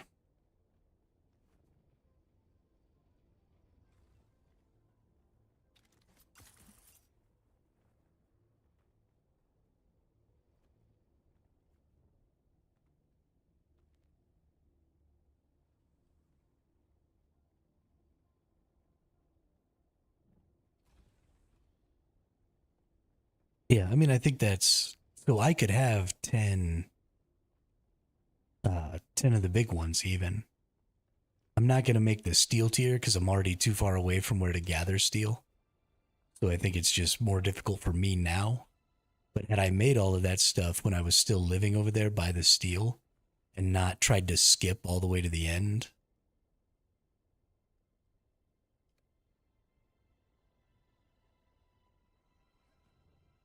Yeah. Yeah, if you go through the tiers like they intended, you never lose resources that way, right? So any steel that I had invested in wind turbines, omnidirectional wind turbines, I would get back and then I would get to turn those into something else, you know? There's always something that you need those resources for.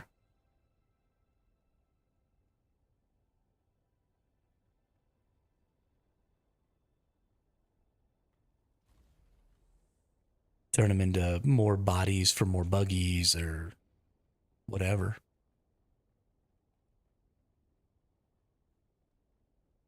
Yeah. Yeah, I just didn't that time. I normally do.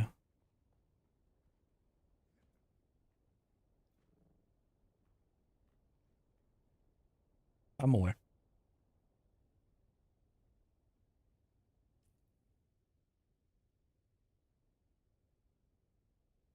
You can grab everything 3 different ways. So you can hold E on it.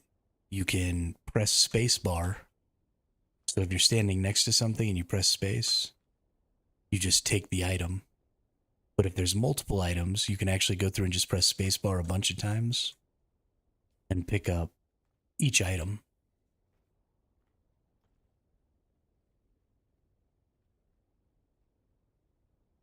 Or you can go into it and then you can still hold E and take everything. or you can go into it and press E on each item, pick them up. There's all kinds of way to pick up shit in this game.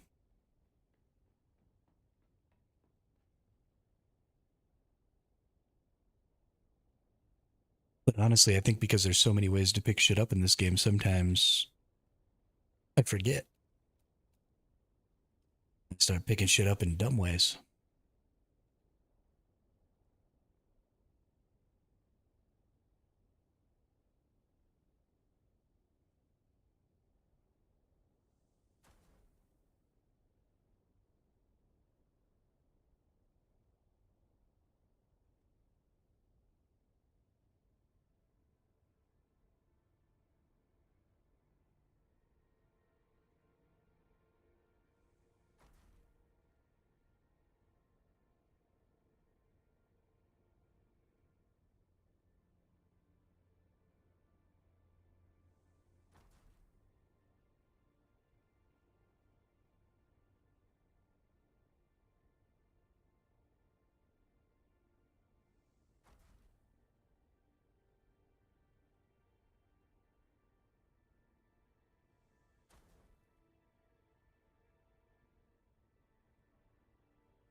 Oh no, I'm out of scrap metal.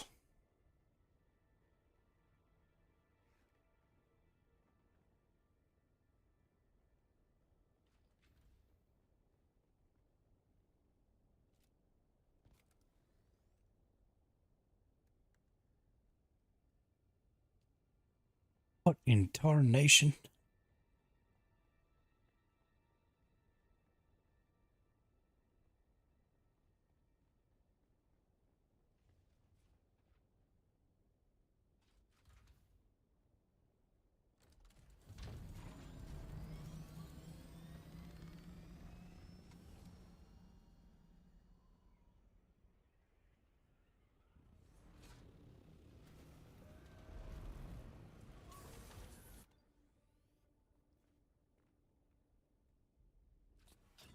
But then you're also not going to waste fuel cells. So, because each of the different types of generators require fuel cells for their different fuels, like lubricants and stuff like that, you go out, you gather up all your fuel cells, and then you stick them in your scrap generators. And then when you eventually take those scrap generators apart, you have all the fuel cells you need to make, all your lubricants and stuff.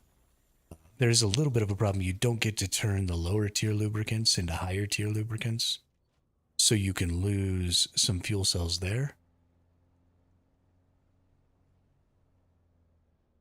But honestly, scrap generators are just kind of boss.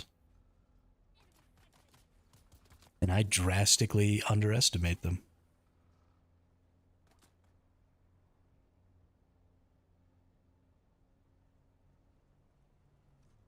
I mean, I need 20 scrap generators to run my 10 water catchers that I want.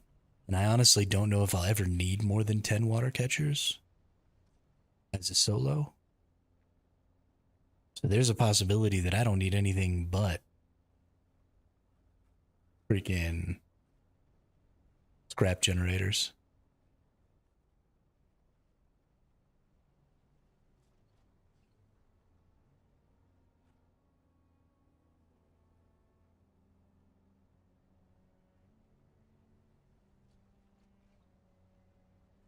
Especially in the late game.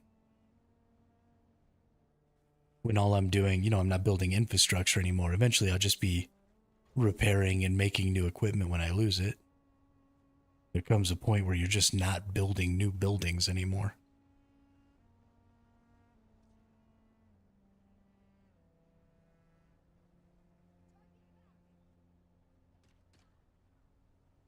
unless you're a psycho.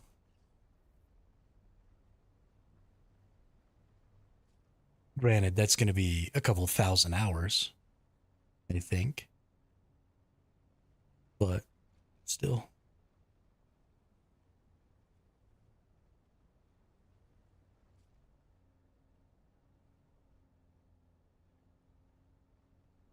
Are you trying to find fuel cells out here? I mean, you get so many using the high tier cut arrays, but still.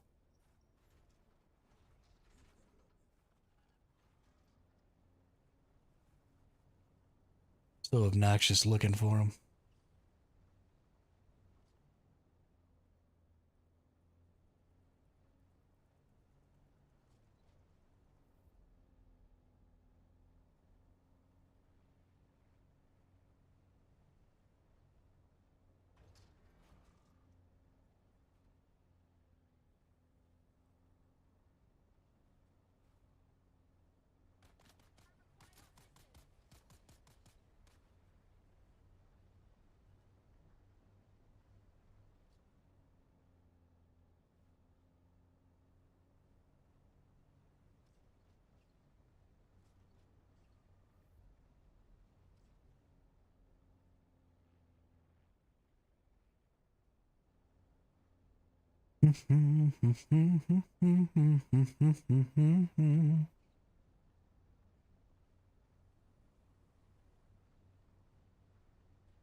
Ooh, hey, there's two of them right here. I'll have to remember this.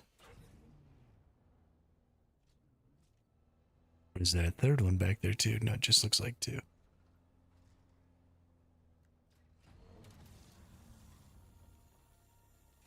Where am I at? Just down the way? Fantastic.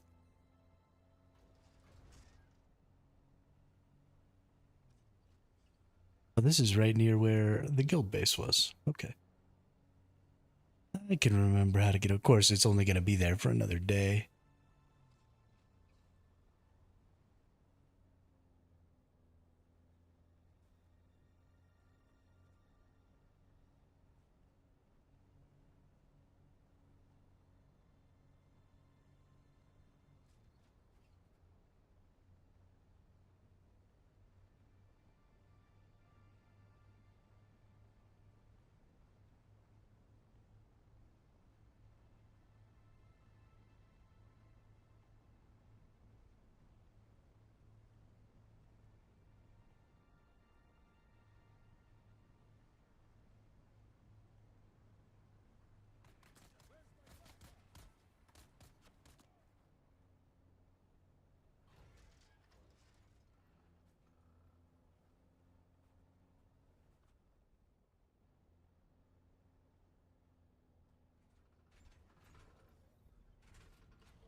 I meant to check. Let's see. What are we at in the power department now?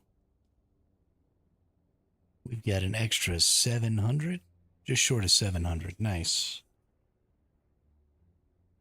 We actually should be able to get another 6. No. Another 5 water catchers out there. Very good. What are you making? Still Stravidium.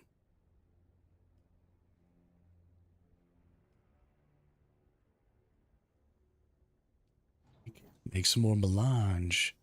Primarily so that I can get some more freaking residue.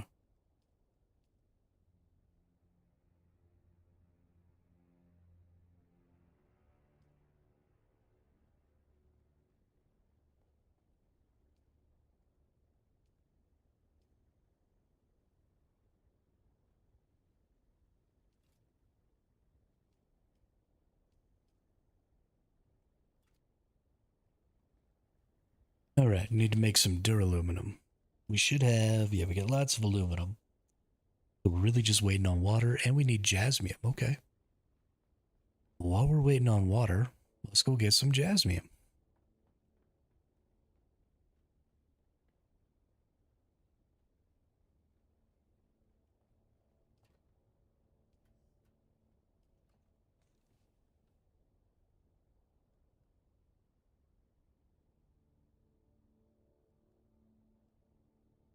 We can just dump the Mark IV suit.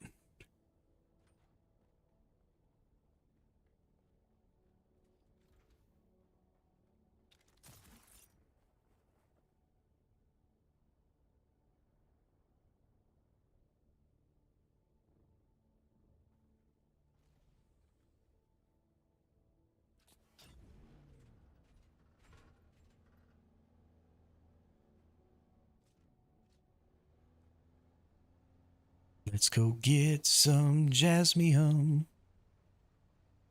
Big old thing of jasmium.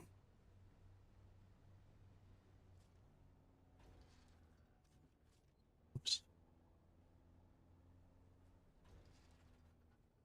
I still have that fuel cell with me. Oh,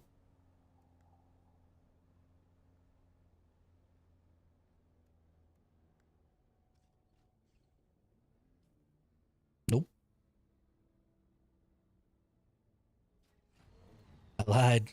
I definitely thought about fuel and went, oh yeah, I still got that one fuel cell.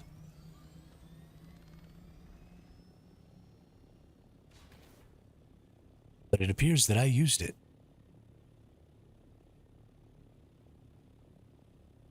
Ruh-roh. Good catch, Strat. Good catch.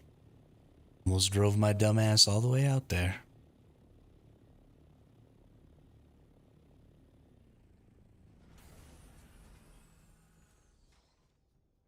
Just to get stranded. Stranded at the drive-in. Branded a fool. What will they say Monday at school?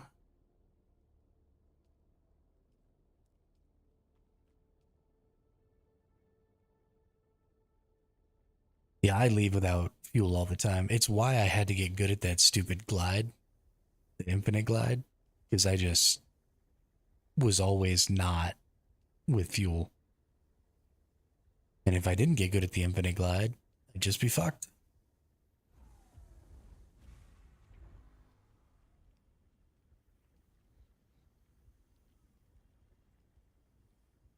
And that's just how that works.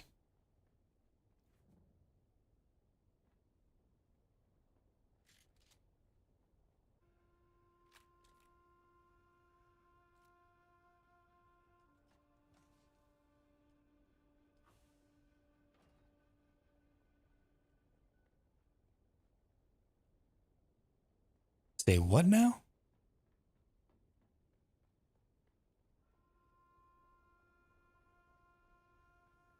Can you just drag and drop that shit, or is it in the D menu?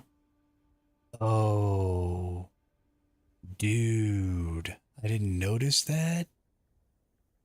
You're a boss. That's so important to know.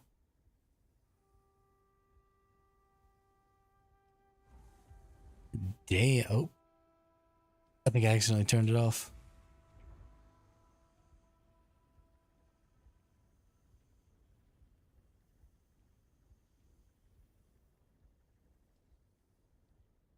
That's so good. Holy shit. I even knew about the expand menu. I just didn't never see the change the priority thing. It saves me so much time. I've been like hating life trying to deal with that stuff. That's why I always make like an extra. That's why I had two regular chem benches, even though I wasn't always using both of them. I made two so that I could like make cobalt if I was already making. Yeah, it was super frustrating. I was also frustrated for the same reason, except I just accepted it and kept having my life ruined instead of realizing that this was super annoying and anybody who played the game for more than 10 minutes would be super annoyed. And there's probably a solution that doesn't involve being super fucking annoyed.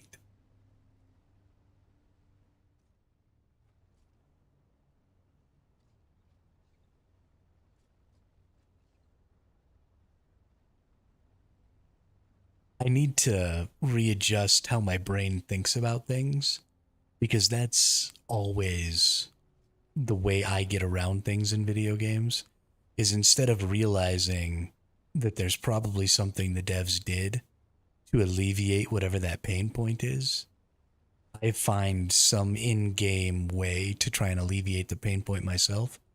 So for example, not being able to change the queue at the chem benches, I would just make another chem bench that would be there in case I needed to make something right then and there. And so I would just have an extra chem bench worth of resources that I wasn't really ever using because it only sat there until I needed it. Or I would make enough chem benches that each one would be assigned to a unique item instead. And I was doing the same thing with refineries. So the reason I have two refineries is because duraluminum is really fast to make, but I want to be able to just make duraluminum when I need it or when I have enough aluminum to make enough to get my, my next water catcher or whatever. And so now I can just queue it up and do that. Oh my God. That makes my whole life better. Holy shit. I was kind of starting to worry, honestly, about when I was going to get to the large refineries. Because I wanted to, I was going to want to have two large refineries, but I wasn't going to be in a position to always need aluminum and duraluminum cooking because I was kind of going to be out of those tiers. And I really only wanted one large refinery that was kind of always cooking stravidium. But now I can totally just queue up a bunch of aluminum and do some duraluminum when I need to without getting in the way of that. So I think I probably only need one large ore refinery. Because running one large ore refinery on stravidium all day requires like 5.4 million water. Yo, he was kind of close. What's up, dude? You need to maybe take a chill pill? Calm your little tweaker ass down? Should I maybe not still be driving across while there's the worm back there? Maybe. But it's fine.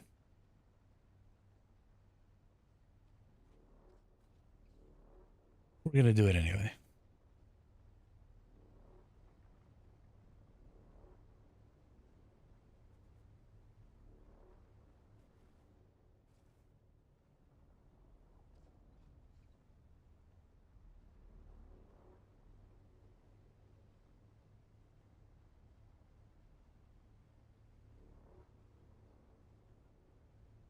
Worm's a dickhead, dude.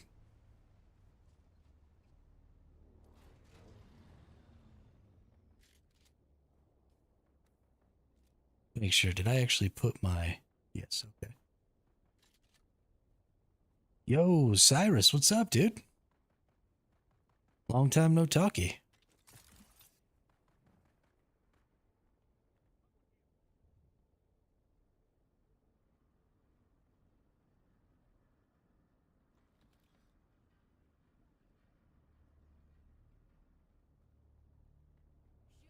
Um,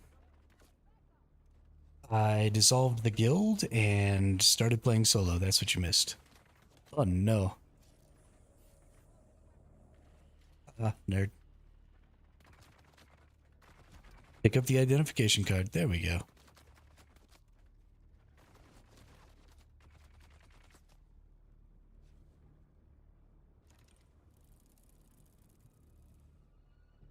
Dissolved the guild because I didn't play enough? Yeah, no, that was definitely it. No, we had a full guild. We had 32 people in the guild. Yeah. Um, there were just some people that ended up getting into the guild that were a little more hardcore than the rest of us. And dealing with them wanting to be pushing really hard into the deep desert and not wanting to try and help some of the slower folks. And then some people ended up destroying something that I had made, one of the structures I had made in the main guild base, so that they could take the resources out into the deep desert for the deep desert stuff, instead of leaving it for everybody to have access to in the main base. And that made me angry. And I didn't want to have to deal with trying to vet everybody to make sure that nobody was a dick. Um, so I decided that I just didn't want to be the leader of a guild anymore. And I left. Gave up leadership to somebody else, and then the guild pretty much kind of crumbled after that.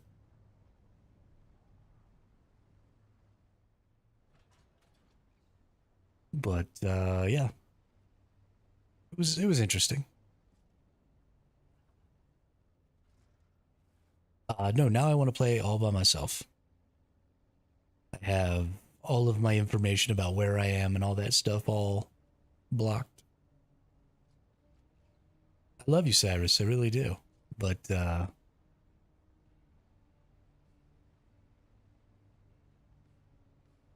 if I'm gonna play with anybody, then I have to be able to play with everybody, and I'm unwilling to play with everybody because in order to play with everybody, I'd have to be in charge of the guild again because nobody else wants to be in charge of the guild, which would just mean that I was going to get angry again and quit playing again.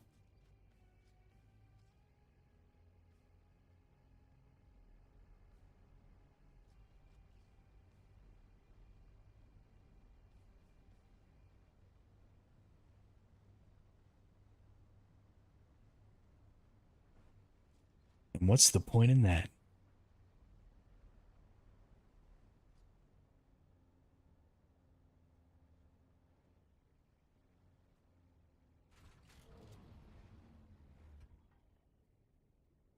I mean, being able to get a group together and play as a guild would totally be fun. But I just am not the person to be in charge of it.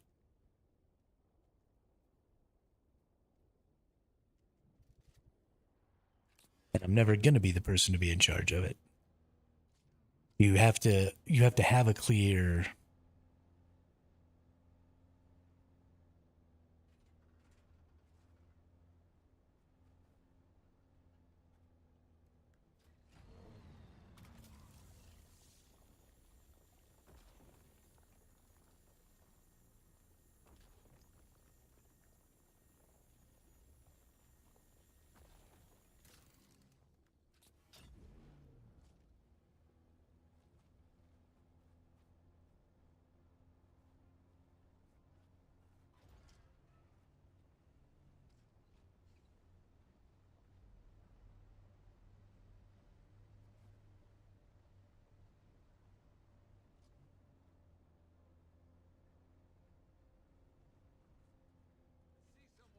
Bro. Please, please. Oh my god. Stupid fucking.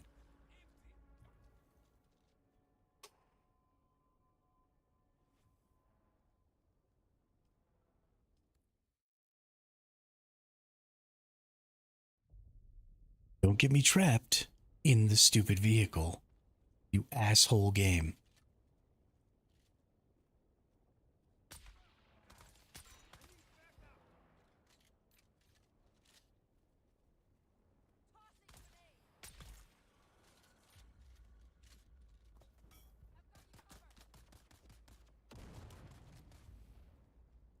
You don't have anybody covered. Your friend is dead.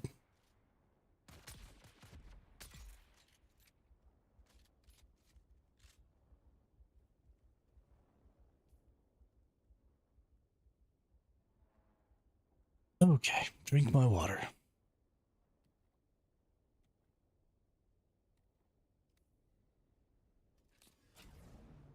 What a waste of durability that was. Oh, this one's huge. This one has 6 little spots. No wonder that person built their base here.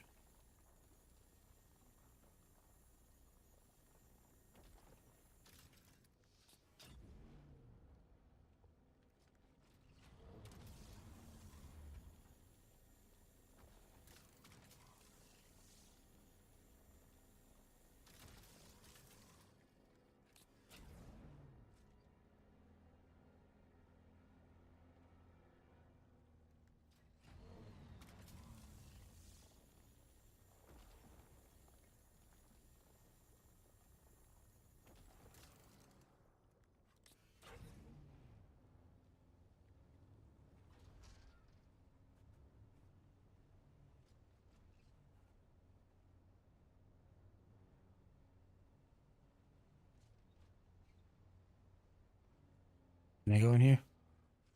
Nope. Why won't you let me in?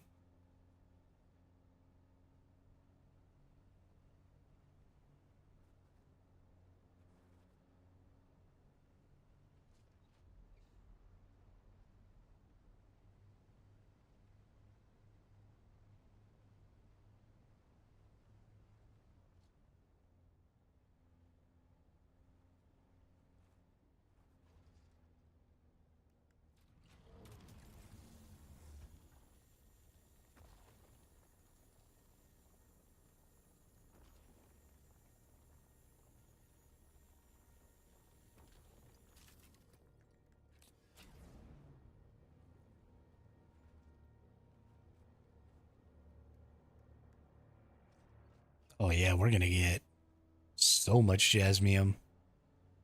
Oh my goodness. Oh my goodness gracious.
Bubble, bubble, toil and trouble. Or is it double, double toil and trouble? Fires burn and cauldrons bubble.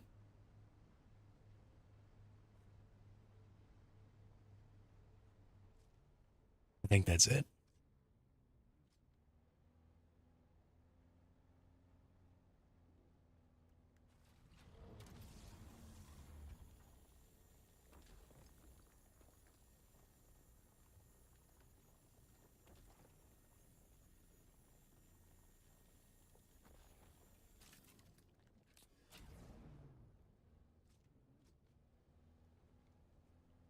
Inside the base, you should be enclosed in there.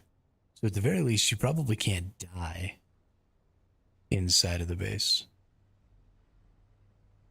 But it might still be affected by radiation.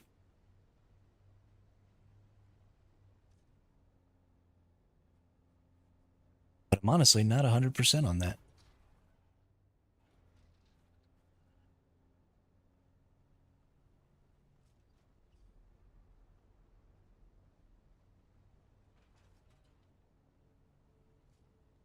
It could potentially reduce your problems with radiation so that maybe you could take like an iodine pill and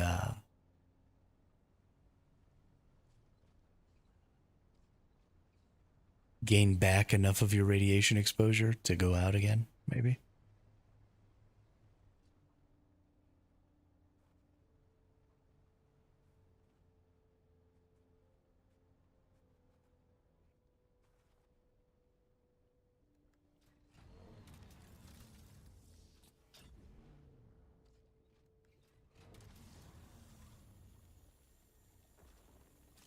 I don't want to be drunk in public. I want to be drunk in a bar. They threw me into public. Arrest them. Well, they didn't arrest them.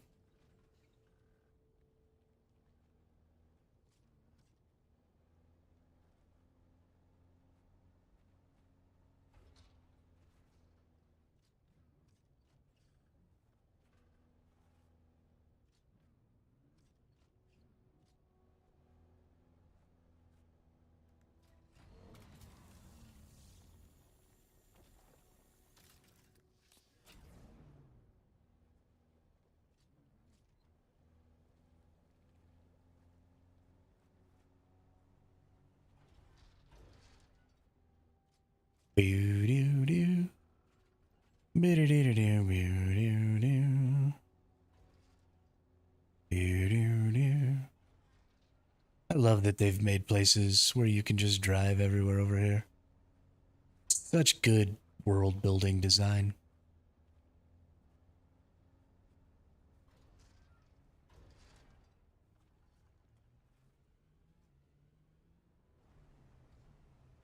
Touchdown.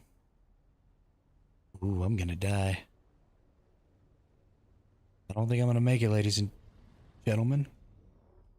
Ruh-roh.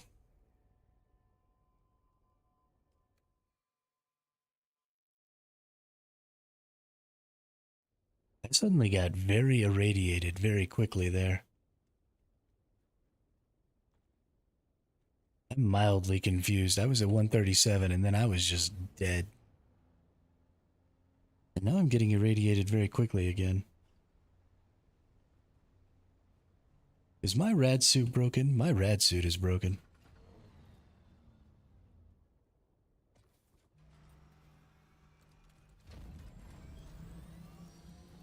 I think it might be time to go get another rad suit.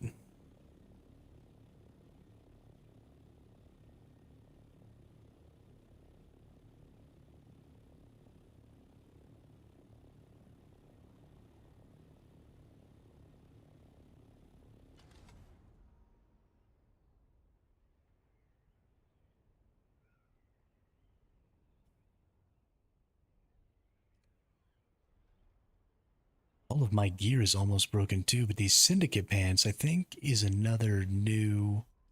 I don't think I have syndicate pants yet. I think that'll make 4 of the set. Oh, I do have syndicate pants. Okay, well, I have 3 of the set. So we're going to be moving into some duraluminum stuff here. Instead of rocking this Sentinel Dune Man aluminum tier stuff that I've got.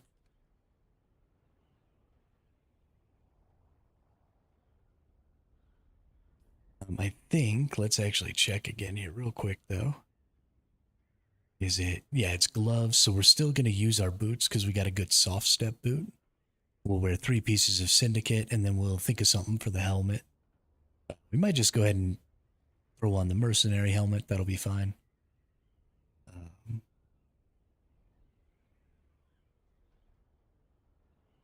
But that syndicate stuff is all pretty solid, so. Then we'll look super cool. We'll die less to melee fuckers.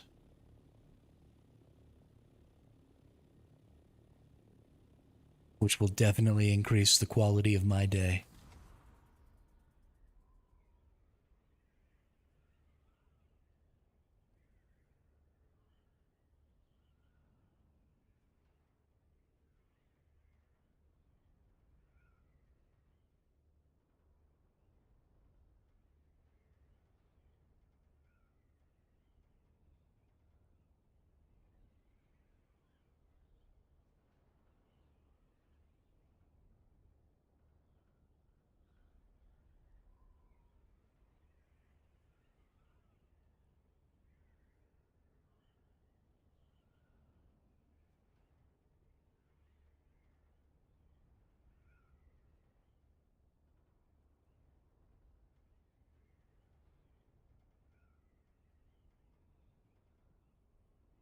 Sometimes in our lives. Meow, meow.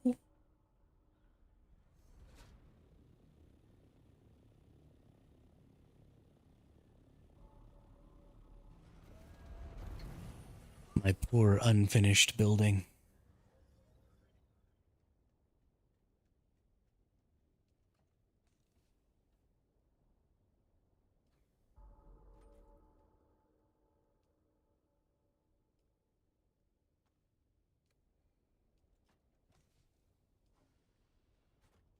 Alright, this ought to be good enough to get me back in and out of there.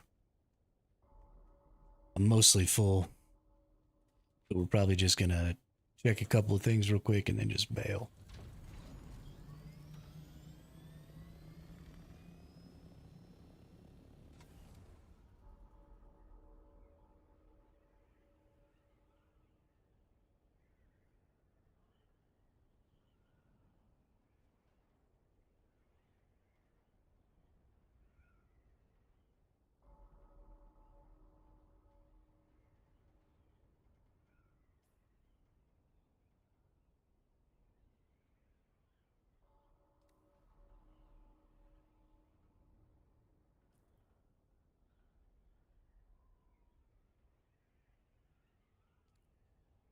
Yo, when did it become 5 hours into the stream?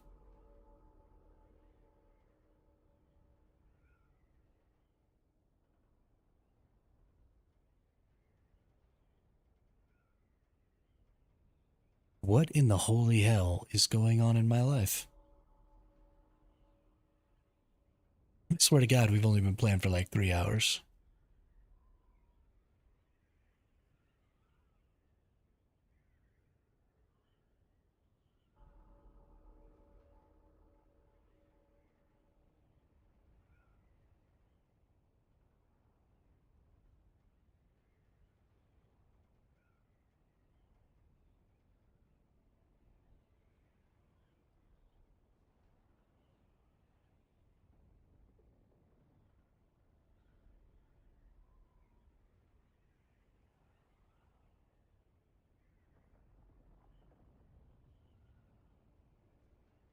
I don't trust this fucking worm over here. I think he's after me. He's a little turd burglar. He burgles turds.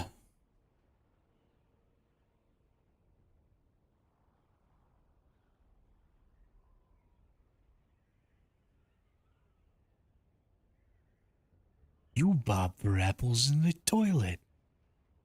And you like it.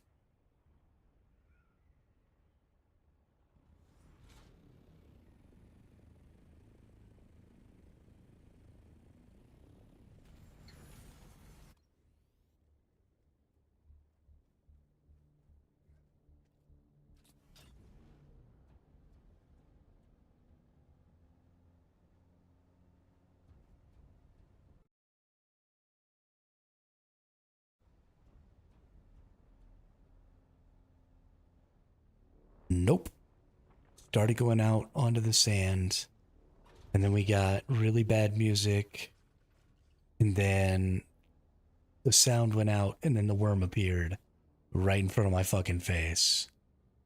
That was not cool. It was not even a little cool. Why you gotta do that to me? I'm just out here trying to gather up some freaking jasmium so that I can make some freaking duraluminum. I can have some fun.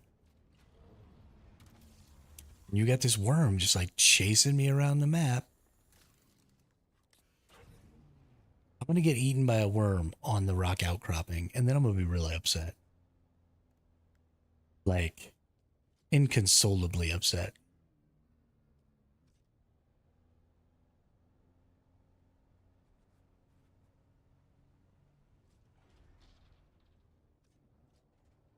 Why is my radiation going up so fast?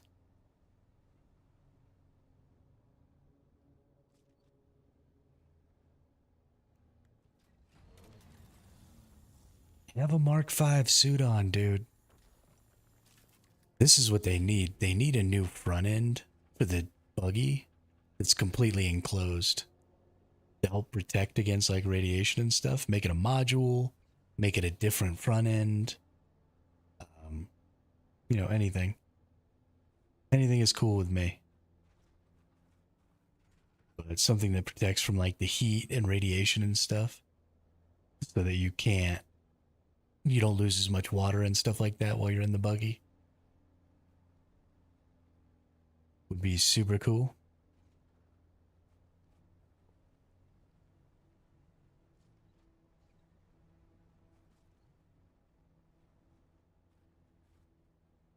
There's just so many different things, you know? There's so many options that we could have that we don't have. I just want some options. Make it twice as expensive. I don't give a shit.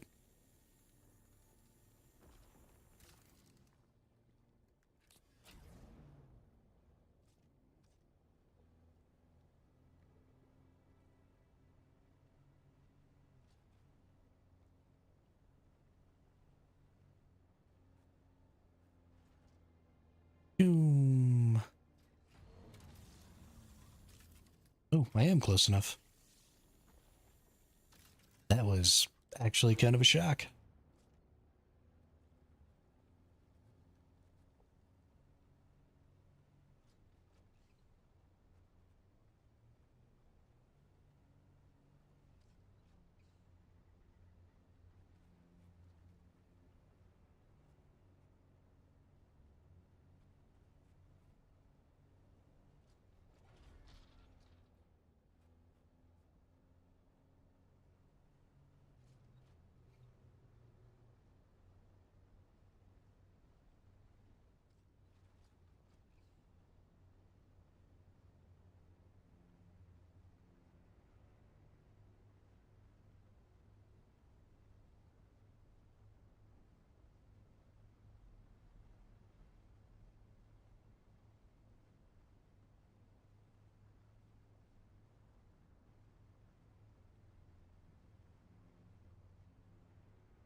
Nope.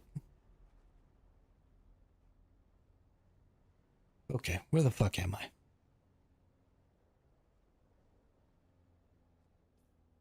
Hermit is lost.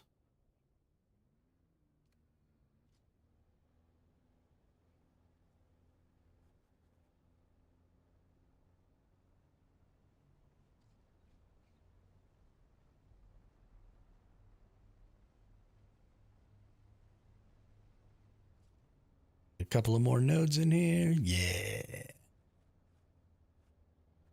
Getting my nodes. Gonna get so many resources. Getting my nodes. Nodity noddy node. Oh yeah, inventory's full. What's up?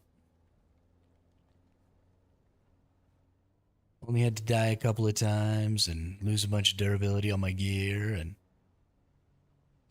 get the shit's literally scared out of me by the worm. But it's fine.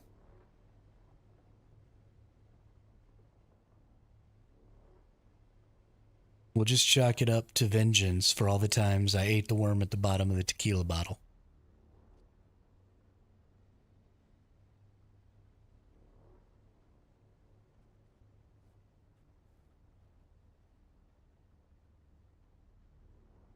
I get it. Those were all Shai Hulud's babies. And they feel some kind of way about that.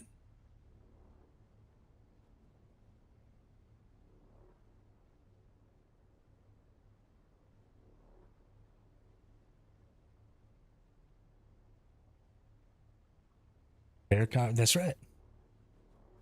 That's right.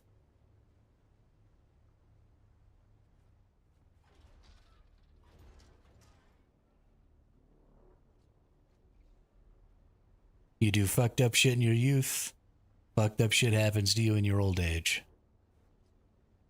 How the world works.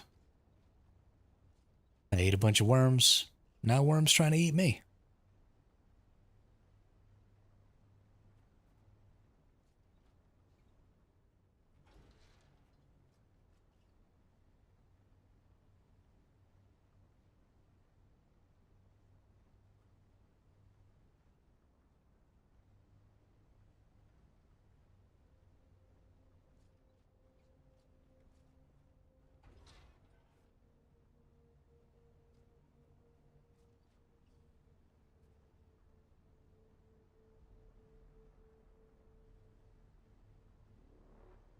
Those shadows scared me.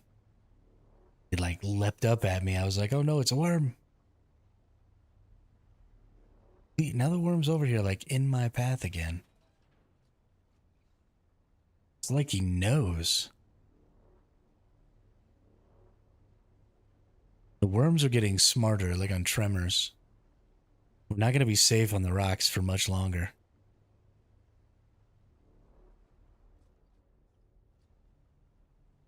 Who's got the dynamite?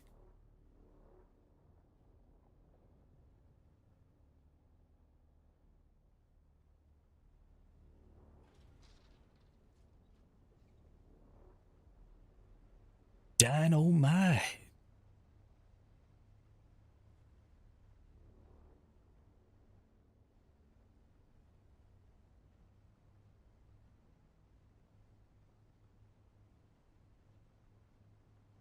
Okay, we made it.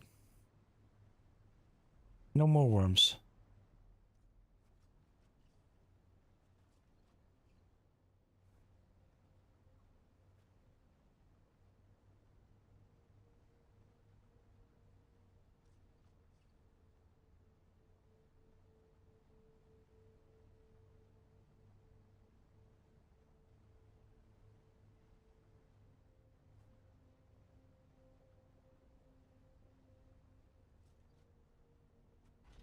Ew.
Wow. Even though I brought that can of fuel, we almost used up a whole can going out there and back.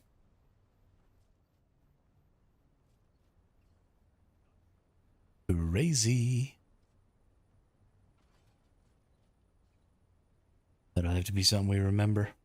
Always bring a can of fuel because it pretty much takes a whole one. Actually, I think probably a little more than a whole one.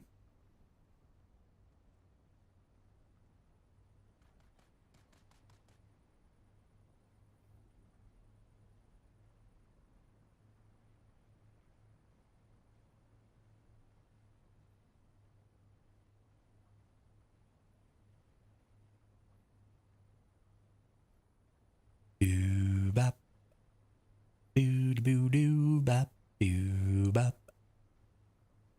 Doo boo doo beep bop.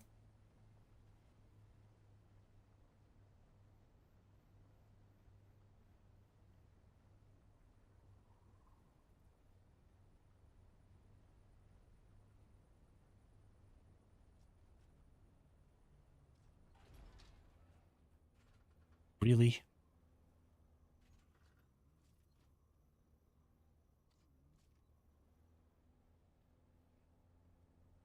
What the hell just happened?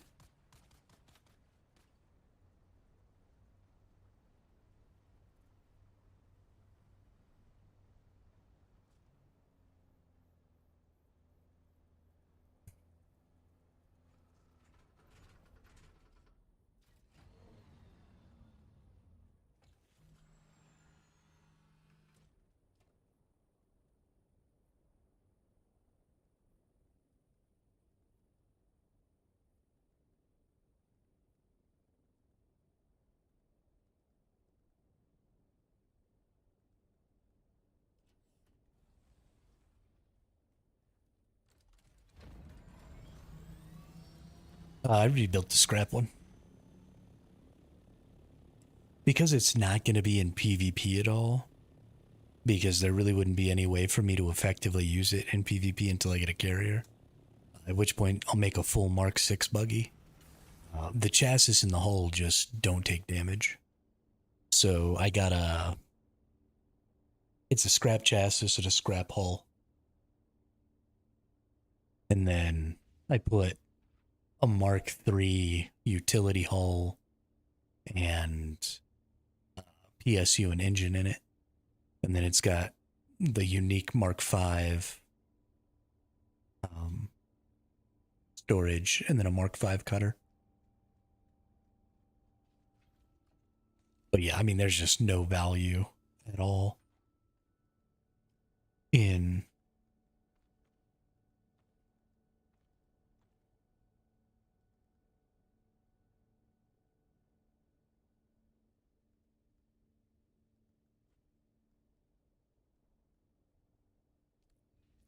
trying to keep your hull updated. It ain't gonna do you no good.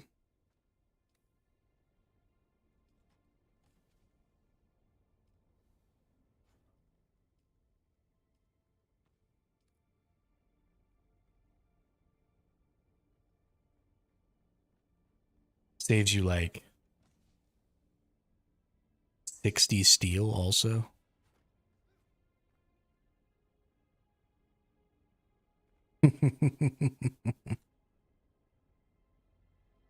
It was hard on my hair. And I feel sad. I used to have such beautiful, luscious hair. I'm all ugly and bald.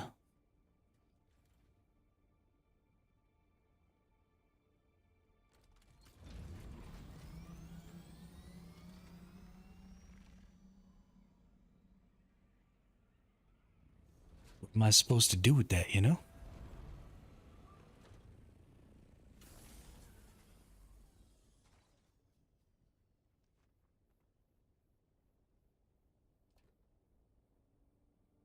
No. Oh, I forgot to unpack the fucking... Holy crap, Hermit. Blew my ass all the way up there. Forgot to take the shit out of the fucking ornithopter. Oh my god.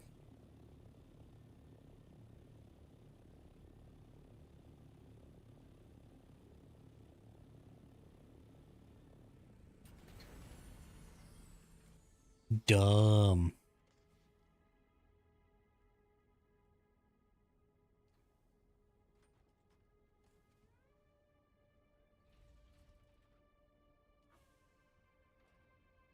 Like 90% of the time, my new neighbors are so quiet, I forget that I have neighbors. And then the other 10% of the time, I swear to God, they're having like metal band practice in their fucking apartments. Like quiet as a church mouse, and then full on construction crew with the wrecking ball. I don't know how I feel about it.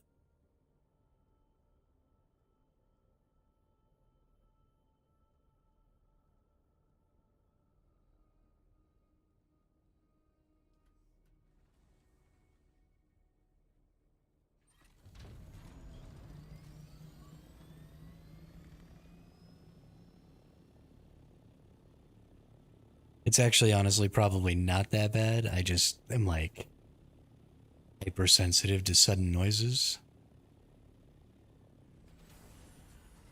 So every time I hear like a little bump or anything like that, or puts me on edge.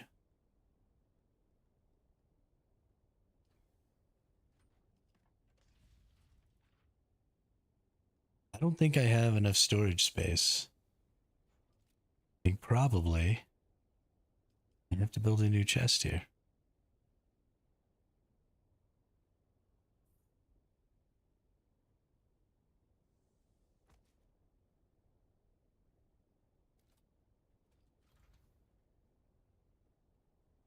Well, I stay up until like 4 o'clock in the morning, so it doesn't really matter. But yes, they do it at weird times of the night as well.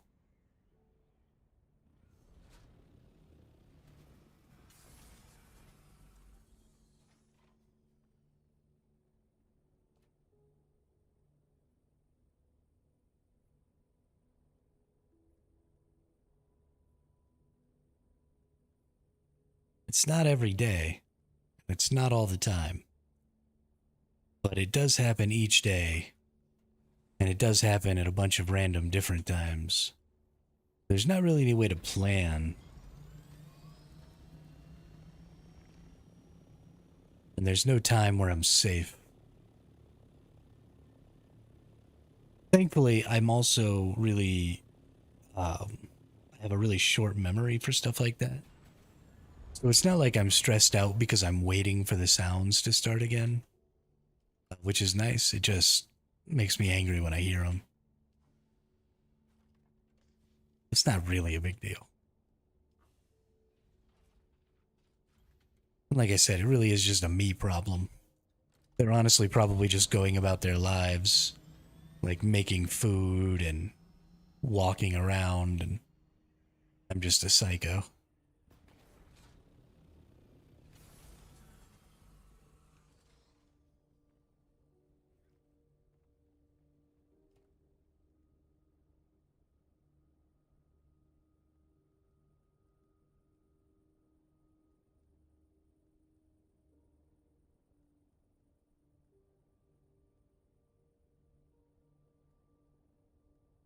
Hey, only 2 more trips. Then we'll be done after this one. So 2.5 more trips.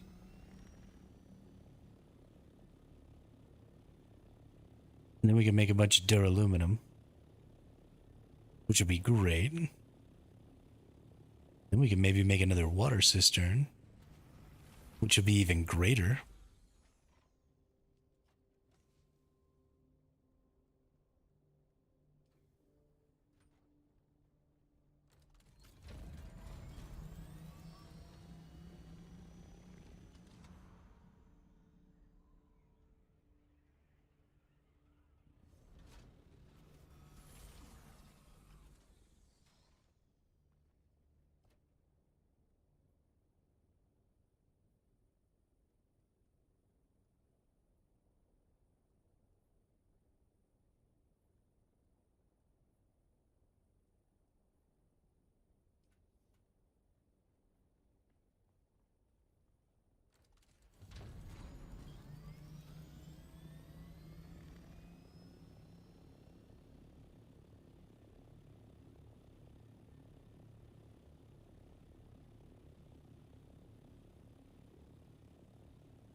So I think you should make a platform on the lower part of your main base. Well, so, I mean, I guess, yeah, I could put my storage down there. That's not, you're not right.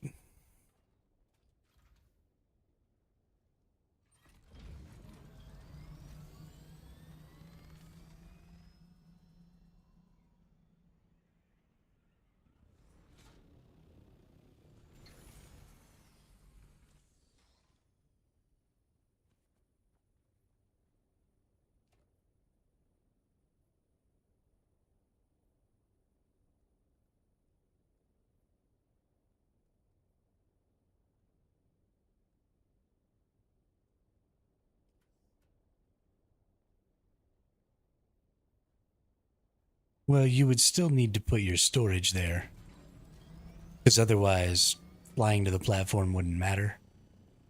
Because you'd have to still go all the way up to your storage to remove all your stuff. So you would have to put a platform and the storages down there. But yeah, I mean, you're not wrong. It could just be a flat. Well, I guess it would need to have protection from the weather. It would actually have to be enclosed, but you're not wrong. I'll think on it. If I can think of something interesting to put down there, maybe I will.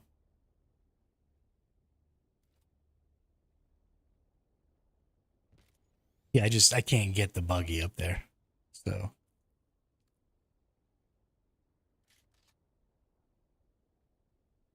I mean, unless, like you said, I could build a ramp or something maybe and jump it, but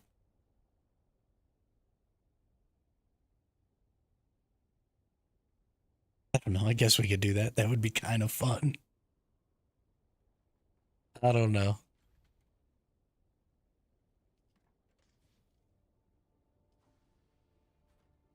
Wait, why does this have these?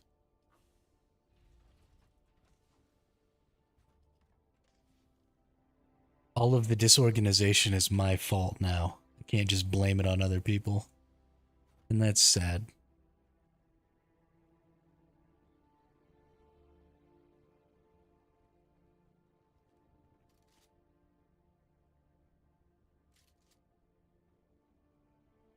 Anytime I don't have enough resources, it's all my fault.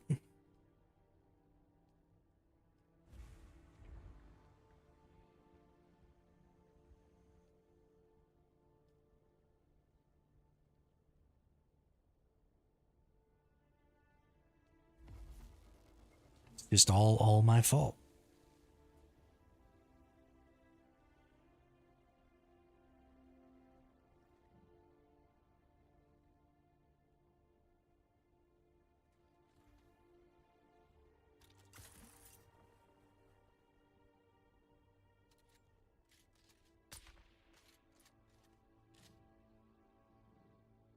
You can even reload while you're falling through the air. That's interesting.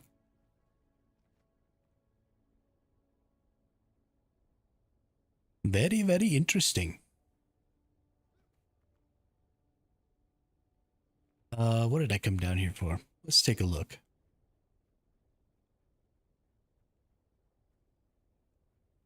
That's a pretty... I think if I was going to do it, I'd have to do it with this. And even then...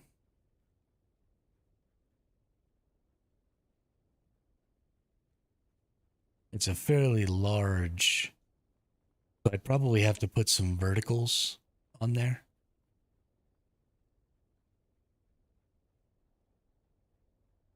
Because it's quite a bit of vertical distance to change. Whether I'd have to put a vertical on there or I'd have to like place it closer.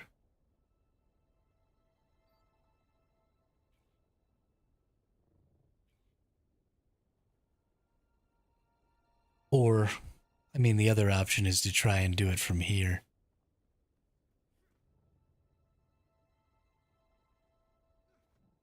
This is why I'm saying the buggy just needs to have a suspensor module for its treads.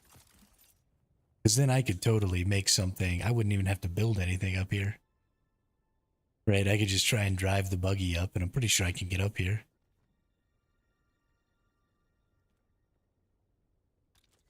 But if I could get the buggy up here with like a suspensor module or, you know, some sort of grappling hook or something like that, and then just yeet that motherfucker off the side right here, just whee suspensor over to my base, that'd be dope as hell. The fact that there's no suspensor module on the ground vehicles is just a travesty. I mean, it would be so much fun out in the dunes too, out in the deep desert, because you've got a lot of really high dunes. And so if it was something that went on on the treads, then you could have that and a boost module, and you could fucking boost yourself off the dunes and then suspensor on your vehicle and just catch some massive air. It'd be so much fun. So much fun. Maybe that could be a way that you could like get away from worms and stuff because they wouldn't be able to get you because you'd be too high.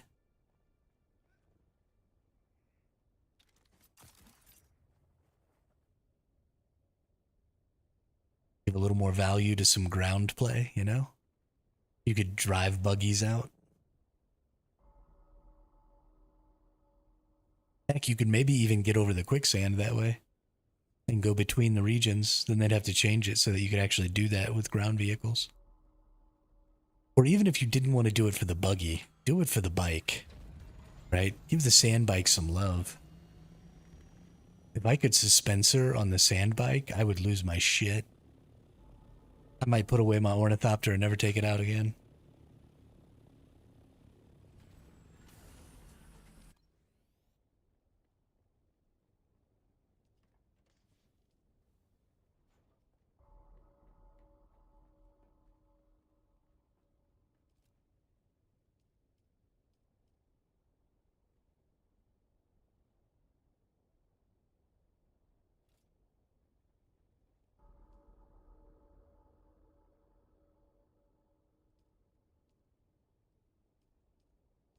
Hmm. We're getting there on these.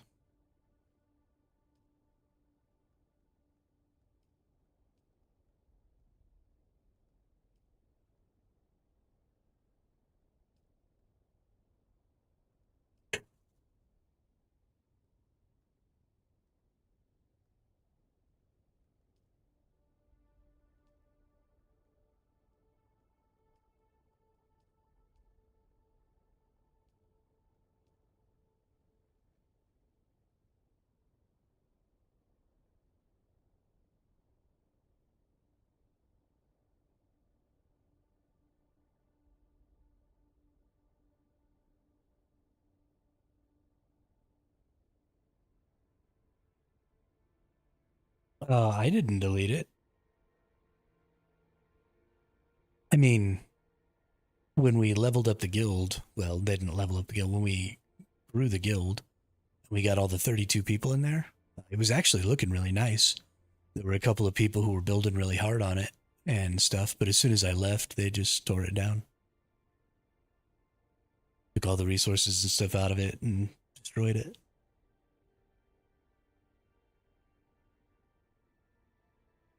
My X button?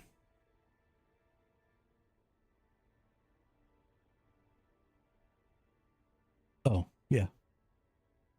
But also, who cares about that?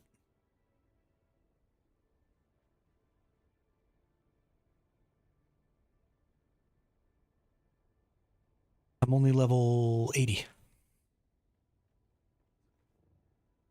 I haven't even been playing this character a week, dude.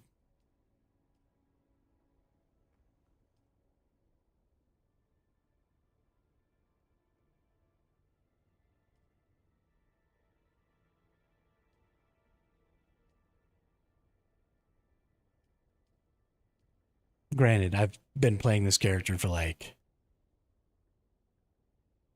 60 or so hours already, but still. 70 hours maybe?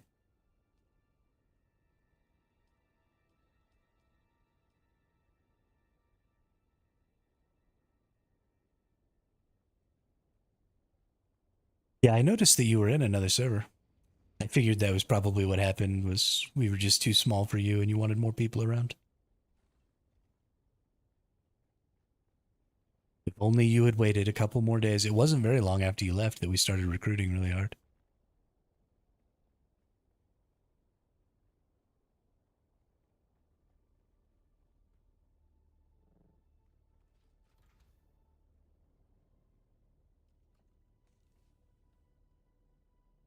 I think Gravy is trying to build the guild up over there again. Zero Gravy. He's the one who recruited all the people from the last guild, so.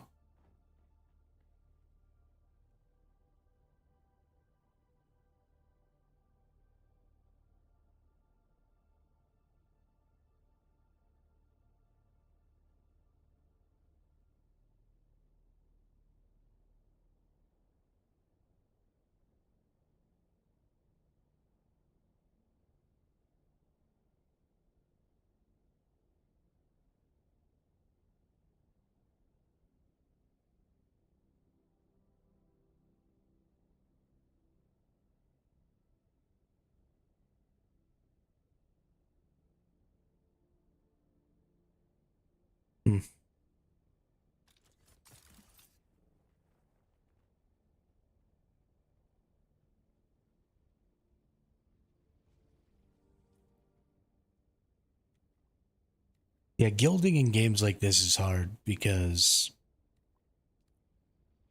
people end up really just out for themselves. Unless you really know the people you're playing with, there's no reason for those people to cooperate because they can always just run off with your shit. So you have no motivation to really work together. It's kind of obnoxious.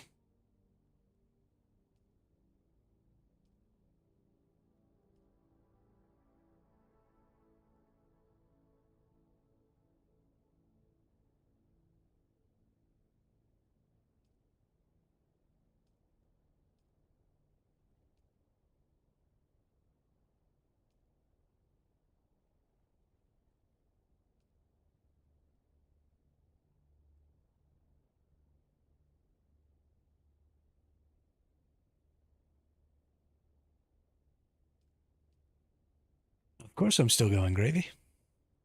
We've only been going for like 6 hours.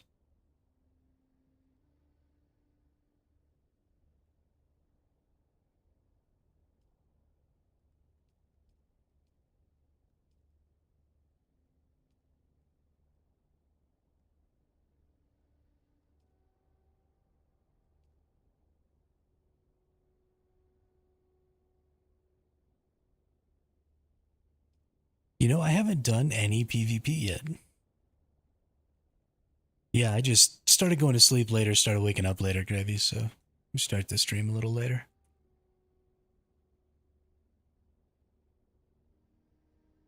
You know me, I can't keep a consistent schedule. Yeah, I imagine that multiplayer PvP is probably quite a bit of fun, Cyrus.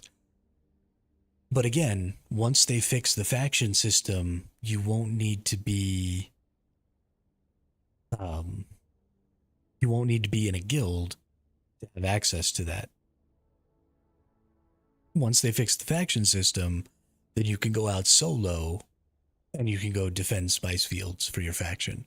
Or you can go out solo and you can go join a defended spice field together. Or, whatever. Or you can see somebody getting chased down by somebody from the enemy faction and go help them. But as long as the faction system is broken, the whole thing is just fucked because it's guild versus guild and the big guilds win. And that's welcome to every MMO PvP game that's ever fucking existed.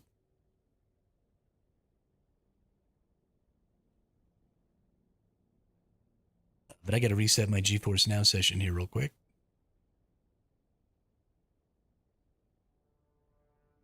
And then we'll get back on and play for a little while longer. And then we'll take a little break.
Little hermit on a porch. I really like this image.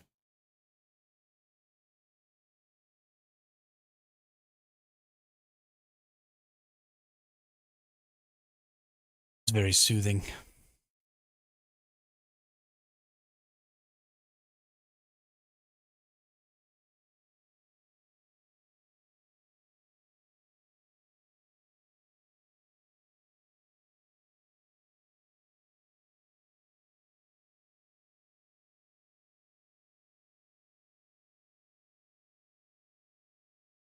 No coffee. Coffee's just caffeinated dirt water. Coffee's gross.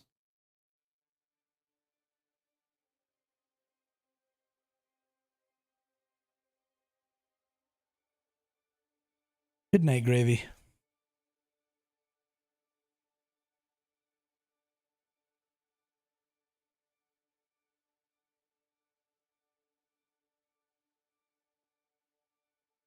Have a good sleep.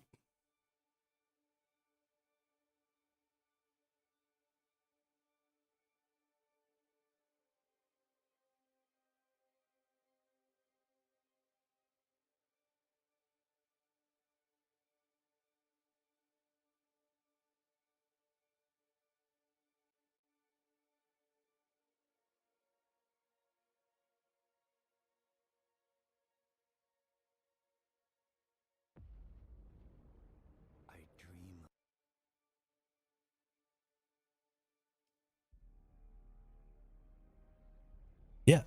Talk to you later, Cyrus. Have a good night. Thanks for stopping by and saying what's up.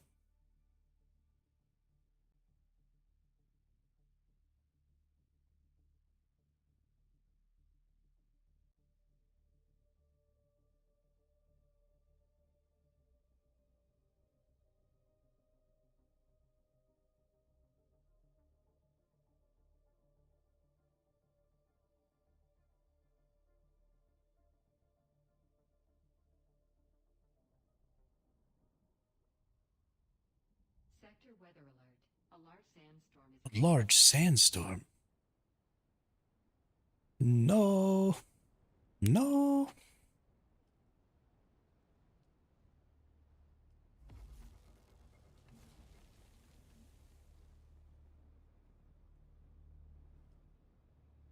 I need so much more duraluminum. You know what? I don't know if I have. Okay, I do.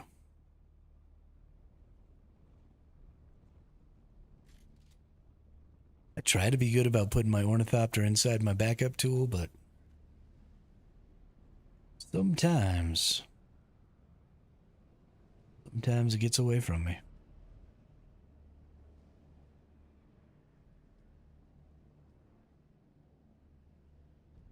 Why can't I make... Oh, because I need sand trout leathers. Okay. It's like that's it. So just some sand trout leathers. And I can make some syndicate-y things. And then I already have my boots.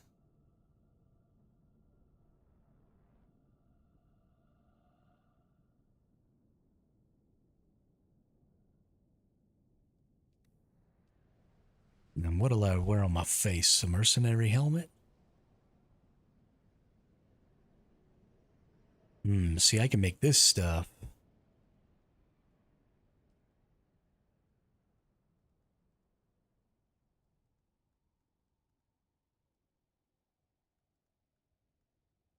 without needing the stupid sand trout stuff.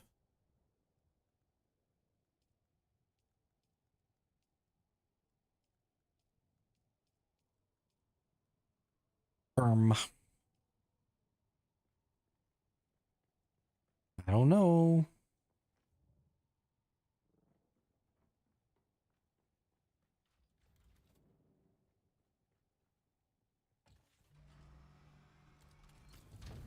Kind of makes me feel like I should go out of my way to try and gain some more of the blueprints for the duraluminum tier.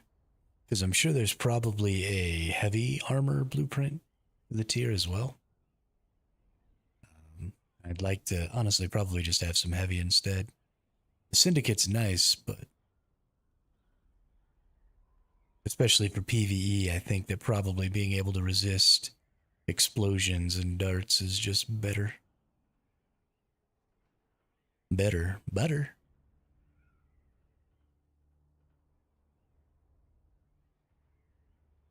I'm going to go over here and check this out. See if maybe it...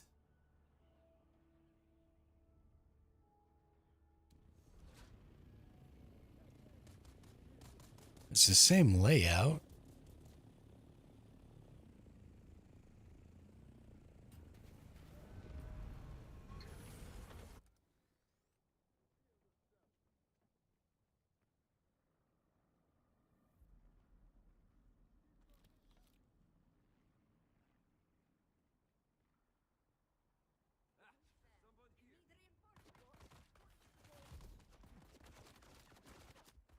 Ruh-roh.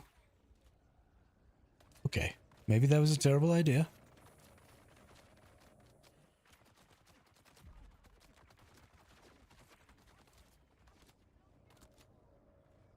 I think it was a terrible idea.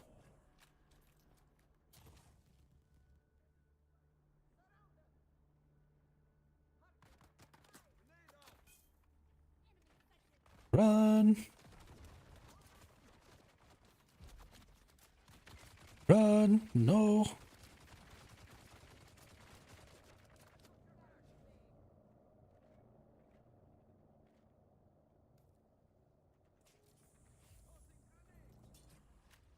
Ruh-roh.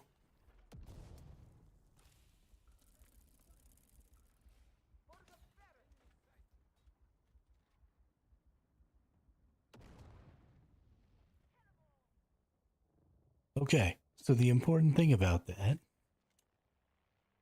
and the reason I went running in there like a psycho, was to see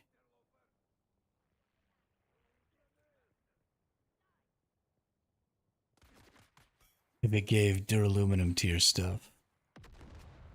Which it appears like it may, but it also appears like I got an aluminum tier.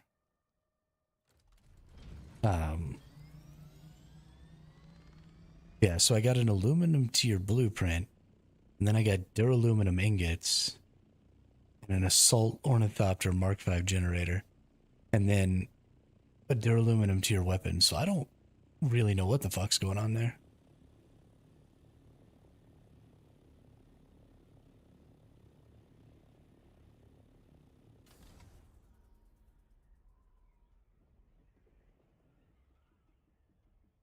But we're just going to go back over to this one. And there's a few places sort of around where you can get duraluminum tier stuff. Although it seems like a lot of the blueprints aren't necessarily available. Looks like you're just getting duraluminum tier equipment. And then aluminum tier blueprints. And I want the duraluminum tier blueprints. Which of course I can get from this place. But this is kind of the only spot here. Maybe I'll go into these PvP zones and see what's up in the rad zone.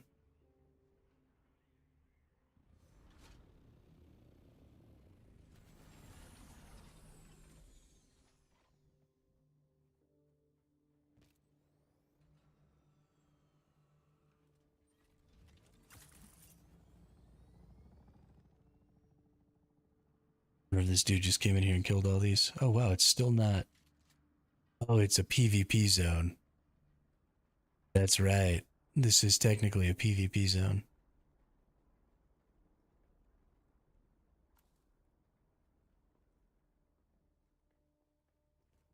I'm probably not going to get anything out of here.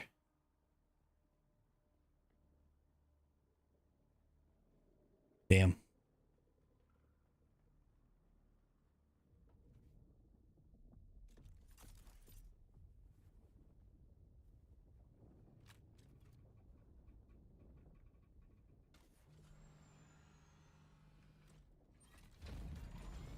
Everything else is in the radiation. I wonder how hard I take radiation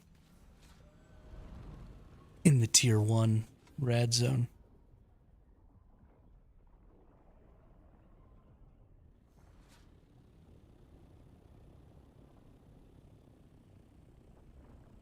Yeah, that's too fast. I wouldn't be able to get in there and get anything and get out.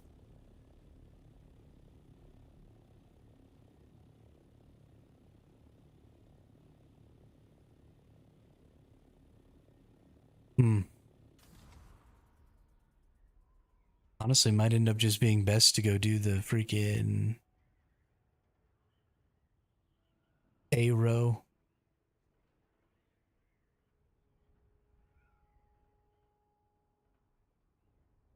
They have testing stations or whatever in the A row, and if I go do those, I think I still get duraluminums.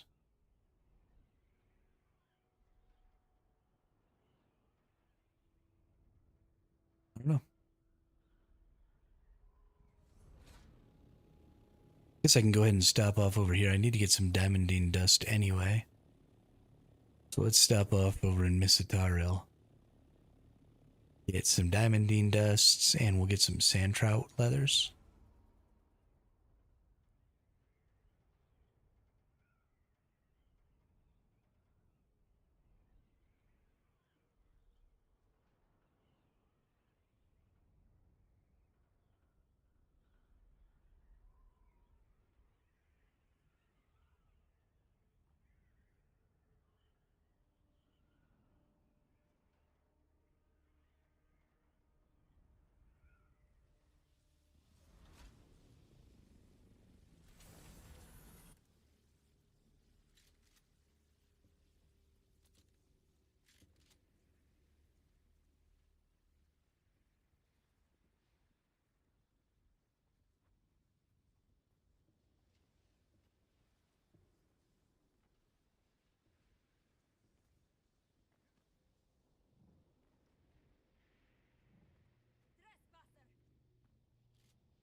Okay.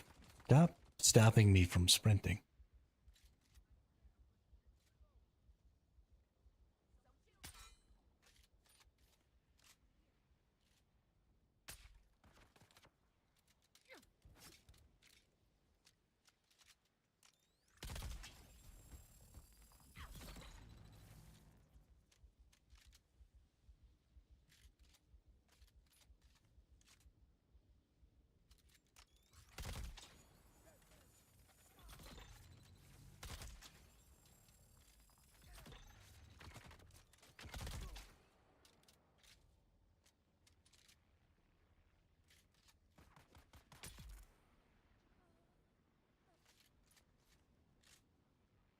Yes. Alright. Any of y'all got sand trout leathers? Or do you just all suck? There we go.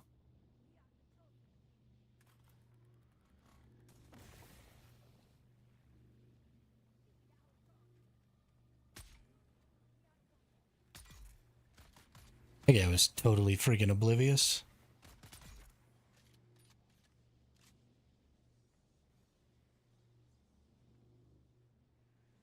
Goodness. Whole ass war happened right behind that dude, and he was like, looking this way with my binoculars. Nobody's gonna sneak up on me.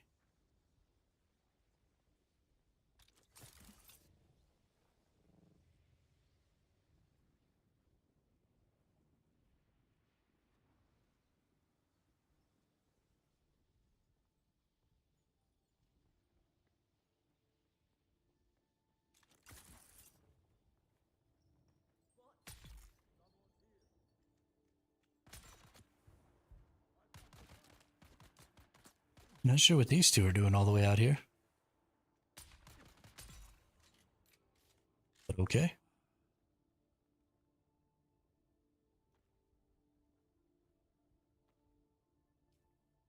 Definitely don't need these Dune pants.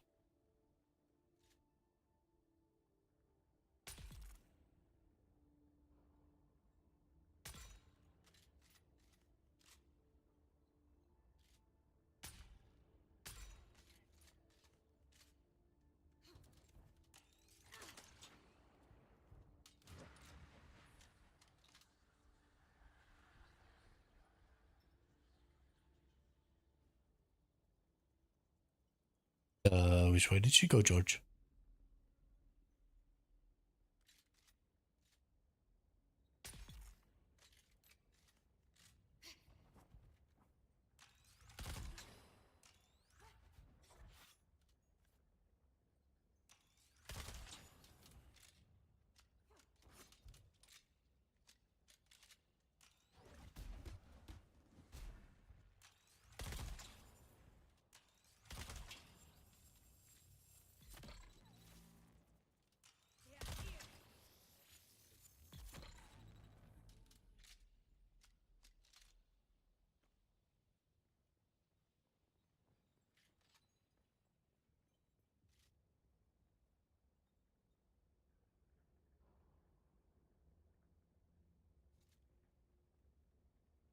Okay, well, there's normally a sniper over there, but I guess not today.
Mildly obnoxious.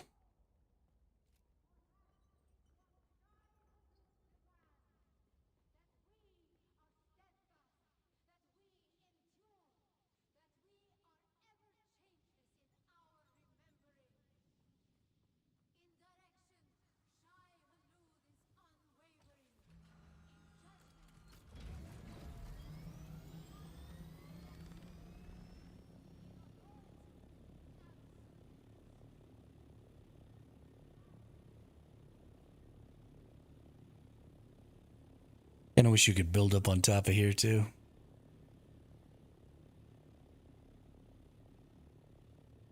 Be kind of cool.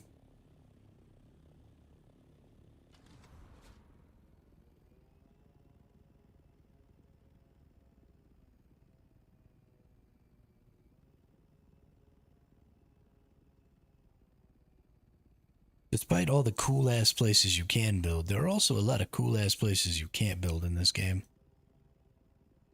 which is a little sad.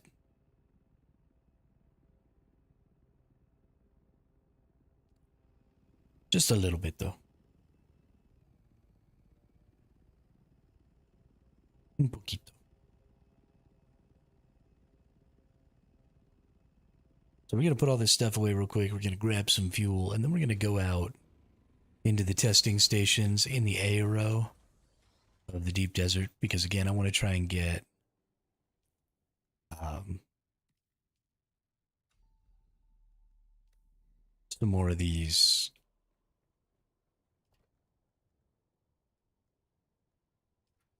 Holy crap, I can't speak.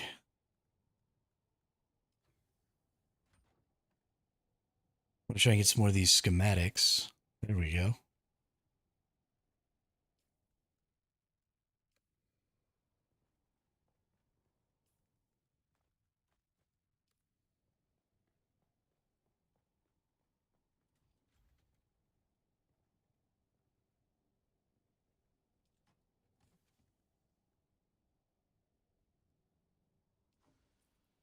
For the duraluminum stuff.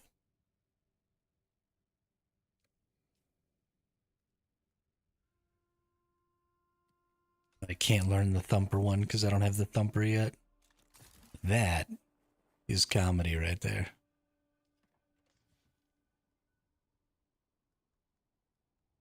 I get the Stilton one and the thumper one that I can't learn because I don't have the base versions.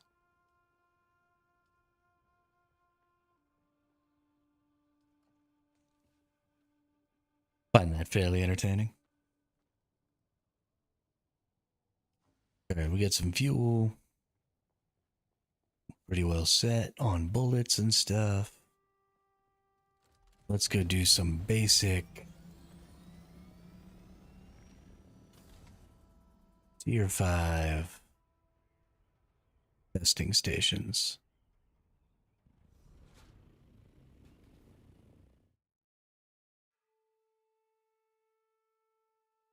Ooh, I'm thirsty. Let's get some water in me.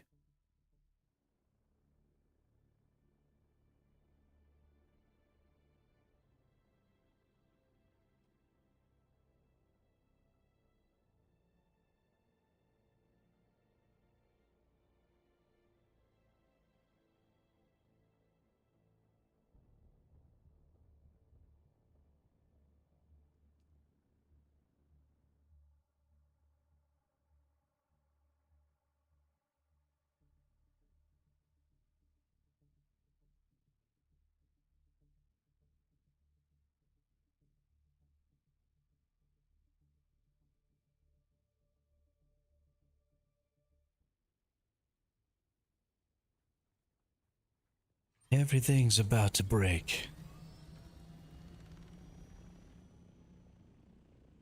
Everything you say to me brings me one step closer to the edge, and I'm about to break. I need a little room to breathe.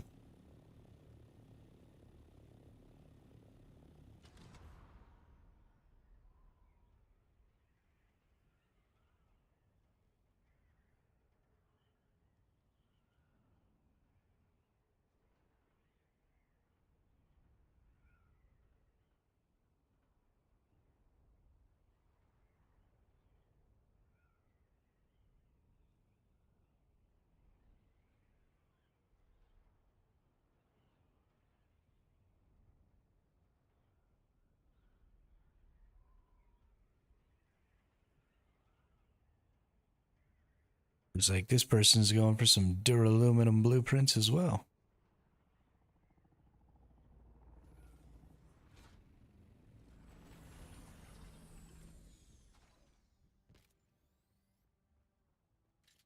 You think you're gonna steal all the glory? You're not gonna steal all the glory. That didn't really help me go any faster. It's my glory.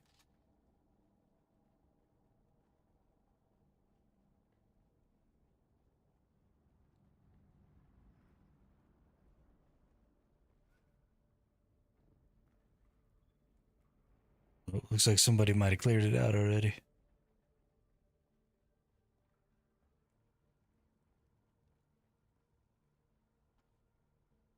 Well, no glory for me, I guess. Just free freaking loot.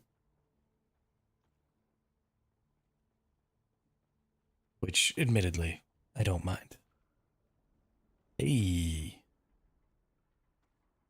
There it is. New Holtzman shield. What's up? Been needing one of those freaking things all day. Been running around gathering like an asshole without it.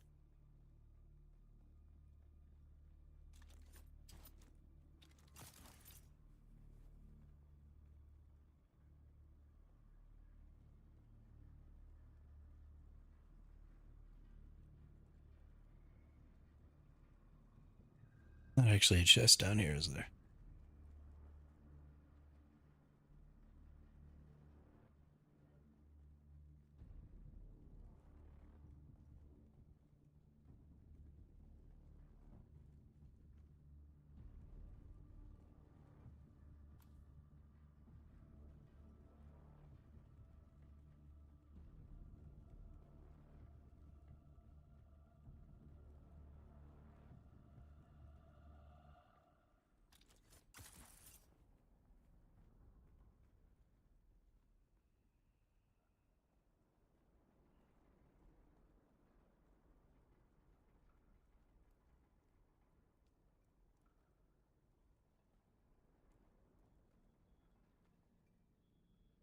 A Mark V Ornithopter generator.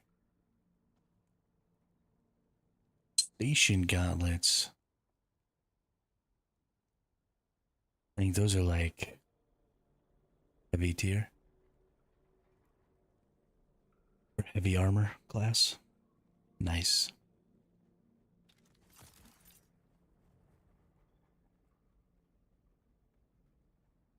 What do they take that's special? Do they take the sand trouts? No. Silicon, armor plate. Yeah, these are so much easier to make, the heavies. Instead of needing that sand trout leather. So much better.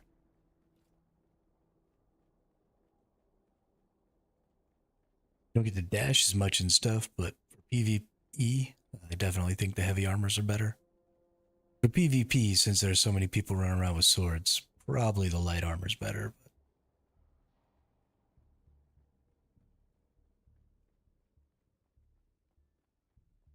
We'll see. I don't think a lot of the PvPers have run into situations where people are attacking them at range.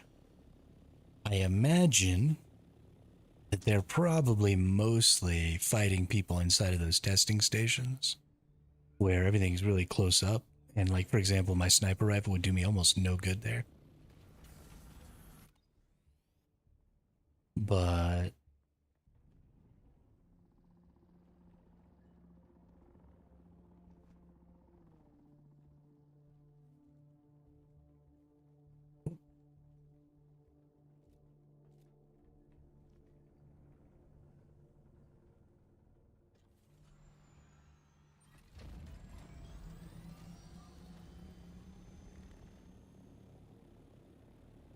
if we were fighting, out on the open dunes,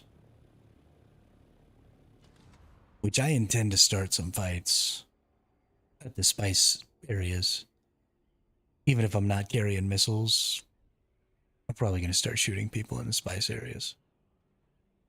Because why not, right? Why not have some good old fashioned ground PvP to fight over the spice?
Damn. I was hoping maybe they wouldn't know how this one was set up. So maybe they wouldn't have gotten it, but alack and alas.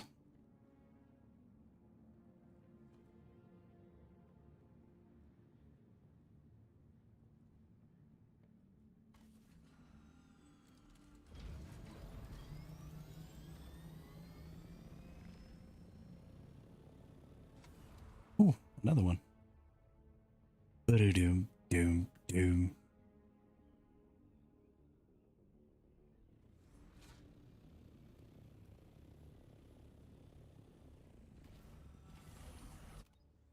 Pretty unlikely that this one isn't also taken, but you just never know.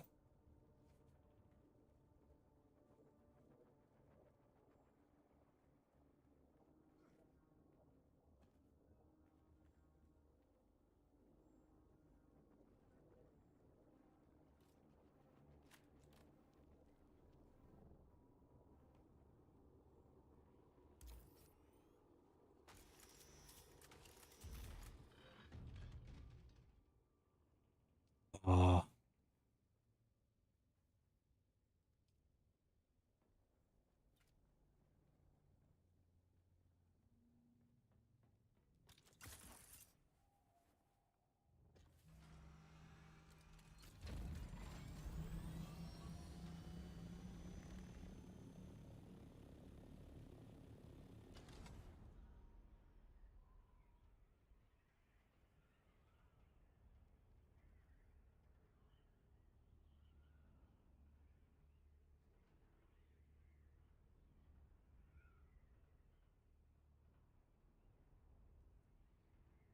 on the bright side, we do have a duraluminum heavy tier now, which is real nice.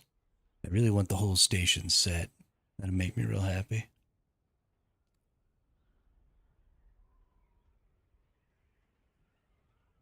That equipped, and then get a sniper rifle that's the duraluminum tier, and stuff like that. And I'll be stoked.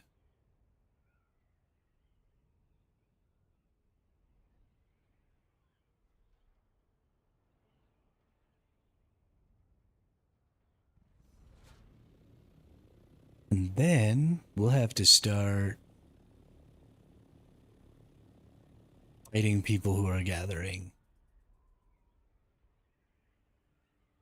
And not just like trying to blow up their thopters, but honestly, fighting people who are gathering is probably a really good idea. Like gathering, not jasmium, titanium and stuff. Oh, these guys are still here. Means nobody's gone in and got this, probably.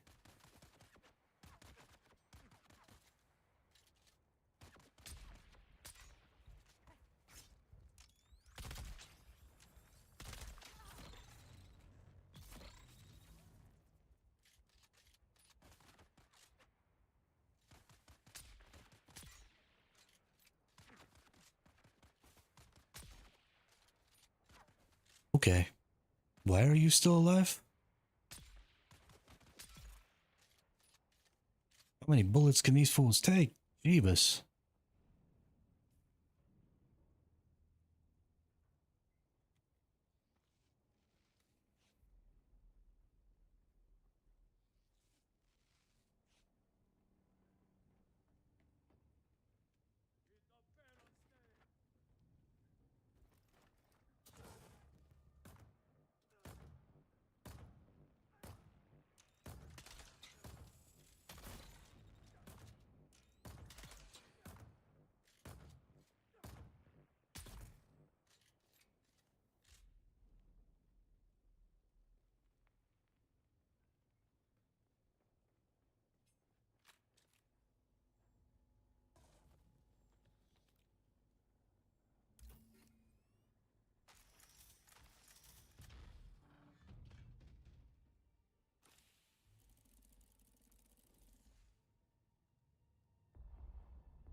It's a Mendex pants. I wonder what Mendex pants are.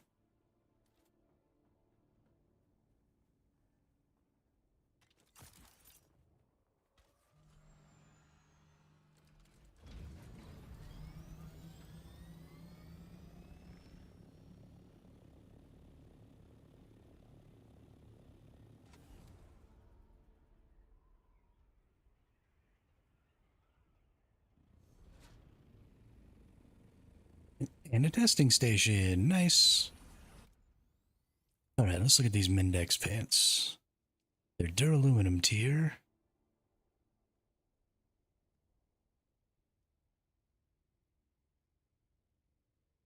Um,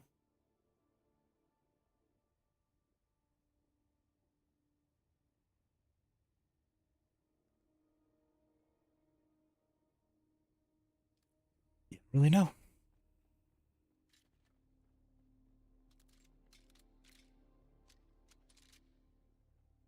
It's testing station time, though.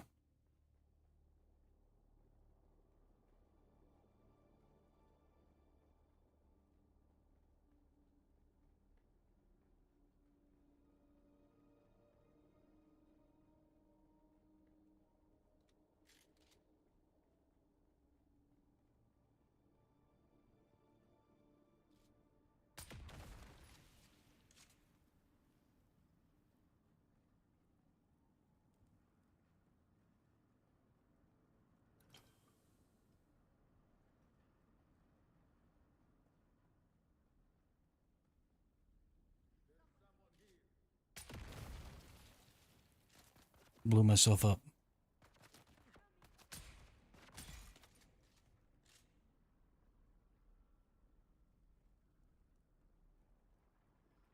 The fact that it actually takes 2 sniper rifle headshots to kill these enemies, freaking insane.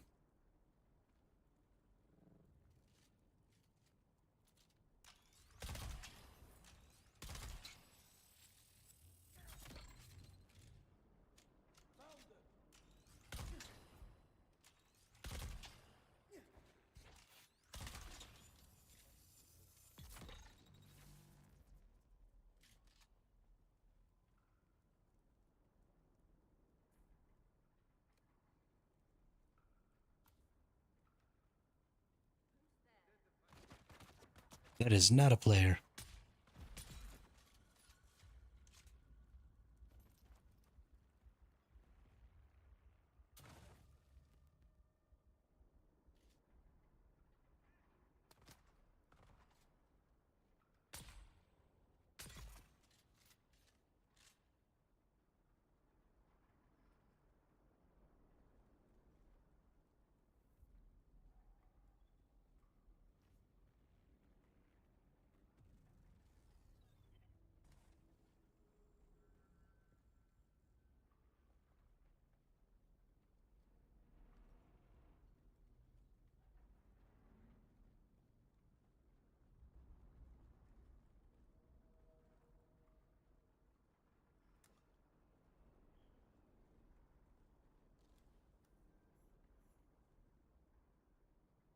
Sure, we'll take another rad suit. Why not?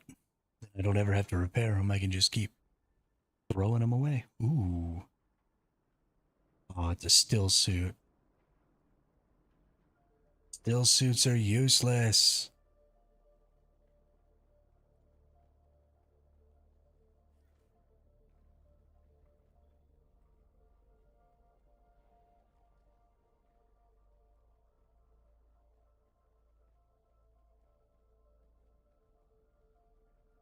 Still suits are a really cool part of Dune lore. They have basically no value in this game.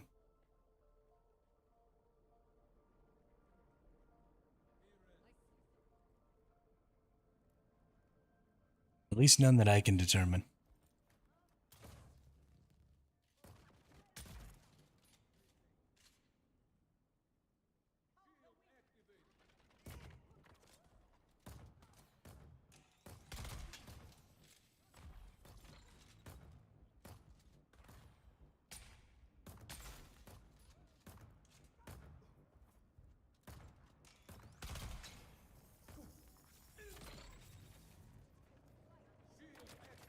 Oh shit. Now I'm in a bad spot.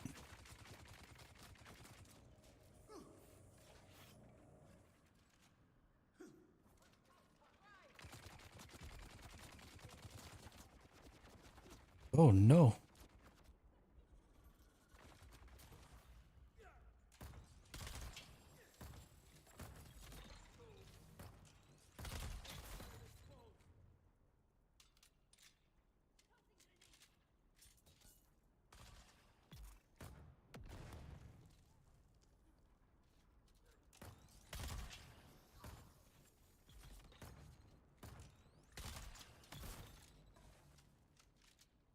Wow.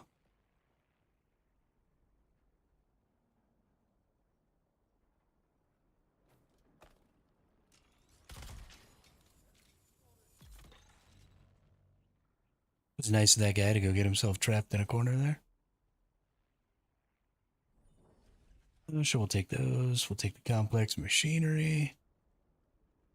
Although I definitely don't really need the complex machinery anymore. Because I'm kind of loaded in that department. But that's fine.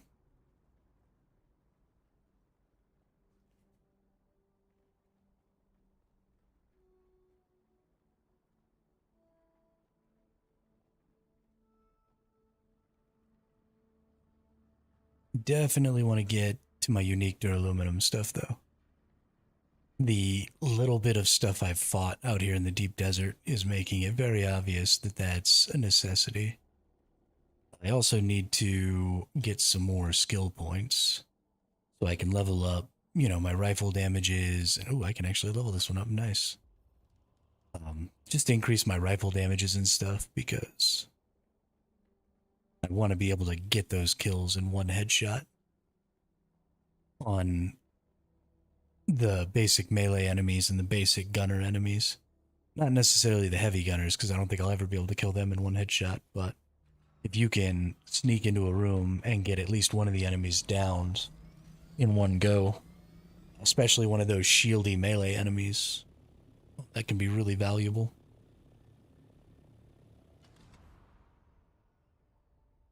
And as the waves start coming in, being able to just plink down all the gunners so that I can switch to my scatter shot, kill any of the melees, or not scatter shot, drill shot. To kill any of the melees will be really nice. It's just very convenient to be able to quickly kill some enemies. I mean, obviously.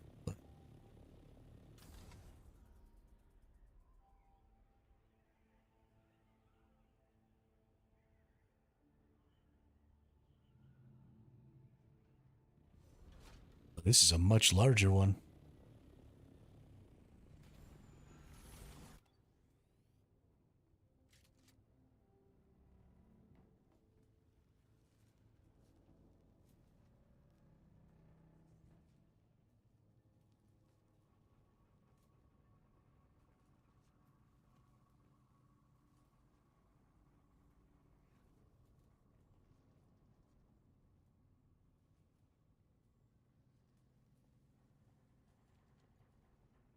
Where is...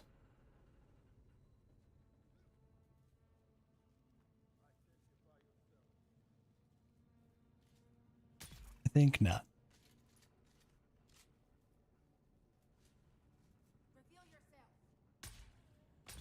No.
Couldn't even barely see that nerd, but we still got him. Ooh, still suit mask. Come on, man, stop giving me still suits. Nobody wants that stuff.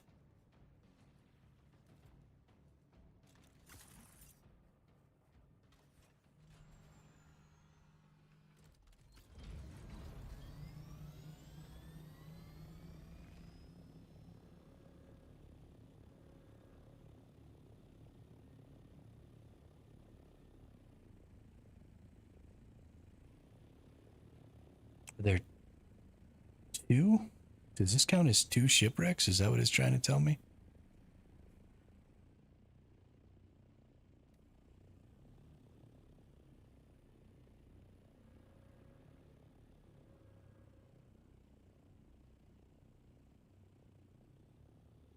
I think this might count as two shipwrecks.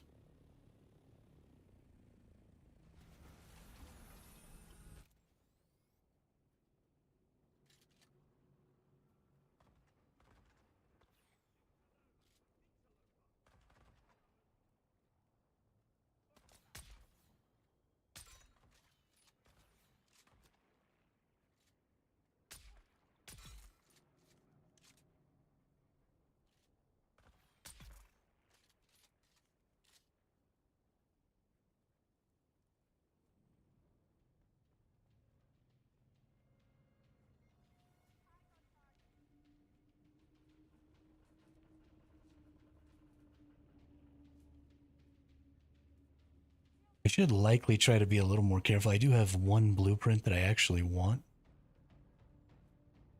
So running around inside of these PvP zones is probably less than intelligent. Hey, there you are.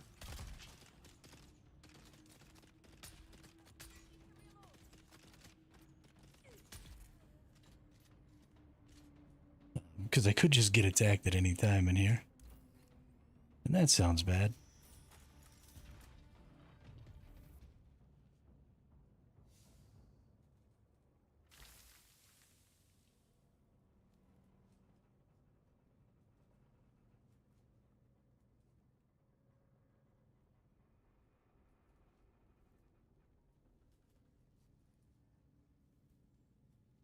I might have been wrong about this counting as two.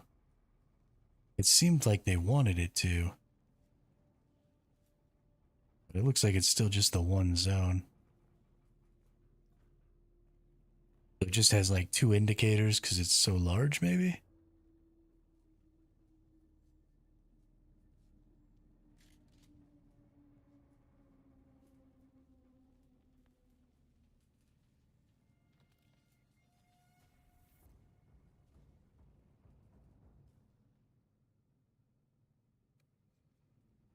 Or maybe it's two indicators because there's two entrances. That's probably it. Probably an indicator on each entrance. That makes sense. Okay, waste of time.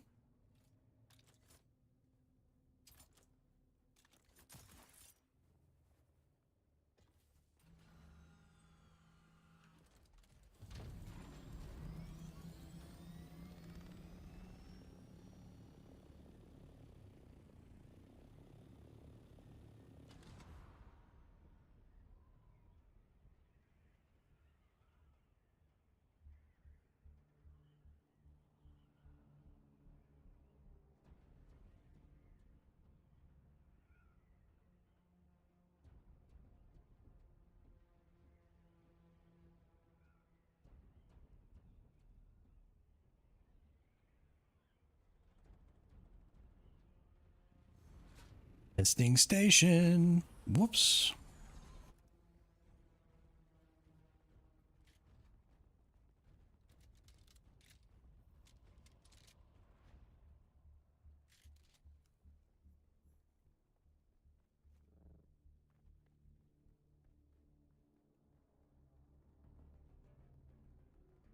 In case y'all didn't know, you do get a checkpoint at the beginning of these. You don't have to put down a respawn point. Seems to be a pretty common misconception. As soon as you go in, you can just respawn at the beginning all you want to. Now, if you want to be able to respawn further in, I would bring. Actually, I don't even know if you can put them down deeper inside of these.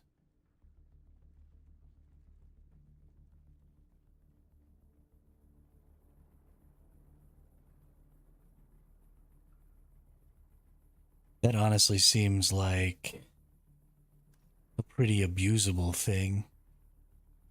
Um, Drop down a respawn and then death port into it naked, grab the end chest, and then sprint out.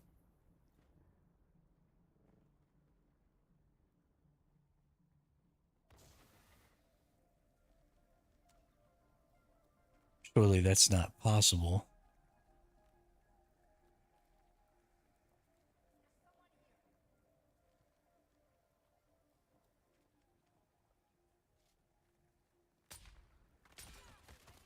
Well, shite.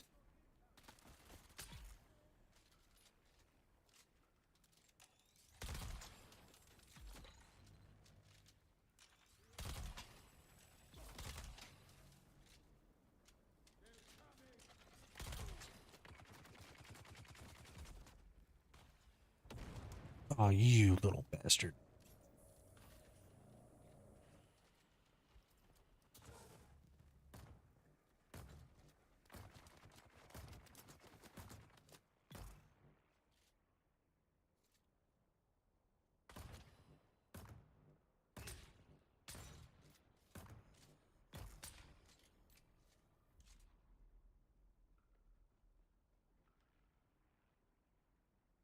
Y'all have sand trout leathers by chance? Doesn't seem like it. I'd have to be a little more diligent about checking that though, because I do need those. And they do get used for duraluminum tier stuff.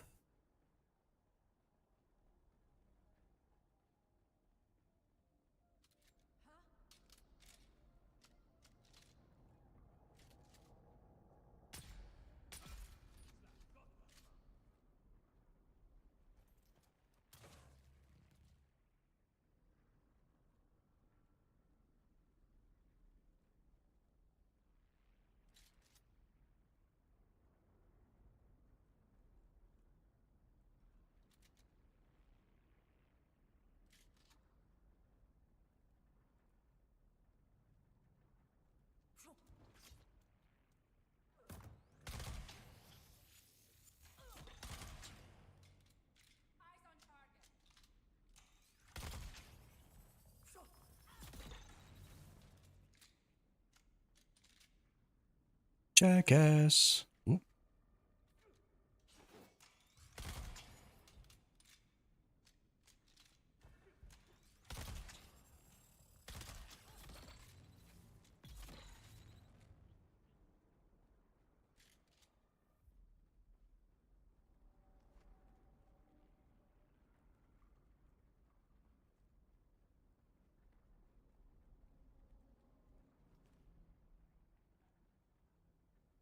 I think this might be one of them longer testing stations.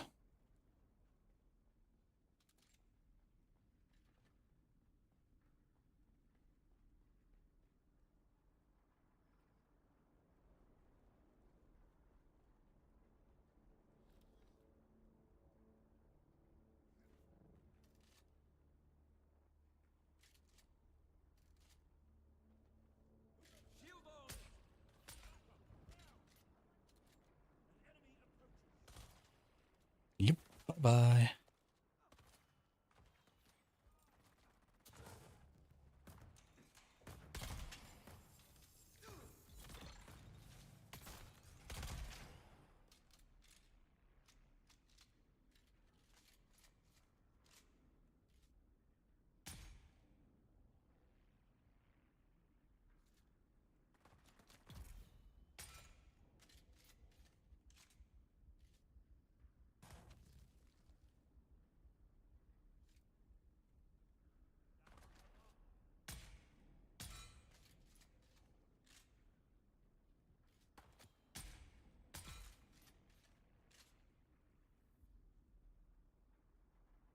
And to headshot that dude 4 times before he died. What the hell?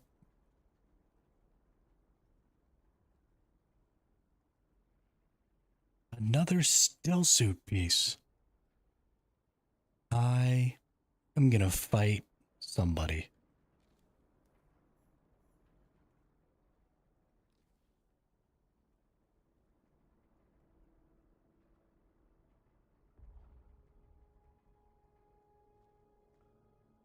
Guess I could rock a buggy PSU.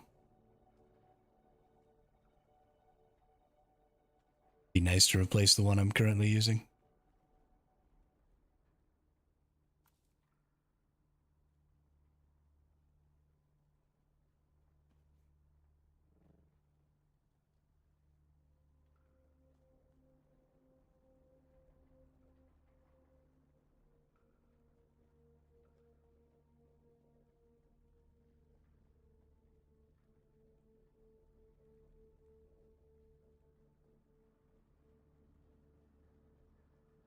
Well, that one wasn't quite as long as I thought. That was quite a bit of stuff. Got quite a bit of blueprints. None that I really wanted except for the gloves, which is unfortunate. But we got some decent pieces of some stuff. We got a couple of tier 5 ornithopter generators. This one's actually pretty good. We'll probably just go ahead and get rid of that one. A nice buggy Mark 5 PSU means I can just upgrade without having to worry. Many still suit pieces. Oh, and I got these pants. So we got a pair of gloves and I think a pair of pants that I'll probably want. So that's actually not nearly as bad as I thought it was. It's actually a pretty good haul. We'll have to come back through and do some more of these. We need some weapon blueprints still. We need lots of stuff like that. So.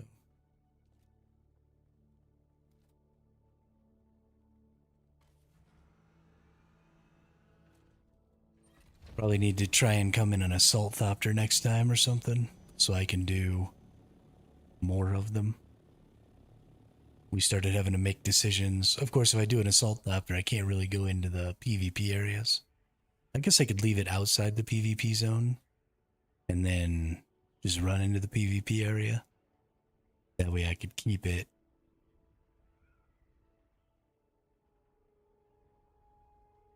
active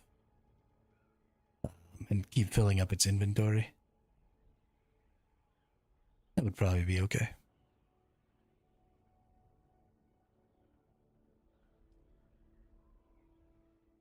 But we'll head back. Learn all of our blueprints, and honestly, I think that's probably going to be the end of the stream. It's just short of 7 hours, but I like being right around the 7 hour mark because I stream every day, and that gives me a good 40 to 50 hours a week, which feels right. So I think we're going to call it.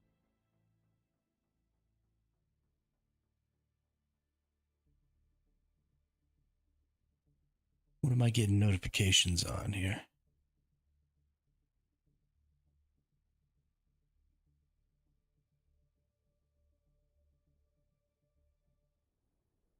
Yeah, so I think we're going to call it. I want to thank everybody for coming out, saying what's up.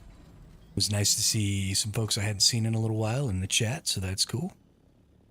I'm going to probably take myself a little break and then get back on and do some more grinding so that we can have a little more stuff. Maybe do some more fun things in the future, go PvP and stuff. Definitely want to shoot down some ornithopters and take their spice. That sounds like fun. So yeah, I hope everybody has a great night, and I will see you all on the next one.